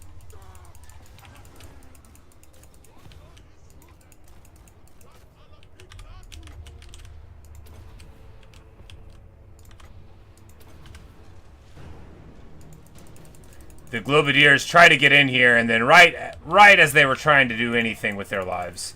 What are the Skaven doing? What are they doing? Are they trying to literally leave? I don't think that's gonna work, buddy.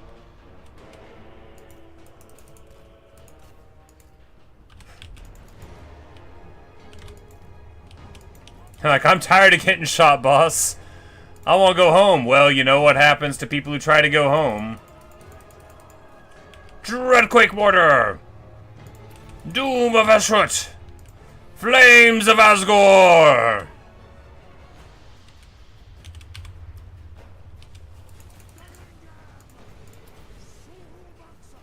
Flame and Shadow! Darkened Mist!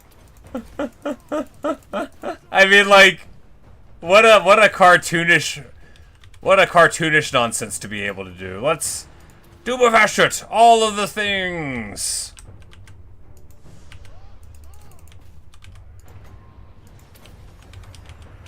Like, what a champion, right? Like, my man does not care. He is just having a party.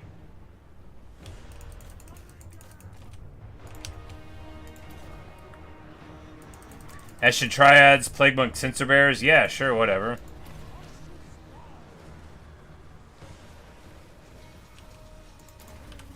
And there's the Darkened Mist, which we actually had never done yet. We kept on canceling. But it does really good damage. Like, all of our items are so good.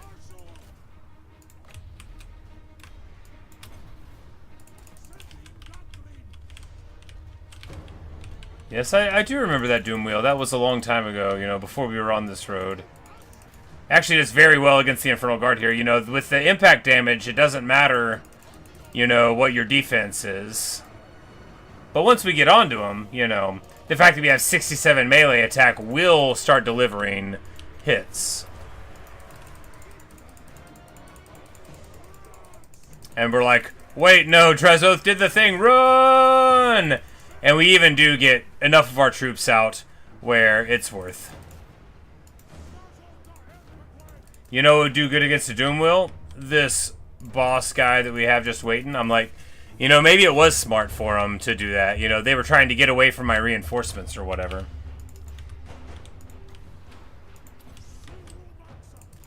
Or whatever.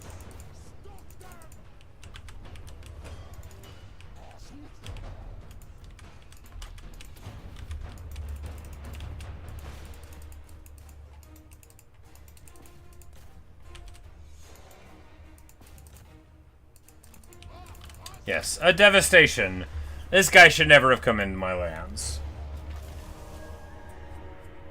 Probably the snowball faction, barring Deep Dwarves. Yeah, the amount, because Deep Dwarves, that's functionally arbitrarily large money. As a Magic the Gathering player, I haven't played in more than a year, but you know, I still am a Magic player. You don't say infinite when you mean arbitrarily large. But you know, there's no ceiling on Deep's income, right? Because it's linked. You can link it, rather, to the turn count.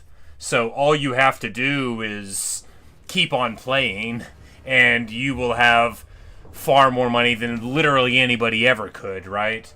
I mean, maybe there's other, like, exploity things to get more.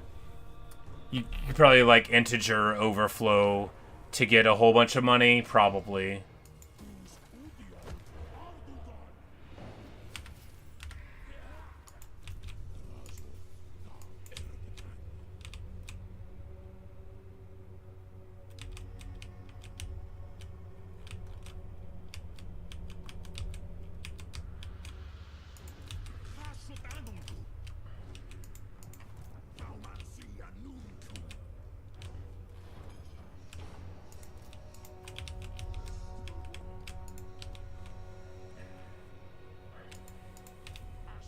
me just leave Astragoth here with my favorite thing in the whole game. I should just abandon the north. No. I should just move this down to the main army, though. It doesn't matter what happens as long as Queek doesn't get us while we're moving it down.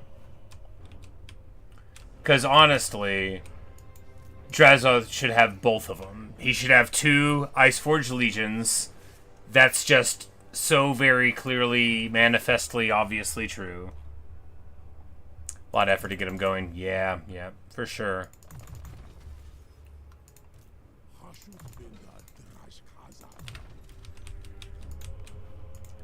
You take a faction with great heroes, with amazing units.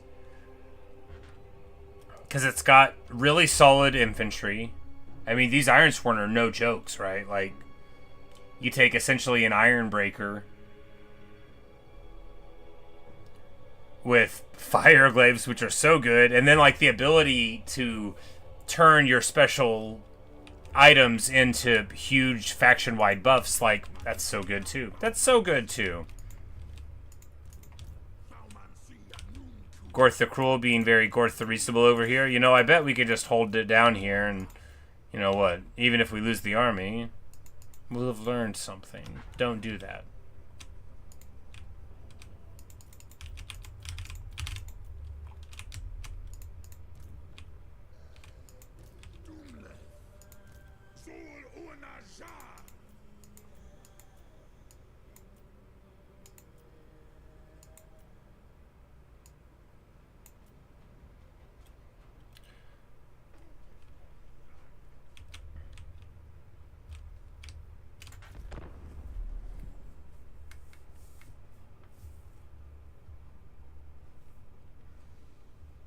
Because with a lot of the upkeep, you know, like, Dwarf Warriors are very good, right? And especially in conjunction with some of the other tools that you get, they're very solid indeed, you know.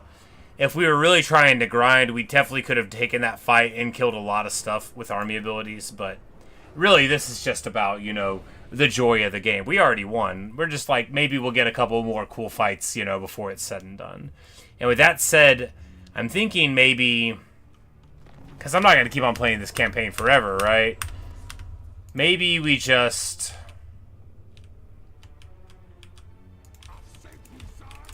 whoops. I'm like, maybe we just peace out here. If we just, like, get rid of an army, then Drazhoath can have an even cooler army.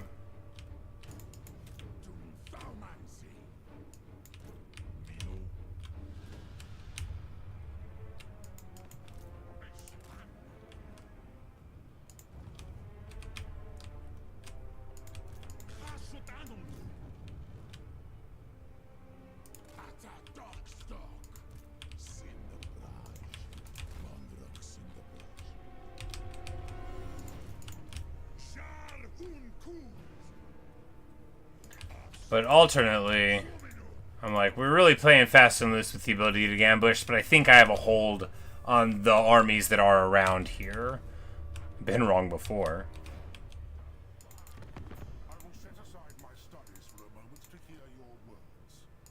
Non-aggression pact and trade and money! So I'm like, you know what? We could just keep on taking land and selling it to these guys and making... because honestly... if we get, like, the Order factions to love us, they don't betray you, right? Like, they...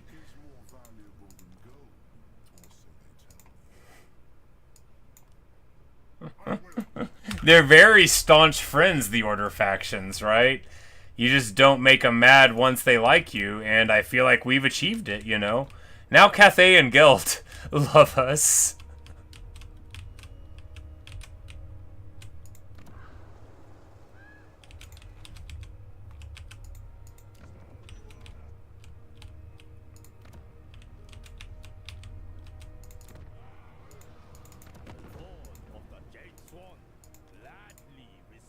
$60! Yeah, we'll take that.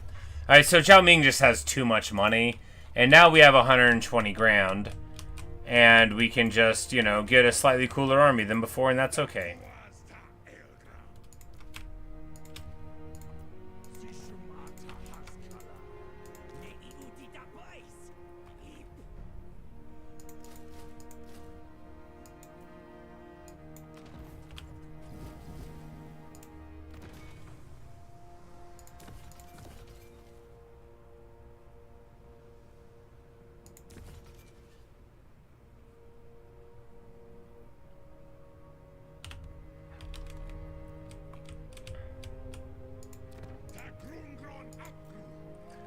And you know what time it is. The train! Iron Demon, Dreadquake Mortar. I'm gonna get 2 of them.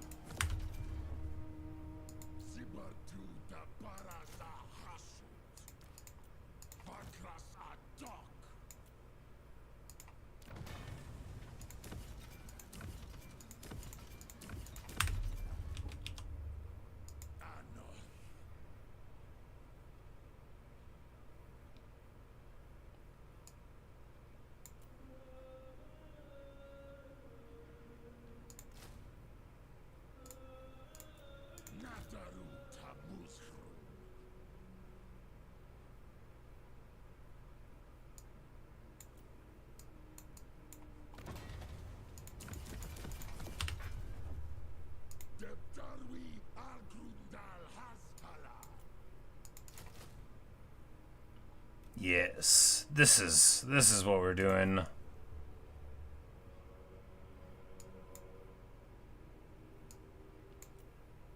Just getting a very reasonable army together.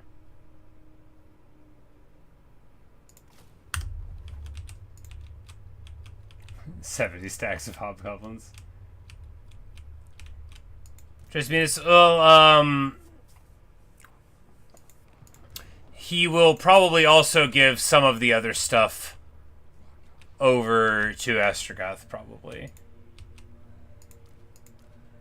Because it's just like, you know, do we really need the army? I mean, we've got enough to pay for it for a few handfuls of turns, but mainly a question of, like, where do we put them? And wouldn't it be cooler to give it to somebody dramatic? Because here, this army's very nice, but obviously, you know, we could definitely... we could make it cooler. Like, Infernal Guard are great, but they're just like Longbeards, you know. They're not like Ironbreakers. No, these are...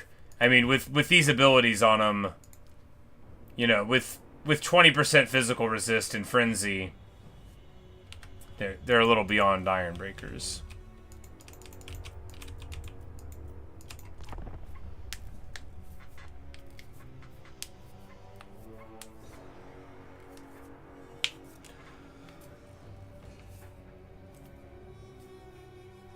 But more likely, we'll move Gorth the Cruel up, and Gorth will... No, we'll move Gorth to the left there to just beat on Queek a little bit.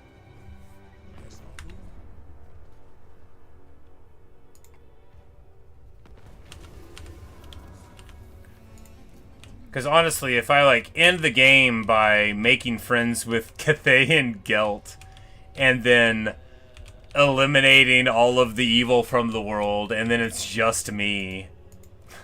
No, I don't want to play that long. All the evil from the world?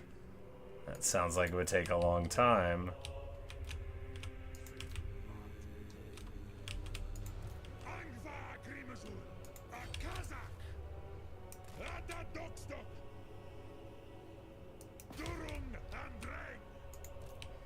Well, you know, I've just remembered I'm walking in front of Skaven.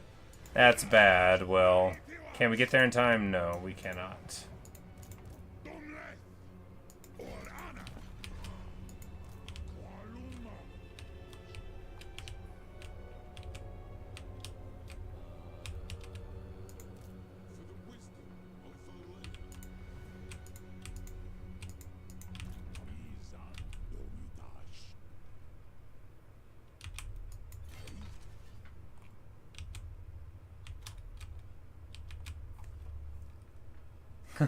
All the overload, but I'm evil. Also, exactly. I'm like, yes, finally, everyone will know the good things that you can do. I'm like, wait, but that sounds like a lot of effort. Why don't I just take over China?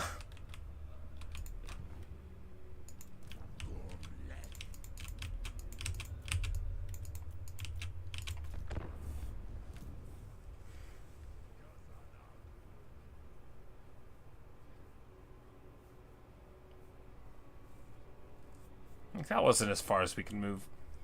But yes, this army for Drazhoath is about to get so cartoonishly strong, and I have to fight some people with it. I do, because it it's so silly. I can't stand it. I didn't even know I could get this Hellcannon ROR, and now I'm going to have two of them, which you can only get in the game by special circumstances, right? So even if I play it again, depending on how it goes, you know, I may not be able to just make this happen. What? Orc Shaman. 15% lower cooldown for all spells. And that's just an ancillary, right? Yeah, it is.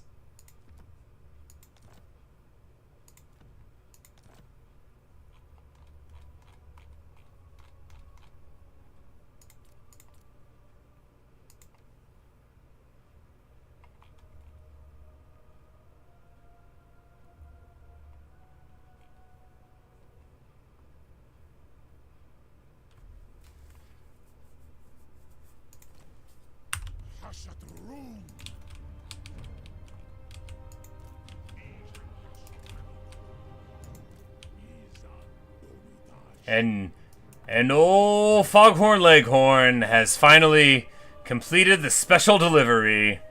Oh yeah, baby. Give me the Iron Sworn too.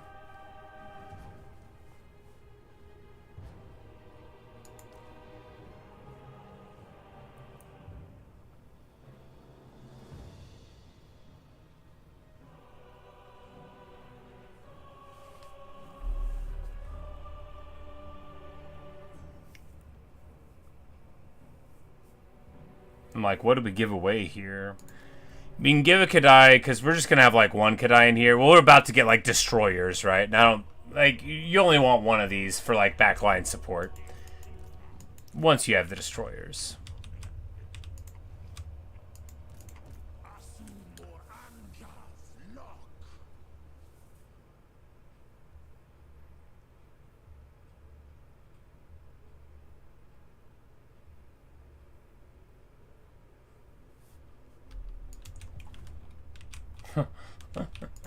Exactly. Exactly.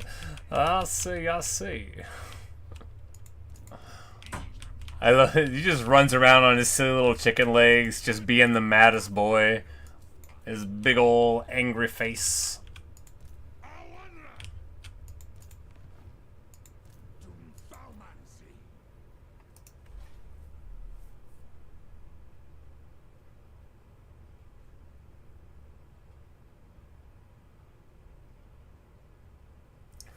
Okay, so the Dreadquake mortar, that's got its own damage. Its own ammo? Sure hope so.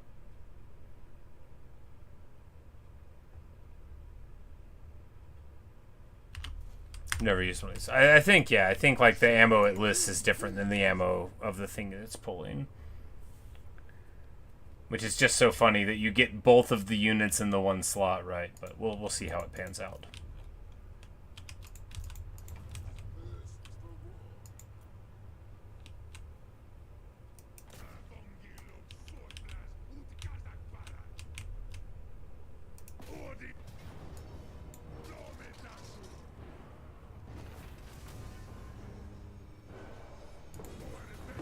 Scaven labor, the worst kind.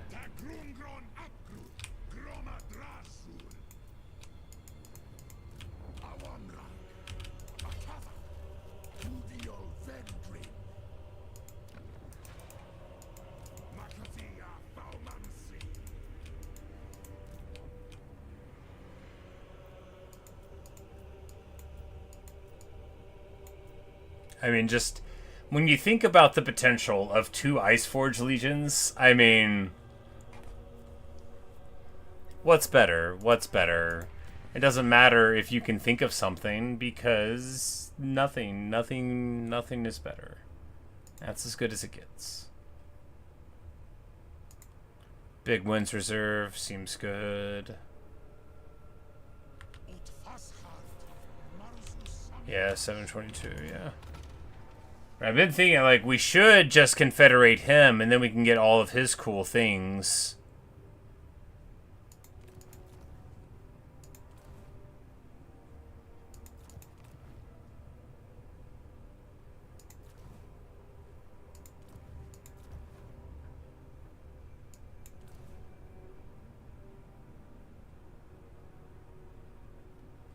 Yeah, he's already destroyed, so we might as well do this, right? Right. And then we'll get all of his seats, which is very important. And we'll have him, and we can throw him into the army that this guy used to have. Yeah.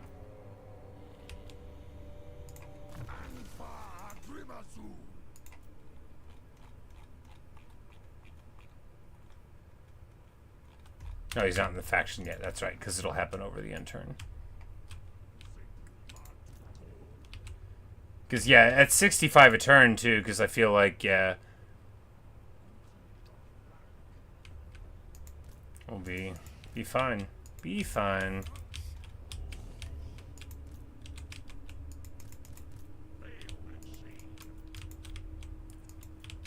Because, too, like, with this army of Drazhoaths, like... you almost want to just go off in a direction and be like, everybody else will hold it down. He's going to go burn the world. But of course, whenever Grudge Too Far kicks off, that's exactly what the plan is, right? We're going to send him off and commit some corruption, destruction, and disaster upon the world.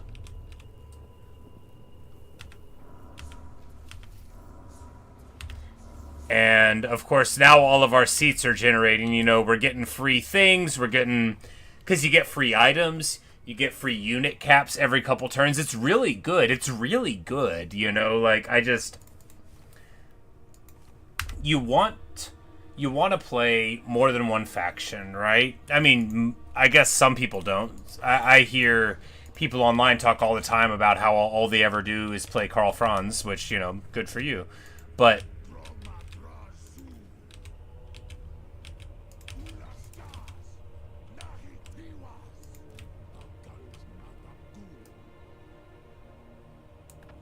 alright, and now we've gotten the real army all together now. Okay, so, how do we make an army? 2 Iceforge Legion, obviously. Do we need a magma cannon? I mean, probably not anymore. We got 2 Dreadquake mortars. Gotta get Kadai Destroyer, obviously. We've already got 4 Fireglaves. Is another one necessary? I don't think so. Do we want 2 Kadai Destroyers? I mean, probably. Are they good against what we'll be fighting? Do they look cool? If the answer to at least one of those is yes, we can drop thing, you know, like, will we need a blunderbuss against the dwarves? Is that going to be what we want? I mean, we could have 1 blunderbuss. But I think the shotguns, you know, this was more of a... I don't know, maybe they'd be good. But I kind of like just, you know, having a bunch of Fireglaves. But maybe 2 shotguns, 3 Fireglaves is good. 6 on the front line, couple monsters. Still leaves us +1.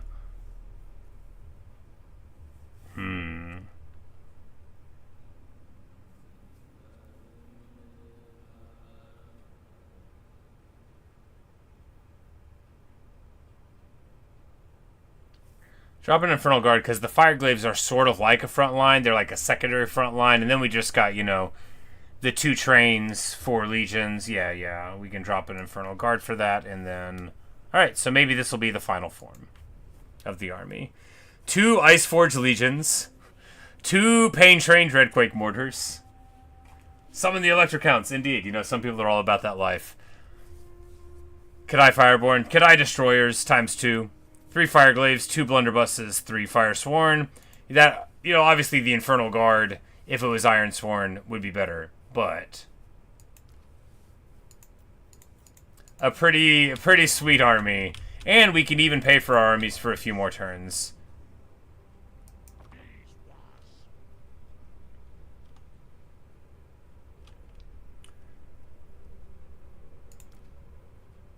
And then Astragoth will pull out the other good stuff from this army. After all, he's fancier.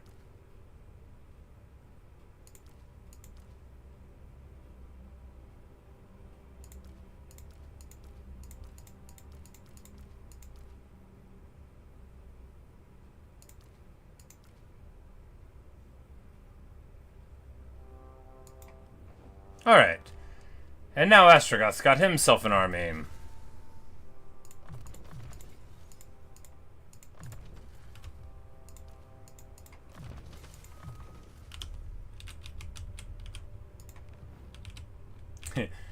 Yeah, Drazhoath's not very... It's not Prince of but does a very big gun. Indeed. Now several of them. And of course, he's such a champ, he doesn't even bother shooting it himself, you know. He's like, yeah, I dabble from time to time. You know, mainly I just let other people have a good time, though. That is what a nice sovereign I am. Upscythe here, he's, you know, he's doing something. But if he moves over here, you know, we'll be able to catch him out, I think. Yeah, because we can just go like so.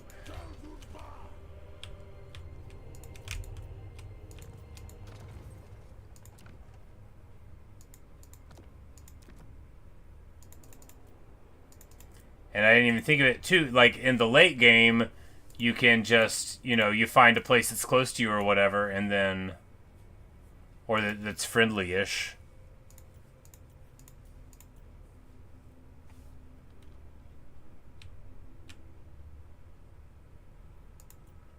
So we can just, like, you know, go to the Volary and make money that way or whatnot.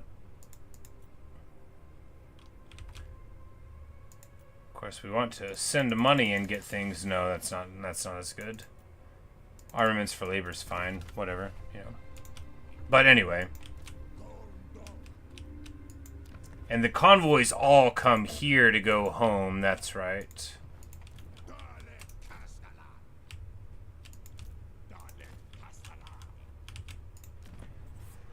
Wizard, you asked how many hours I got on Warhammer 3. Oh, don't let me lie to you. Let me check. 480.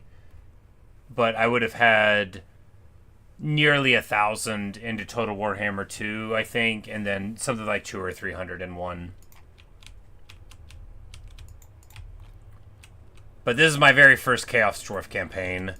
It's going wonderfully. I've had very good advice. But we've already got the long campaign victory. And that reminds me, we've got some of those special items that we haven't distributed. We should do that. Because we got most of them on, but not all of them. The diplomacy has been very amusing. It's things have come out, you know, basically perfectly.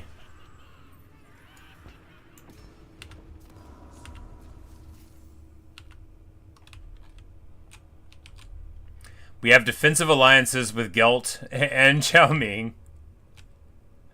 Miaoying is actually like kind of cool with us now because of our other friendships, so that's good.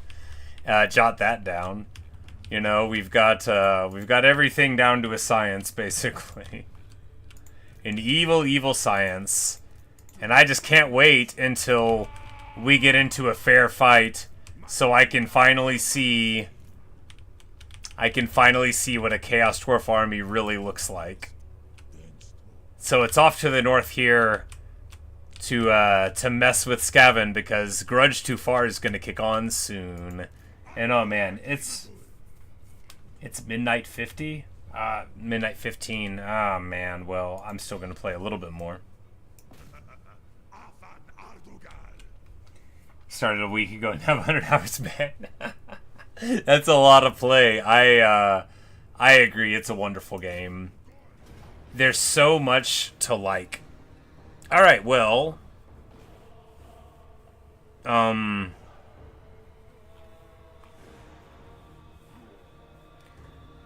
I don't feel like doing this fight right now.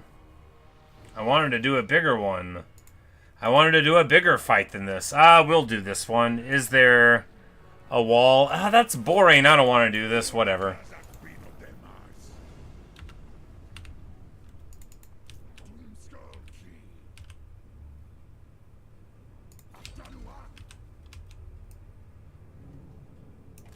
We'll go this way, and if they attack, then I'll back out, and then, yeah, you know, I just don't feel like doing a siege without, and I only have one more battle left in me tonight, right, before, you know, it's getting on my bedtime, you know, we gotta start acting right.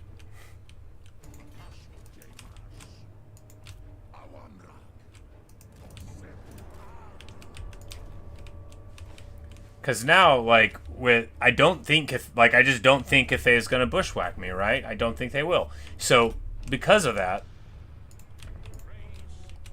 we can just, like, feel a lot better about our capital and then, you know, aim in this direction against the evil Skaven.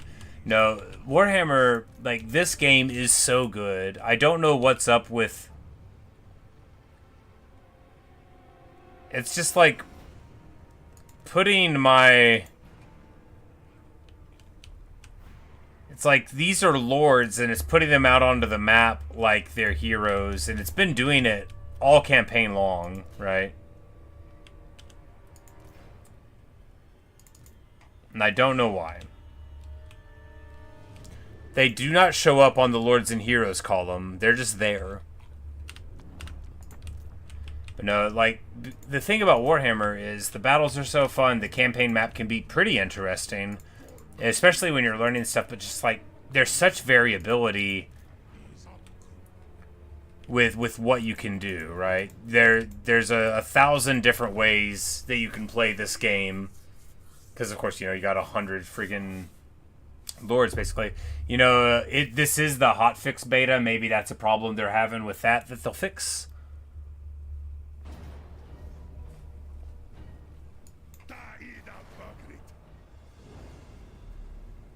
And so when he looks at me, yeah, like, inside of a battle, when you, like, get up close, it's shocking how, like, it's the coolest looking game I've ever seen, right? Like I was just doing a Tomb King's run. When you zoom in, when you just get really close up and you see how awesome the Necropolis Knights or the Bone Giants look, or, like, when you look at, like, the Chosen, the heavy metal chaos just running in and swinging the battle axes. Oh, it's so cool. It's so cool.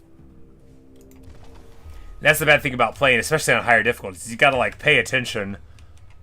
Alright, so what we need to do is control at least 6 of these settlements.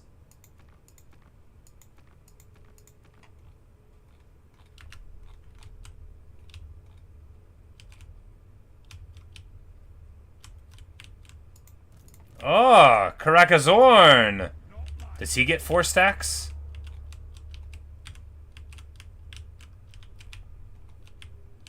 Well, anyway, it's time to brawl. Clan Engren is in my land.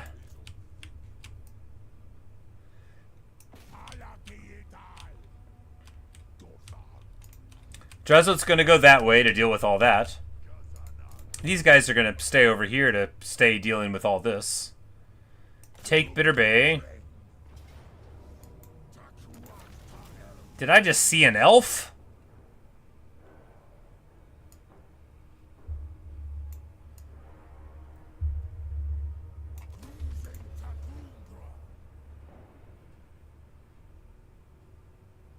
Campaign movement 5 for all armies. Pretty good.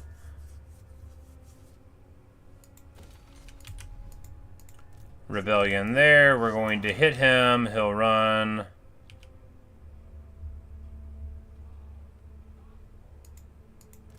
Start getting that attrition on. Can I catch him? No. That means we go this way and hope to not... Well, I mean, even if we get ambushed, this army is pretty ambush resistant, right? It's got 4 hobos, but it's mainly fighters. Gorthicrul's trash army here, but hey, you know, we're gonna start getting some post-battle loot. 20 bear cavalry, that is a good way to play. I usually like a little bit more variety than that, but 20 bear cavalry is its own reward, no doubt. No doubt of that.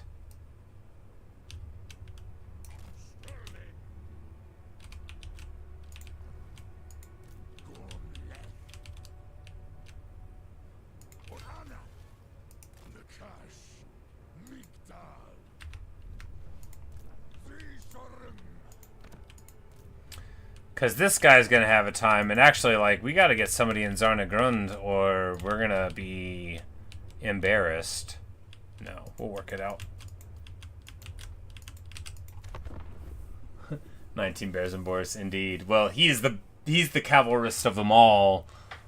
Mirror, mirror upon the wall. Boris only on the wall. Decisive defeat? You know, it's fine.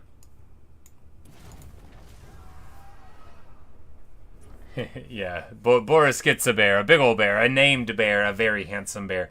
And honestly, you would probably want a patriarch on a bear in that setup too, for the various plus vigor and healing abilities. And when I say probably, you would absolutely want a patriarch. And they ride bears, so there's no continuity error. You don't have to worry about it.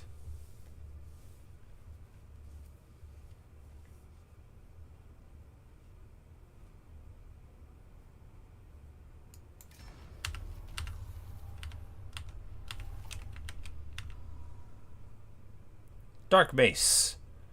This is actually a pretty good ability because it tanks their vigor, which is its own reward.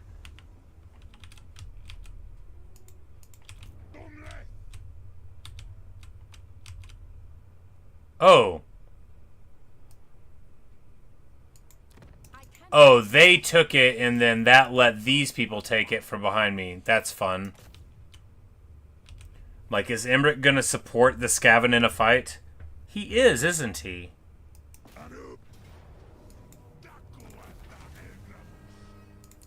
Well, we could actually take this to make it a level 5 tower. Is that worth doing? What else are we going to use the influence for?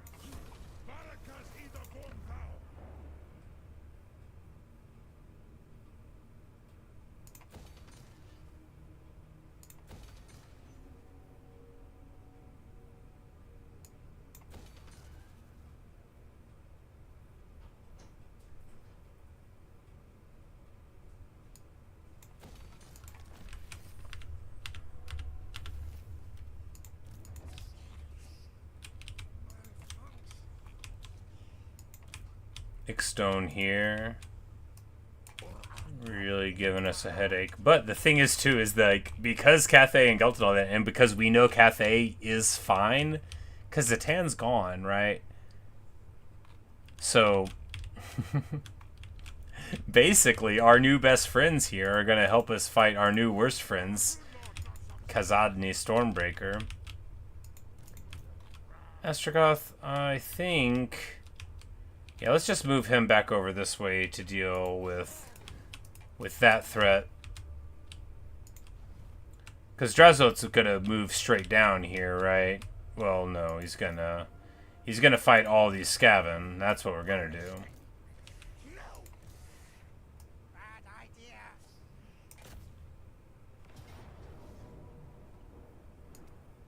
This will be a very humorous battle to end the...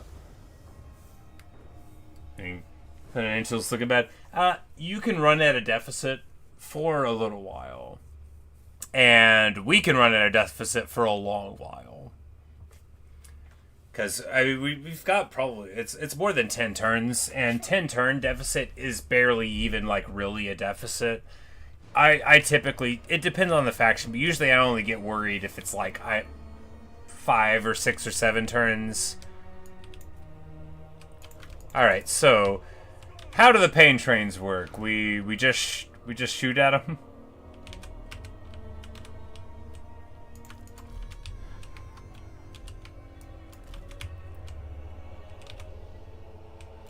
Because these reinforcements, like, I don't like. Oh, it's gonna be good stuff.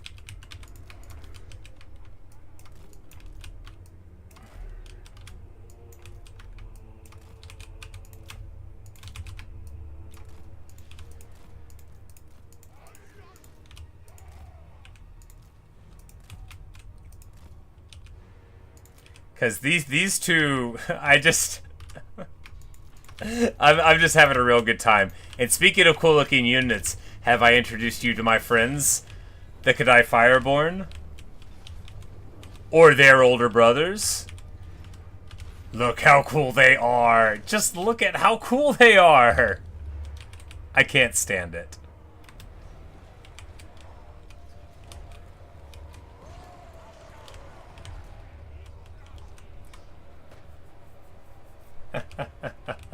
Yes, they're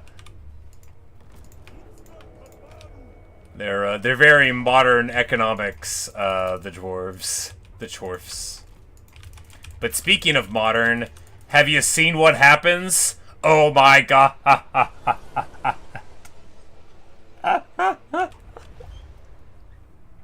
This is what artillery is all about, fellas.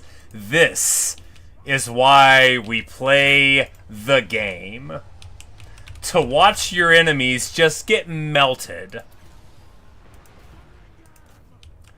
To say to yourself, self, what can they even do against such reckless hate? And know that they can't do anything. That these mortars have like 20 shots. That these hell cannons have like 50.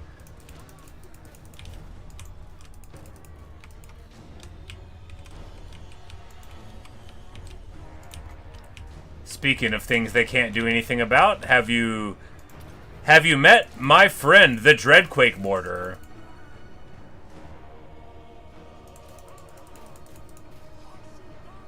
And with Wayfarer, look how fast he is. Look at the acceleration speed when you have Wayfarer on this Taurus, dude. That's crazy. That's so good. Cause you just once he starts to get the charge speed, because then you just walk right through. Oh man. Brutal stuff. And of course they're still trying to make distance here. Oh, did they summon on top of me? I didn't notice.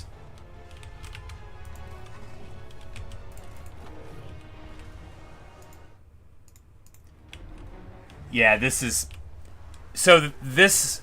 you may not be familiar with this Regiment of Renown since you're a newer player. The Iceforward Legion, Hell Cannons come in a stack of 1. They're an artillery unit, and they come in a stack of 1. This is a very special one. It gets 4. They're all as strong as a regular one, and a Hell Cannon is one of the better artillery pieces in the game. It's very good. It's not the best at any one thing, I would say, but it's very, very good. They have like homing shots, it's armor piercing, they've got a lot of ammo. But when you put 4 of them in, that's 4 times as good as 1, and it only takes 1 army slot.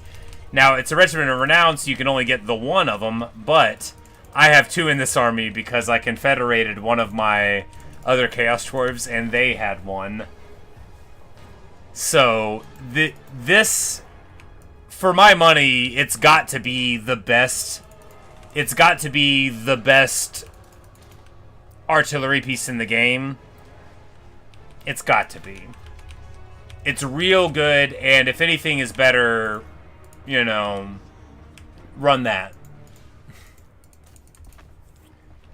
Exactly. And these trains are special too. These are more normal. So this is one of the best artillery things in the game, the Dreadquake mortar. It's crazy how good they are.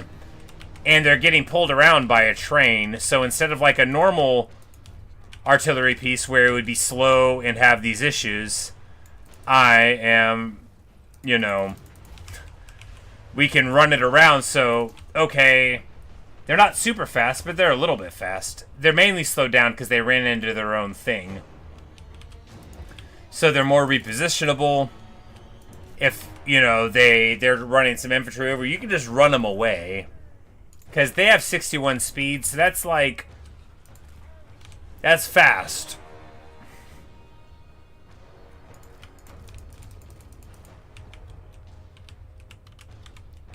But yeah, 28, because, exactly, they're... And also my leader is basically the equivalent of a whole army.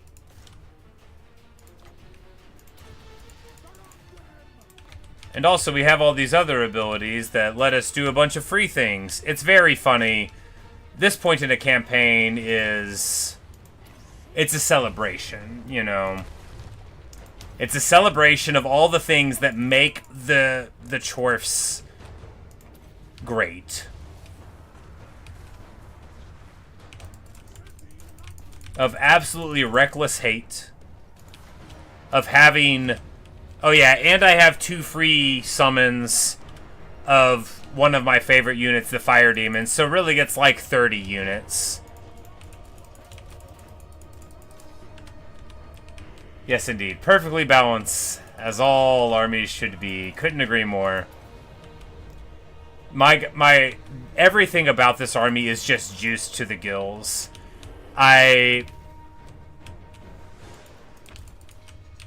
This might be better than the Changeling army, right? It might be. Hey, Thomas.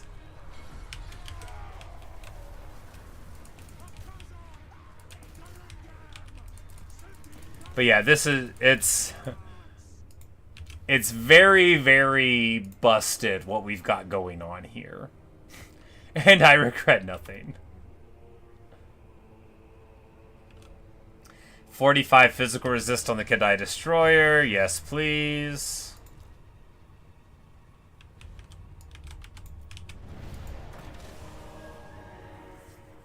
Yeah, exactly. And Gortys has 3 summons too, but yeah, it's... When you get to a very, very late game Chaos Dwarf army, the sky's the limit. Oh, the campaign is wonderful. He gets 3 summons, and he's basically like one more himself. But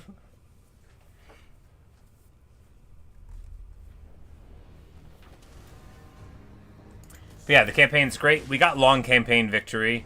We're just basically... We have an in-game disaster where a bunch of dwarfs came back into the world, and, well, what happened? What happened? There we go. So basically we're just, like, sort of mopping up the campaign, getting in some more fun fights, that kind of thing. Seeing what it looks like to play with our late-game armies since we got them right as we won, basically.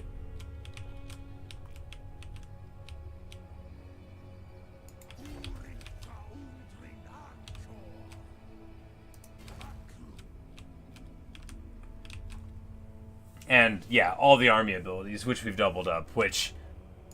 I think a full suite of army abilities, if you target them properly, can just about delete one whole army, even of elites, right? Like, if it was all a bunch of infantry and you spent a little bit of time to blob them up and only use it when you actually had them engaged, you could probably blow up a whole elite army with them, with 2 of each. Wizard, you ask if I also play multiplayer. I do not. I'm an enthusiastic fan of multiplayer Total Warhammer. I have never played a single game. I have watched thousands of hours of it, actually. It's one of the major things that I watch. If you're not familiar with this channel, let me shout out. He's the premier caster of Total Warhammer multiplayers. He's called Turin. He doesn't know who I am. I'm just a massive fan. I watch him all the time. But he doesn't know who I am.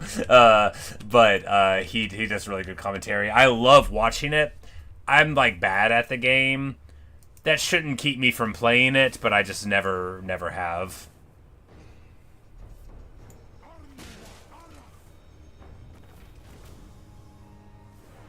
But yeah, with replenishing everywhere, Lightning Strike, like, it's very unlikely that anyone could even put us into a difficult position, right?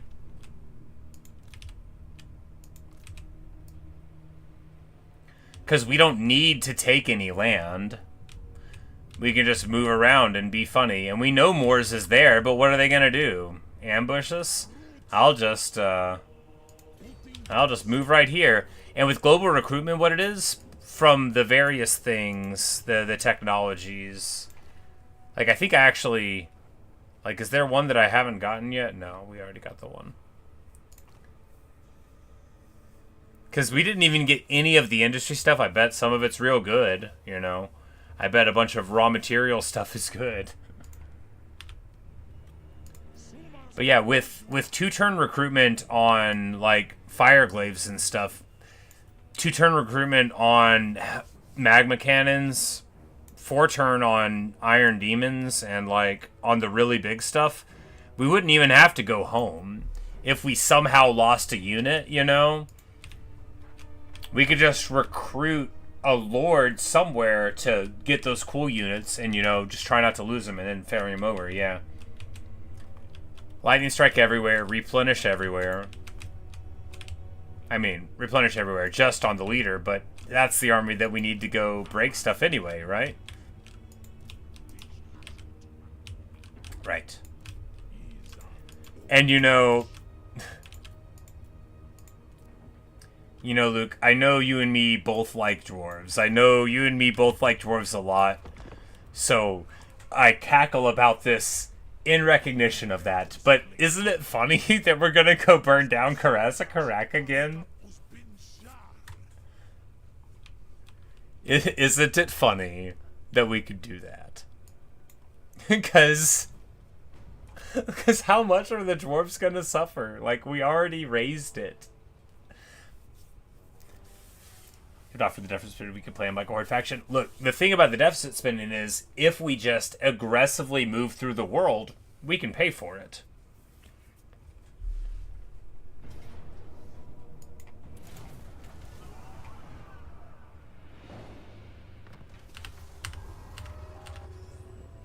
Because 6k a turn, we just gotta make 6k a turn, right?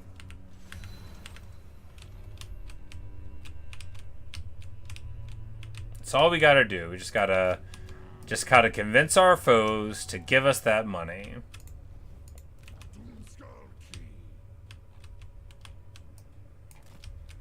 And we're gonna chase this guy down across the water. That's what's hot on the streets now.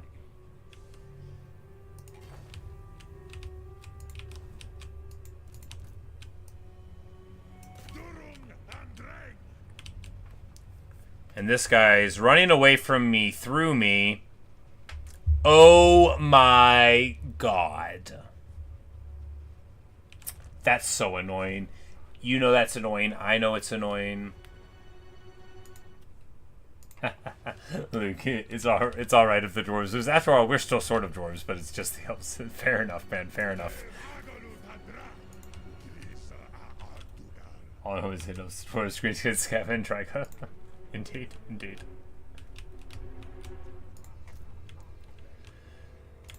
It's like, if I recall correctly, like, Gotrek in the books, like, he gets mad at Malachi a bit, because Malachi, you know, makes deals with various folks, but, like, at least he doesn't, like, make him team up with elves.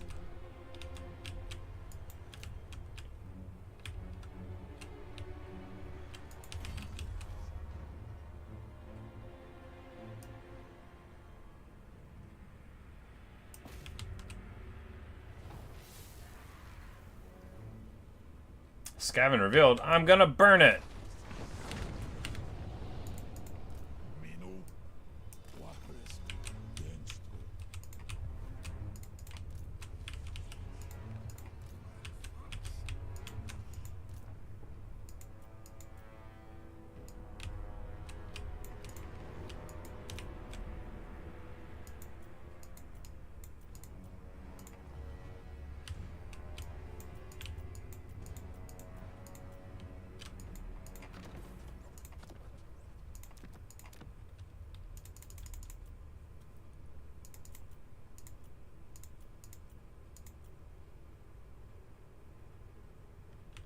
That is a really sketchy pathway. Doesn't seem smart.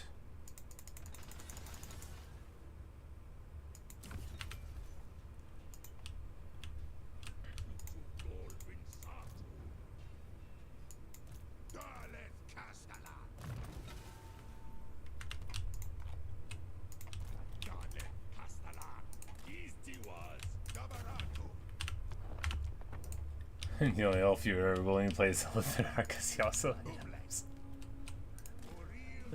is Orion half elf? Does he count? I guess you got Drika there for the wood elves. I just love the Sisters of Twilight so much. They're great. At least one of them hates everything. Ended their trade agreement. Chow Ming, but we're bros. Oh, you're mad? How's he gonna get mad at me for being at war with the dwarves when they declared war on me?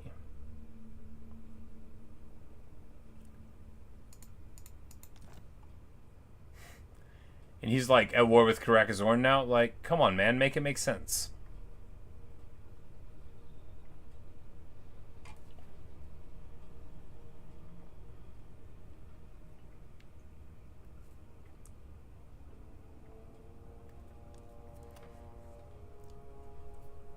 But yeah, I guess you could just like totally hoard it up, right? They don't declare war on everyone, right? How it works is when a crisis happens, they all declare war on you. And each individual faction takes the land it currently has, right? So Clan Angrund, if they had been eliminated, or Carrick Nort comes in, and they steal the land, and they go at war with whoever had it. So Carrick Nort will be at war with Elspeth. But because Angrund and Elspeth were already on good terms, they're fine. And so on. So when you... And... So, like, Scragg's at war with these guys because he lost land to him whenever they popped in. But they aren't at war with everyone, which is frustrating sometimes. Because the endgame crisis is really only a crisis for you. Everybody else can just chill unless the game decides they have to care about it.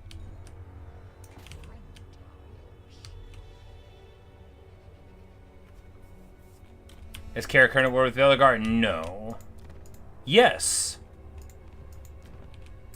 They're at war with Belegar because they took Belegar's land in order to get... There you go. There you go. Because Belegar is...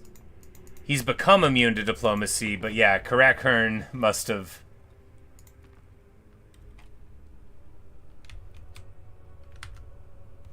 Yeah. Interesting. Maybe...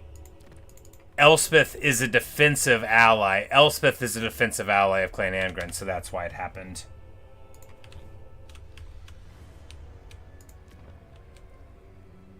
So Karakern and Carrick Norn are both at war with them for that same reason. There you go. Little bit of that's how the game works. That's how the game works.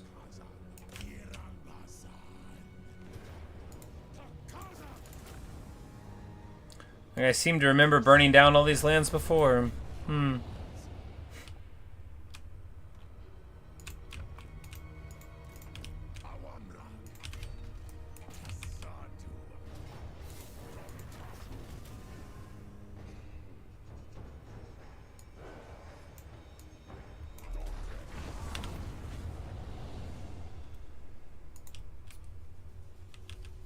Belegar confeds character and then they respawn this. Yeah, exactly.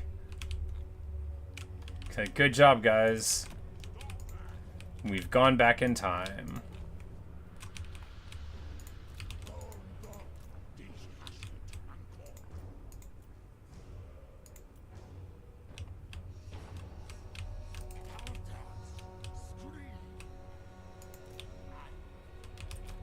Like we're just chasing people out here with Desminus.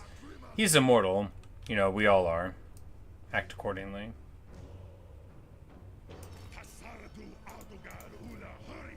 Oh yeah, that guy's just trying to run, so we'll chase him.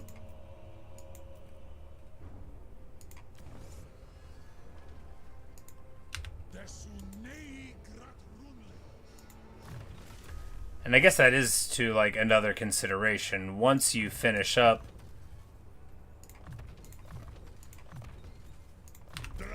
your conclave influence, like at 70 a turn, that's a level 5 tower every 5 turns. It wouldn't, if you had your raw materials and stuff, you could very quickly set up shop anywhere and get your recruitment back online. Yeah. One day I'll play a Horde campaign as the Chaos Dwarves. It will be so good to play it. But you gotta get the Valaya salve, you know. You gotta get that. Income crisis armies run away. Yeah, you know. What are they gonna do against such reckless hate? Let them come. You know, they're probably gonna think that they're gonna beat us away from Karazakarak. Like, you know, look, water on rock would just fall away. But I think we all know they won't get so lucky. Man, what a faction, right? What a faction. Scory Stonebeard. Scory, nice strong dwarven name. Of course, the best name is Snorri. Everybody knows that.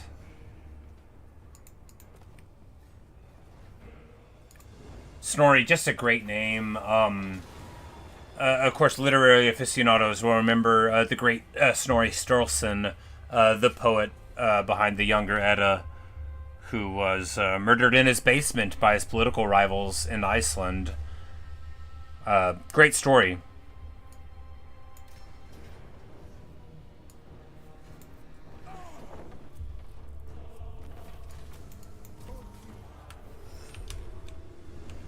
Oh no, it is. That is bad.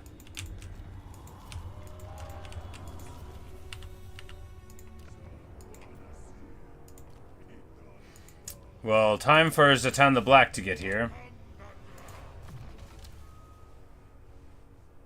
Did he say Cinderbrage? Oh, he gets regen from his tree. That's nice. -10 to the local region. Well, sure, it'd be nice if he had that instead of this thing for tourists and such.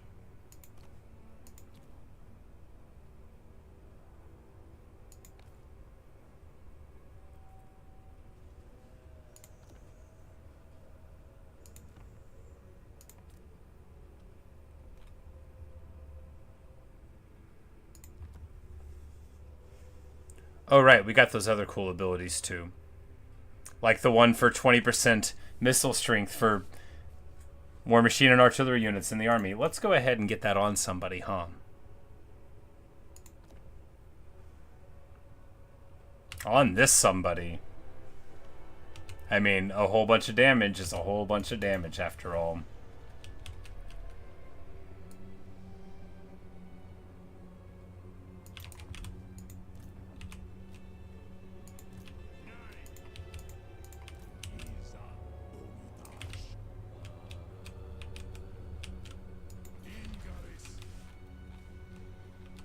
Satanda Draj. It was like Cinderbrage.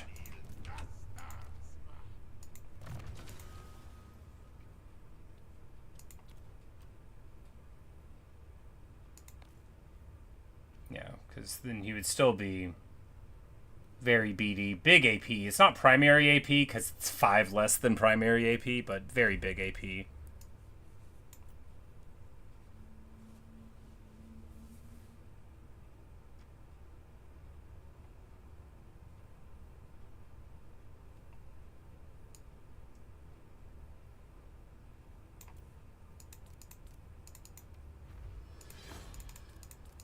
We're just going to fuse some stuff together real quick, see if we get anything cool.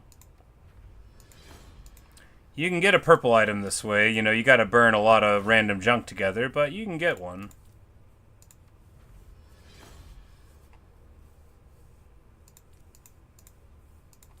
Obviously, if we get like a Talisman of Preservation, which is really what we were looking for, you don't want to get rid of that.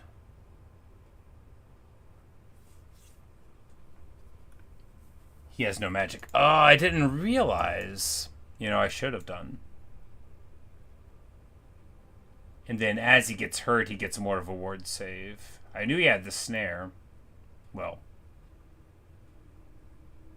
And then it's immune to contact aura, and then the increase in damage. Yeah, so he becomes very terrifying the longer he fights. And starting out with a 38 ward save and 150 armor, I mean, yeah.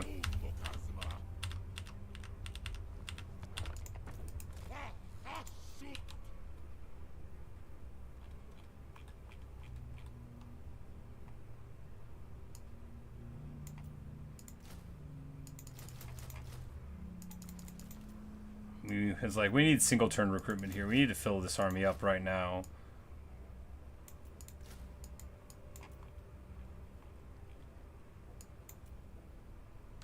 And then here we can globally recruit these guys for much more expensive in a turn.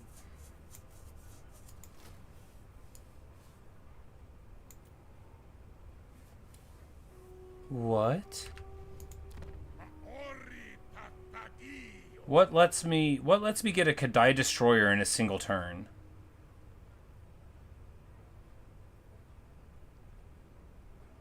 Oh. The that's what it is. Okay, so you get your tech. Level 5 of this gives you -3 turns. We got a tech for 1 and a bonus for 1 from the tower, so that's -5. So 1 turn global on what would normally be a 3-turn recruitment. Of course, you still pay double, just like normal, but double's not, too bad. We're too broke, though. We're just going to sit here and hope that we'll be able to get them away from there.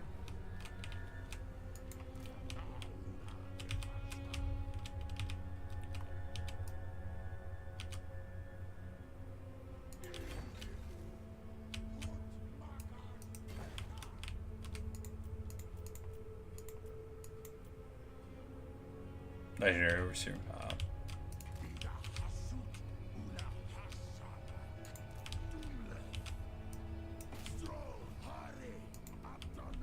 I'm like, alright, I forgot. Satang the Watcher, you should join me, Satang. Like, why are you so mad at me? We're defensive allies, bro. Think of all the good times. I mean, sure, we didn't have any, but think about what it would have been like if we did.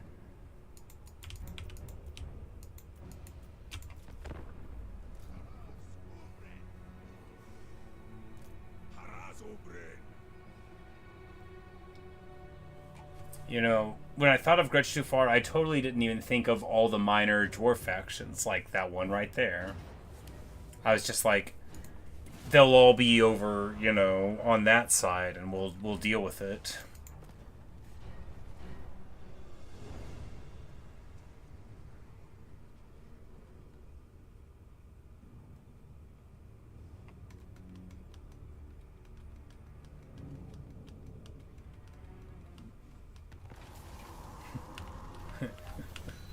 Indeed. After everything we never did to you.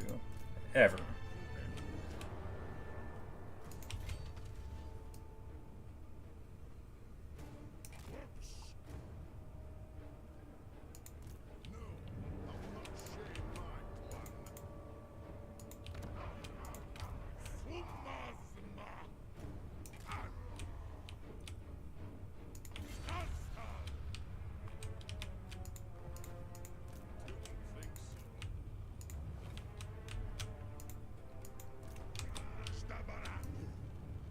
And this guy just, like, really wants to brawl. Oh, well, they fooled me. It's old Quick Head Taker with the worst army I have ever seen. This is just what happens when you keep winning fights. He never lost his army. So he's got this trash army. Shame.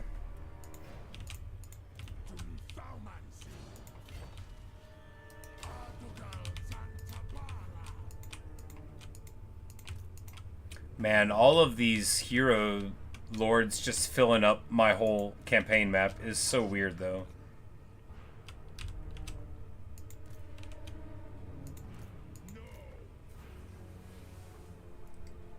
Oh yeah, he did have 8 warp grinders, and he says, "Hey, warp grinders have AP." All right, so.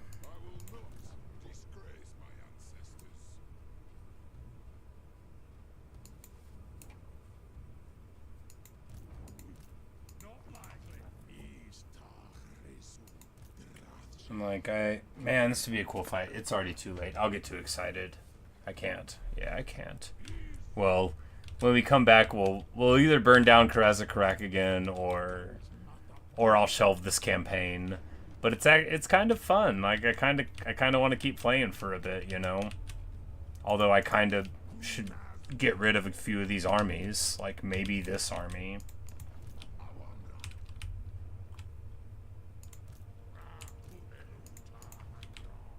Because honestly, if we could just stop deficit spending, then we could really start having a good time.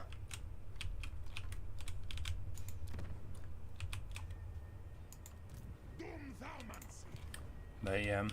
But anyway, there you go. Long victory achieved. We are so specialized.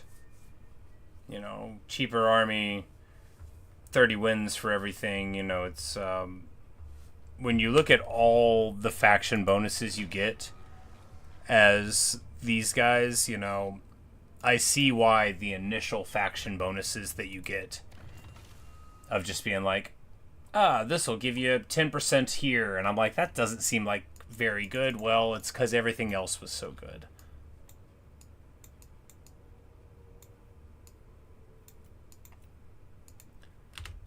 But yeah, there you go. We did good. We won the game. You know, there's still some fighting left to do, but we won. We did. But you say what next to figure out. Oh, I don't know. You know, you want to play something else that you got, right? And then I'm like, man, I kind of want to just do another Chaos Dwarf campaign, though. That was so fun. And if I can, you know, try to apply some of these lessons on a macro level and the micro that we've gotten slightly better at through the campaign, then, you know, with some different choices and like being more protective of things, then we could have like a really cool setup. I don't know. Let's, you know, because I also have never played ogres. And I just picked them up, you know. And I know Golg is supposed to be like super easy, but that could be fun. You know, just smash through.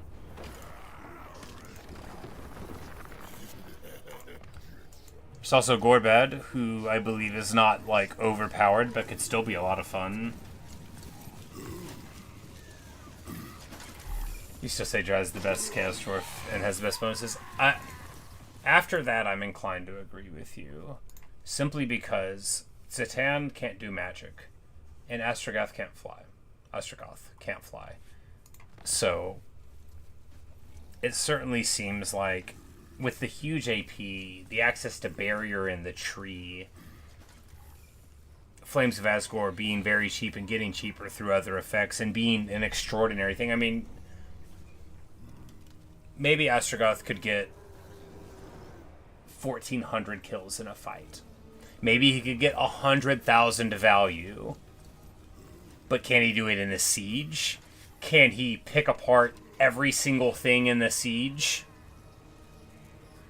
Nah.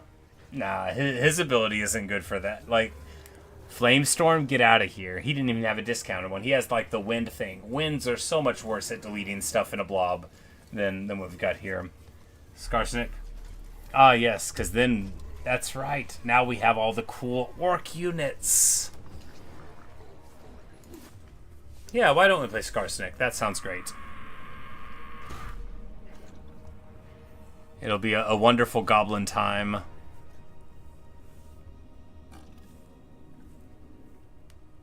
Yeah.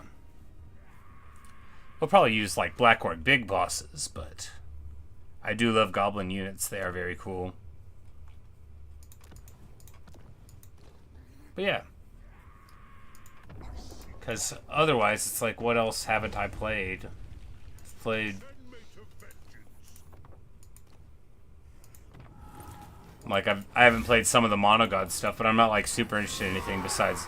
I'd rather play Tamarkon again than like, Slanesh. Anyway, aren't they getting an expansion someday? But anyway. Yeah, Skarsnik sounds fun. I was sort of thinking of another Three Kingdoms campaign, but we'll see. Yeah, time for me to go to bed. Work tomorrow, but not till the afternoon, so I'll be streaming, you know, something in the morning. Savage are great, Shaman good early on for the old gays. Yeah.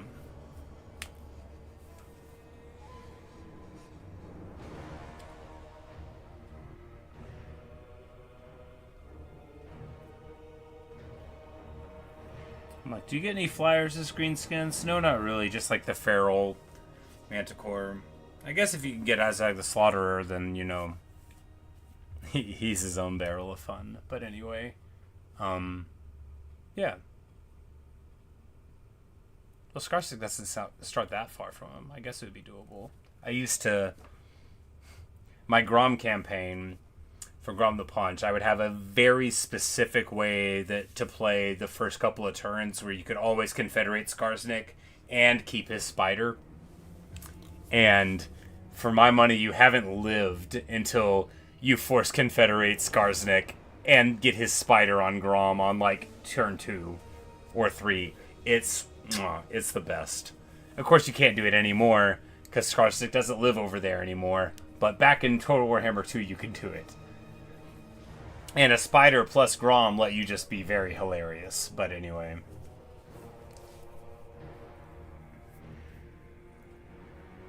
You can play Scrag Diplomacy here. Yeah.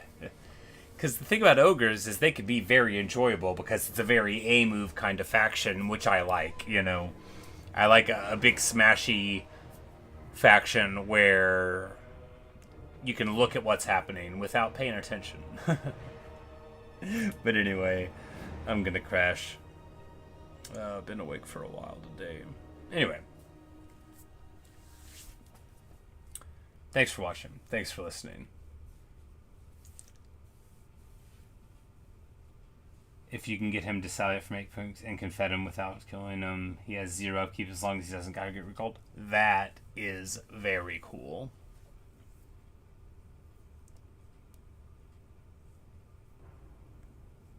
That's very cool indeed. Anyway, good night, Luke. Thanks for hanging out. Wonderful times. I'm glad you got to see it before the campaign totally rolled up. I mean, we might play this in the morning.